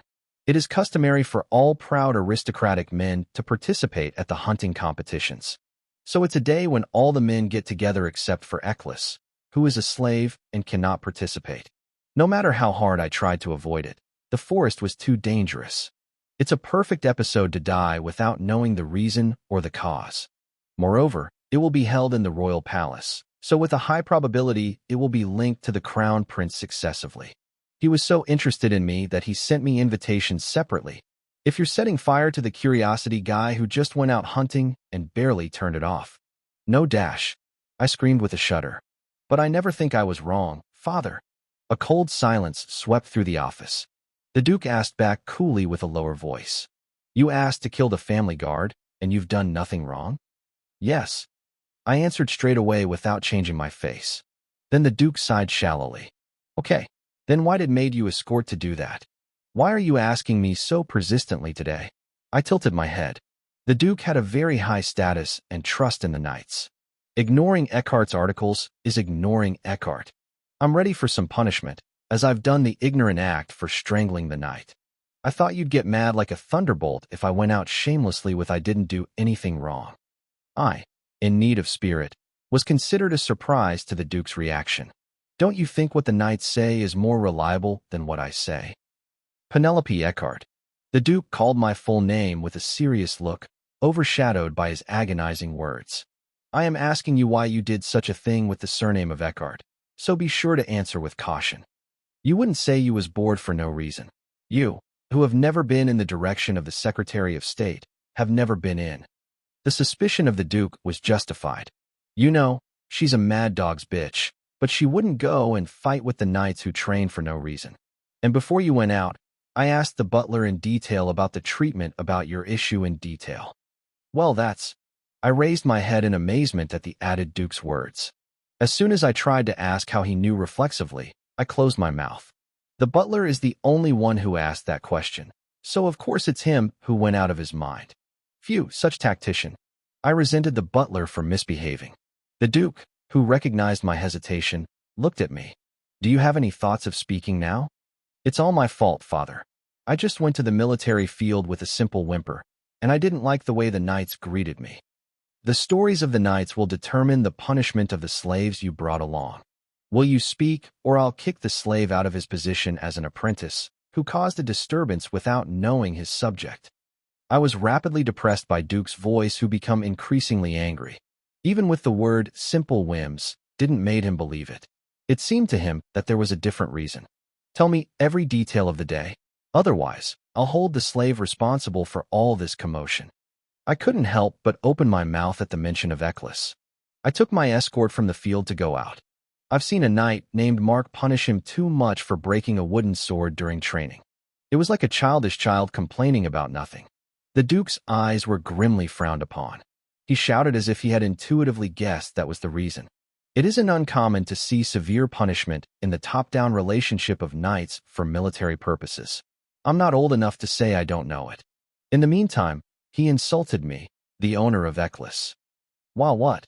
When he heard my answer, the Duke, who was in the rain who was going to scold me again, groped his words with open eyes.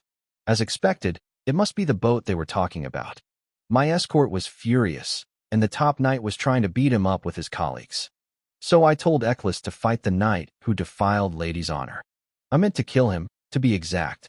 I was not foolish enough to confess such vulgar words to the Duke. The Duke kept his mouth shut at my words for a long time.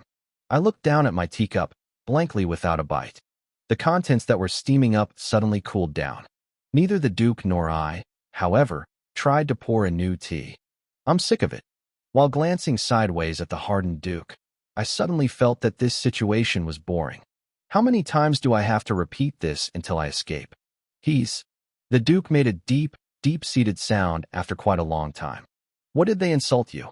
They say I'm a fake, that I can't even cover him if I'm kicked out. So he told him to realize as soon as possible that he's serving a master as a rotten cord. I recited it without a single exaggeration. It wasn't because the knights who had reported their atrocities were reprehensible. If I had known now, I wished I would have cared about whatever I did. But the slowly distorted Duke's face was unexpected. Why didn't you come to me and Derek immediately and tell them? He asked, breathing loudly as if he were enduring something. Obviously, Penelope would have stormed into the Duke's room and yelled at him first, saying the knights had despised her. I pondered for a while and just told the truth. I punished him right away, but I thought he was not worth it. What do you mean, he wasn't not worth it? The answer was terrifying, and the Duke burst out. How worthless is him to dare to be a knight and tell the vulgarity that insults the lady? I couldn't see why he was so angry, so I opened my eyes round. They're articles loyal to father and family, not to me, are they? I thought it was all over when I brought in the escort myself. I don't want loyalty from knights who don't recognize the princesses. This was not only for the knights, but also for all the employees.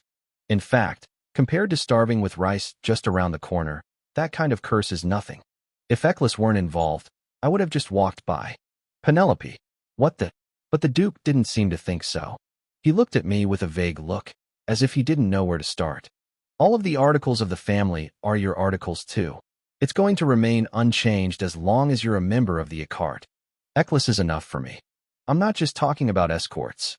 I'm telling you he's my article too, father. I didn't want lose to the Duke, so I went on. I told you the other day that I don't want to take those who don't want to protect me. But nothing has changed, except that Eklis was placed as an apprentice for dry-dressing knights, not as a servant who do chores. Yesterday, on the first day of the festival, there was only one article that kept me safe. It was true, I was not defending him. Those who did not respond, or even pretend dry by insulting human would never been my knight. Whoa! The Duke breathed a deep breath with a dim face, as if he could not think of any more to persuade me in the sight of my eyes reciting. He asked quietly, rubbing his eyes as if this conversation was a little tiring. So, did you buy 600 wooden swords for yesterday's work? There's 600? I didn't know because I haven't counted every single one. It was a bit funny because I thought I could see why the butler came up to my room in the morning. I've decided to imply that I'll have Eklis as a knight. I felt sorry for him, so I bought him a magic sword. Penelope Eckhart, using blank check for such a place. Don't be so hard on me, father. I stuck out my lower lip, interrupting the nagging. You gave it to me to relax my feeling, to look like a lovely youngest daughter. It was an imitation that I tried because I didn't want to hear any more nagging. After adding coyly, I gulped down the cold tea. Because my mouth is dry. You're not going to make a fuss about me stopping you, are you? I used to be a sucker for acting cute. But if the Duke was so angry about yesterday, I was going to give him a present and act cute. There was something wrong with the order and the situation. Why am I always like this? Over the teacup I was holding, swallowing my tears, I looked at the Duke's countenance. CK, you want catch a cold, so you drinking cold tea. When the tea comes warm, drink it again. Fortunately, or unfortunately, the Duke might look at me disapprovingly drinking tea, but he was not angry anymore at me for telling him to stop nagging.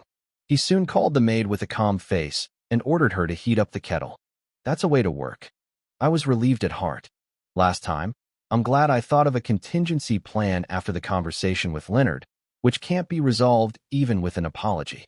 After reflecting on the FL of normal mode several times, It was not the answer to just apologize like a pushover in every situation. The difficulty of hard mode is getting harder. From now on, I have to differentiate myself according to every situation. It was when I was lost in such thoughts. Penelope. The sudden call awoke me from my thoughts. Yes, father. I don't think so, but... The Duke grazed his brain. It can't be slaves. Yes. Even if he gets his status confirmed, isn't he from a defeated country? What? I stuttered with embarrassment at the unexpected remark. However, the Duke that connects the words was serious about what he was thinking. You don't know what greed he's hiding behind his fair face. I think there's one or two people who's after Eckhart's only princess. Father. I called him one after another in embarrassment. You think I'm keeping Eckles to be a government? Then it was a very serious misunderstanding. He might kill me at any moment. What a fair face. Every time I lose his favor, my heart falls with it. Embarrassment quickened my speech. I know I'm not as good as the rest of the world, but I'm not that thoughtless. I'm saying this just in case when I see his face as fine as a girl. It's not a novel. What kind of escort would want him to be? And I'm not the type of person who attracted to people younger than me.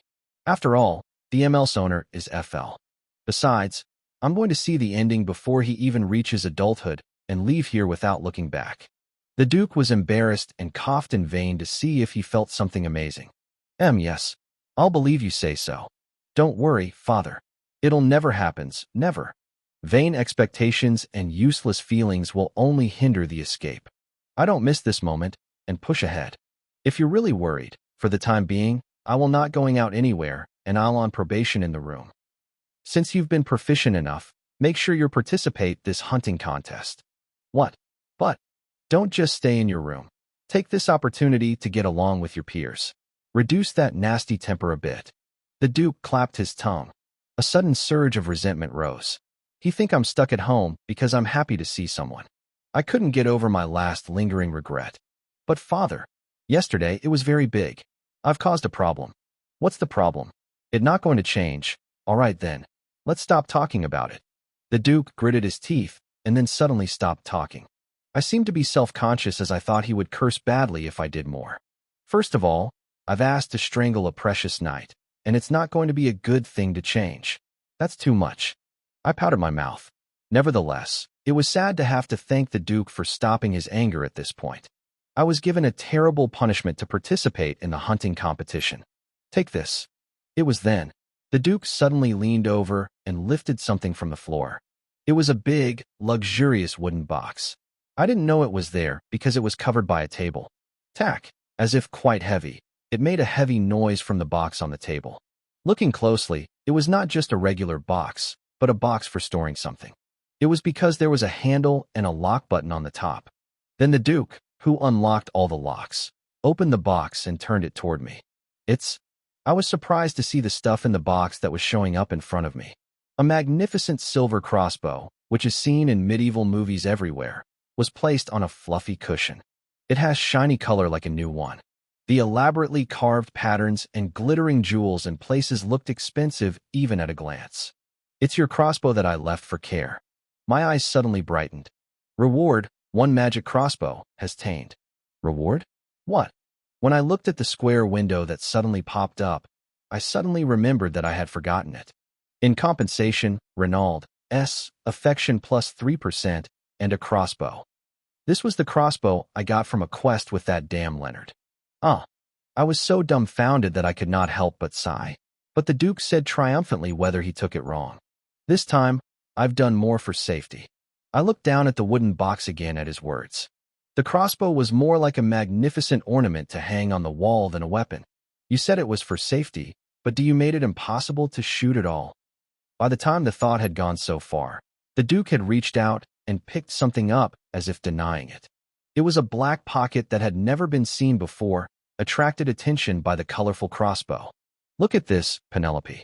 The Duke untied the strap in the pocket and opened the entrance. Inside it was full of iron beads the size of a thumbnail. I asked with a face that I didn't know what was going on. What is this, father? I replaced it with a magic bead instead of an arrow. Magic? What kind of? When hit, the beads burst, and immediately the brain metastasis, causing you to faint for a while. It's not strong enough to be put to death, so even if a person is hit, there won't be any serious injury. I see, I answered without sincerity. Then later, I felt a little sorry for the Duke, who worked hard to explain it. But I couldn't help it, because I've lost all my interest since I couldn't avoid participating. What's with the hunt? I'd be glad if I can hide so well from the Crown Prince's sight, so he wouldn't notice me slashed. When I didn't seem to be interested, the Duke's face hardened a little. And there's one more thing, he added with a darker voice than before. The magic of losing your memory right before you get hit by a marble. What? The magic of losing memory. What does the crossbow have to do with the magic of losing memory? I looked at the Duke in a daze again, unable to understand the language. Then he opened his mouth with a look of reluctant talk. If you really want to shoot, lure it to where there's no one around. Yes. I opened my mouth wide. What the hell are you talking about? The Duke's words sounded like he was allowed to shoot people. Oh, father, what does that mean? I stuttered and carefully asked if I understood. Then the peacock kicked his tongue loudly. CK, don't try to blot out like a foal in front of everyone else's eyes as before. They'll lose my memory after they faint anyway, so don't just leave a witness who said you shot them. Do you understand? He seemed to be trying to appease his immature daughter, who was about to get into an accident. I heard I were banned for a year because you said I'd shoot and kill with a crossbow?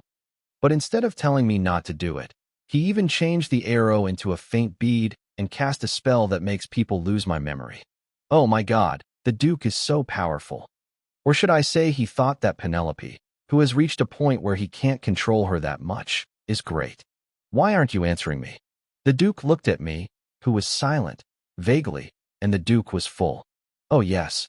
I mumbled back in a dazed mood. I couldn't bear to say that I wouldn't hunt people and stay calm. The participation in the hunting competition I wanted to avoid has been confirmed. Okay, father. I'll use it well. I'm all right if you get it. When he answered again in a sullen manner, the Duke coughed his words. I was trying to give it to you after hearing the whole story from your side, not to scold you. It was an unexpected consolation. I opened my eyes wide and looked at the Duke. If you understand, let's stop here, go up to your room. We've had a long conversation. He smiled a little awkwardly and hurriedly arranged his seat, as he himself didn't know how to say such a thing. He ordered the maid to bring the crossbow to my room without a break. I hesitated for a moment, looking at the table that had become neat in an instant. The Duke looked at me with a puzzled look, still sitting. I don't know. I'll give you what I brought. I have something for you too, father. I plucked out what I had roughly covered next to my skirt. It was a box wrapped in luxurious velvet, contrary to what was given to Emily. I opened it and carefully stuck it out before the Duke. A brilliant silver lining embroidered the Duke's big eyes. He was very surprised at the sudden gift. Isn't this amulet? It's engraved with an order that activates emergency teleport magic. Why are you? As expected, the Duke's reaction was like that he had never received a flower in the garden from his youngest daughter. I shook my head to the foolish Penelope and explained in a gentle voice. These days, it's the most exchanged gift among the nobles who attend hunting competitions, father. Gift? Yes. I heard that this hunt will involve guests from other countries and release the rare animals they brought. Yes, that's right. Just in case, I want you to keep it with you throughout the competition. Who dares to attack me in this empire? There no one dare to attack, but we don't know what kind of forces will approach Eckhart's political position. In my reply, the Duke looked at me as if he were looking a strange creature he had never seen before. The silver-colored, colorful amulet I gave him was engraved with an emergency teleport order, so the price was quite high. In fact, actually, I was thinking about the one with the defense order engraved on it, but this one was better. It was Eckhart who did not participate in the war, claiming to be a neutral faction. But if you kill or attack a duke, even Eckhart will be turned into an enemy, and war will recur, so no one will do such a stupid thing. But you can kidnap him and threaten him. If something unfortunate happens to my fathers, I'm sure there will be forces trying to get him into factional strife. Yes, you have such a brilliant idea. The Duke muttered as if he had been shocked, and then he looked at me and said, No. Well, yes, I'll keep it with me. He replied with a puzzled look like me, who just received a crossbow with a magic that makes the person who was hit lose his memory. It seemed totally unexpected that he would receive such a meaningful gift from her reckless foster daughter. Then I'll go up. Originally, it was a gift that was brought to avoid his anger. It was given regardless of the purpose, but the gift delivery ceremony was over anyway. My heart was itchy for no reason, so I shook off my seat and quickly got up to the door. It was then. Penelope. Suddenly, I heard a low call from behind me. Yes, father. You've become quite mature these days. The Duke stared at me with an unknown look and said a word. It was a nice compliment. But somehow, the words choked me. I didn't know why. Just, at that moment, my mouth moved. Duke. After a long time, the Duke's blue eyes were slowly growing. I can't say I've never resented. But, is this for poor Penelope? Or, I've never felt ungrateful for bringing me here.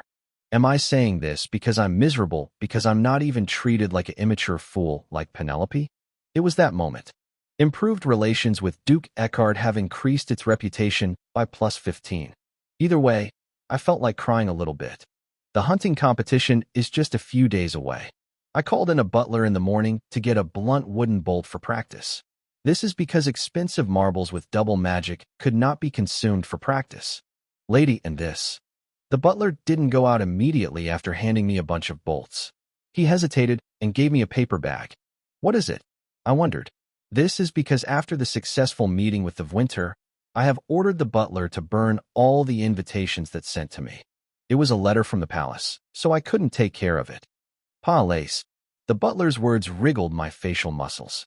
What reason is there to send me a letter from the palace?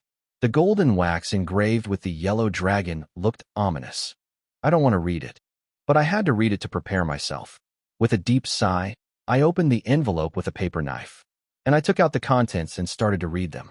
Dear Princess Penelope Eckhart, several months have already passed since the meeting in the maze garden. In the meantime, every time there was a big or small banquet in the palace, I told them to send an invitation to the princess, but Princess never participated. Are you still stuck with the iron poison? Fortunately, the hunting competition is coming up soon, so I will be able to meet you again soon.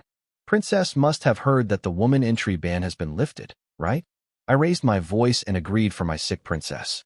So I hope you get well soon and meet me during the day. P.S. You didn't forget the promise you made with me, did you? You'd better remember, princess.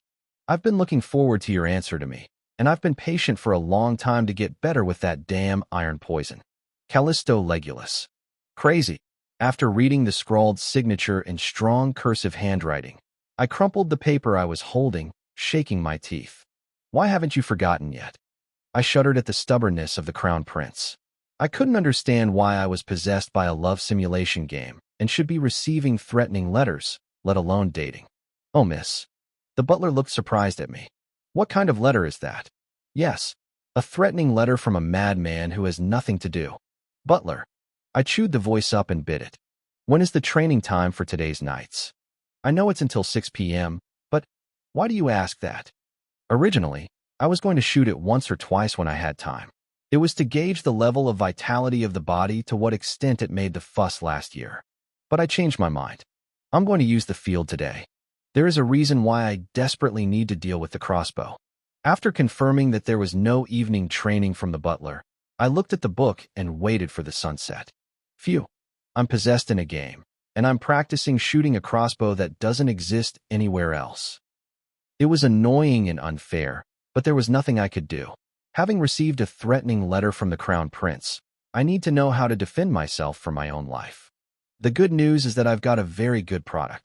I won't shoot women who get my nerves like what the dukes worry about, but I'll shoot men who try to kill me and knock them out. Especially the most dangerous and most demanding prince. If I shot him wrong, I'll be a dead ending because I'll be a royal prisoner. But, fortunately, the iron ball bursts and the impact rises, so there is no evidence left, and even the right memory is lost. Perfect. I stood up and clapped, imagining the skeleton of a prince who fainted with a bubble. This is a defensive measure. It's never a mixture of personal feelings. I tried so hard to justify myself. After a while, the sun sank out of the window. I changed into my hunting costume and got ready to go out. The aristocratic women of the Inca Empire had no separate clothing because they rarely hunt. So I wore a pair of tight tights and suspenders. After wearing a leather vest and tie, I stood in front of the mirror. I thought it would be ridiculous to wear men's clothes, but when I saw the reflection in the mirror, it completely disappeared. Wow, it looks great on you. Indeed, crazy looks were not entirely dependent on costumes. I looked like a female warrior who was used to hunting like goddess Artemis when I even put head together and turned it up. I smiled and even took out the crossbow. I thought it was heavy on the outside, but I was surprised by the light magic. At this time a year ago, Penelope used it often, but the sense of grip was not low as if I were really familiar with it. After finishing the final inspection, I left the room with a bundle of arrows. Huck. Every employee I meet today took a breath and looked down. Every time I walked in the hallway, I was nilcarly caught in the eyes. My figure with the crossbow and arrow seemed quite hideous. I'm going to have to carry it and walk around often when I going stride. Thanks to it, I was able to get out of the mansion safely without a distraction. The road to the field was calm and silent. It's no wonder that they deliberately set the time for all the articles disappeared. But the idea was soon shattered by a figure walking from the other side. The sunset-colored pink hair was unusually red, to the point where it looks almost like my hair color. However, I tried to turn around in a hurry because I recognized the 17% favorability written above his hair color first. But at that moment, our eyes met. I stopped with a thud. I'm doomed. I was deeply sighed that I had somehow come to face each other in a vague way. I can't believe I bumped into you, the number one target to avoid. How could I be so unlucky? What should I do? It was ridiculous that I fought with his teeth exposed just a while ago, and now I'm greeting the guy, Leonard. But isn't it also funny to turn around in an eye contact situation? So I just brazenly decided to go head to head. What are you going to do? If I had any shame, I'll ignore you. But Leonard was much more shameless than I thought. For the first hunt, you look like a country bumpkin. Just as I was about to pass by, he was sarcastic. Are you going to embarrass yourself going to the field with that shit? I looked around quickly first. Fortunately, there was no stone in sight to fall and hit my head, so I just tried to ignore it. But now you've decided to ignore what I'm saying? I couldn't go further by a quick front blocker. I raised my head with a low sigh. Do you have something to say? In my question, Leonard looked at me with a look that seemed to have a lot to say. Okay, let's hear what else is going on this time. I looked at him and waited for him to speak, but he just stared at me and said nothing. If you have nothing to say, then don't talk to me. I tried to pass him again. Only then did Leonard hurriedly open his mouth. The training isn't over yet. I've been training late for a few days, so if you go now, you'll run into the knights. I didn't want to talk to him anymore, but I'm in trouble, as I was told. Come to think of it, the news that I had an argument with the knights has already reached his ears. But what's the matter? If there should be a void to, they'll the one should avoid me. I gave a lukewarm reply. I don't care. I've got at least a target to use. If you done talking, then I'm going. And just as I was about to pass him by, if you want to go up to the attic, go up. An unexpected remark caught my ankle. I don't care if you go or not now. I was just listening to what he was saying, and suddenly I burst out laughing. You sound like you're doing a charity. Penelope might be attached to the attic, but I wasn't. How do we know if I'll get interrogated about making a wish while climbing up and seeing if it's a fire or not? I answered right away without thinking twice. No. Why? Because I don't want to bump into you. The blue pupils became bigger. The white letters on his head blinked. He looked at the series of processes with an expressionless look. Favorability, 17%. It wouldn't make much difference even if it dropped by 1 or 2% at this rate. I focused more on the less finished training story he told me than on his flirtation. So is Eklis still here? My plans to raise Eklis's favorability a lot during the hunt have failed, so I'll put it up before I go. It was then. Leonard's lips, which had been hesitating for a long time, barely opened. At that time I did. What? I was distracted by other thoughts and missed what he said. When I looked back at him and asked him again, he snapped his lips. I've been talking a little bit. Nevertheless, I couldn't understand what Leonard said, because he mumbled in a rumbling voice. But I had a hunch what he was going to say to me. If you're going to apologize, you have to do it like a real man. Kicking my tongue inside, I bit back. What? Did it. I can't hear anything you said. When I looked at it, I noticed a shy tone. I knew this was my bad idea, but I couldn't stop thinking about what I had been getting from him. It was that moment. Oh, I'm sorry I was a little harsh at that time. Leonard suddenly raised his head and shouted, "Dadadak!" I heard a startled bird flying from across the bushes. "Did you eat a boiled train pot?" I frowned, touching my prickly ears. Then he grumbled with a red face. "Other times, I came here first and talked to you. But why are you getting so long this time? Anyway, girls are." I gazed at such Leonard. It was just a grumble, but the relationship between him and Penelope seemed to be evident. If it had been a normal game route, how would it have progressed here? I'll have to accept Ronald's apology and thank you for apologizing first. But well, why do I have to say something I don't even like to say thank you every time? Leonard. At my call, he gave me a rude answer, glaring at me. What? Your apology, I accept. I didn't do anything good either. I'm glad to know. Perhaps it hurt his pride to apologize first, and Leonard's crumpled face straightened out, as if it was only natural for me to accept an apology. But you know what? It's the first apologize I've ever received from you. I'm not going to thank you for the red-handed apology. You've slashed me with your tongue countless times, and I've forgiven you countless times without your apology. I mean, I'll forgive you again this time. Instead, he smiled brightly. I laughed so hard that you didn't apologize, but you thought I was just accepting you. Due to the inverted position, the glow of the sunset over the ridge poured over my face this time. Small hairs were scattered in the swirling wind. It was when he raised his eyes again with one hand, with his side hair in his ear. Huh. Leonard's face looking at me was a little strange. His eyes were confused as if he were out of his mind, and when his eyes met, the redness was spreading from the bottom of his eyes. Yes, he stammered with an instant red-hot face. I don't need any forgiveness from you. I've said everything I need to say, so I'm going. And he turned around and disappeared like a shot without a moment to answer. What's wrong? Left on the forest path, I frowned at the back of the man who was going away. At that moment, the top of his head was shining big. Favorability, 22%. I had to check several times to see if it was right, until the white writing that was getting smaller and smaller was completely gone. Leonard was right. When I arrived at the training field, the atmosphere was chaotic as if the swordsmanship training had just ended. Fortunately, there was no archery training, but the target site, which was far from the training field, was empty. I trudged around the field to avoid the crowds of knights. It would be faster to cross, but it was only a short time ago that I had a face-to-face encounter with the Duke. For the time being, it was better to stay calm without causing more trouble.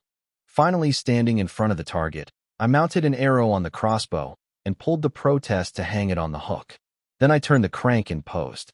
I believed in the owner of this body who used the crossbow for a year. What's wrong with it? But I also felt that the end of the bow toward the target was unstable. When I was just standing there, I felt light, but when I aimed at something, my arms trembled because it was heavier than I thought. Didn't she actually shoot? I couldn't stand it and dropped my arm again to vent my complaint. I can barely load it, but I have no idea how to hold it and shoot it. Yap. After shaking my wrists, I raised the crossbow again. This time, I was going to shoot you quickly before my arms shake. If you hold it like that, you can't aim. Suddenly, I felt warmth behind my back.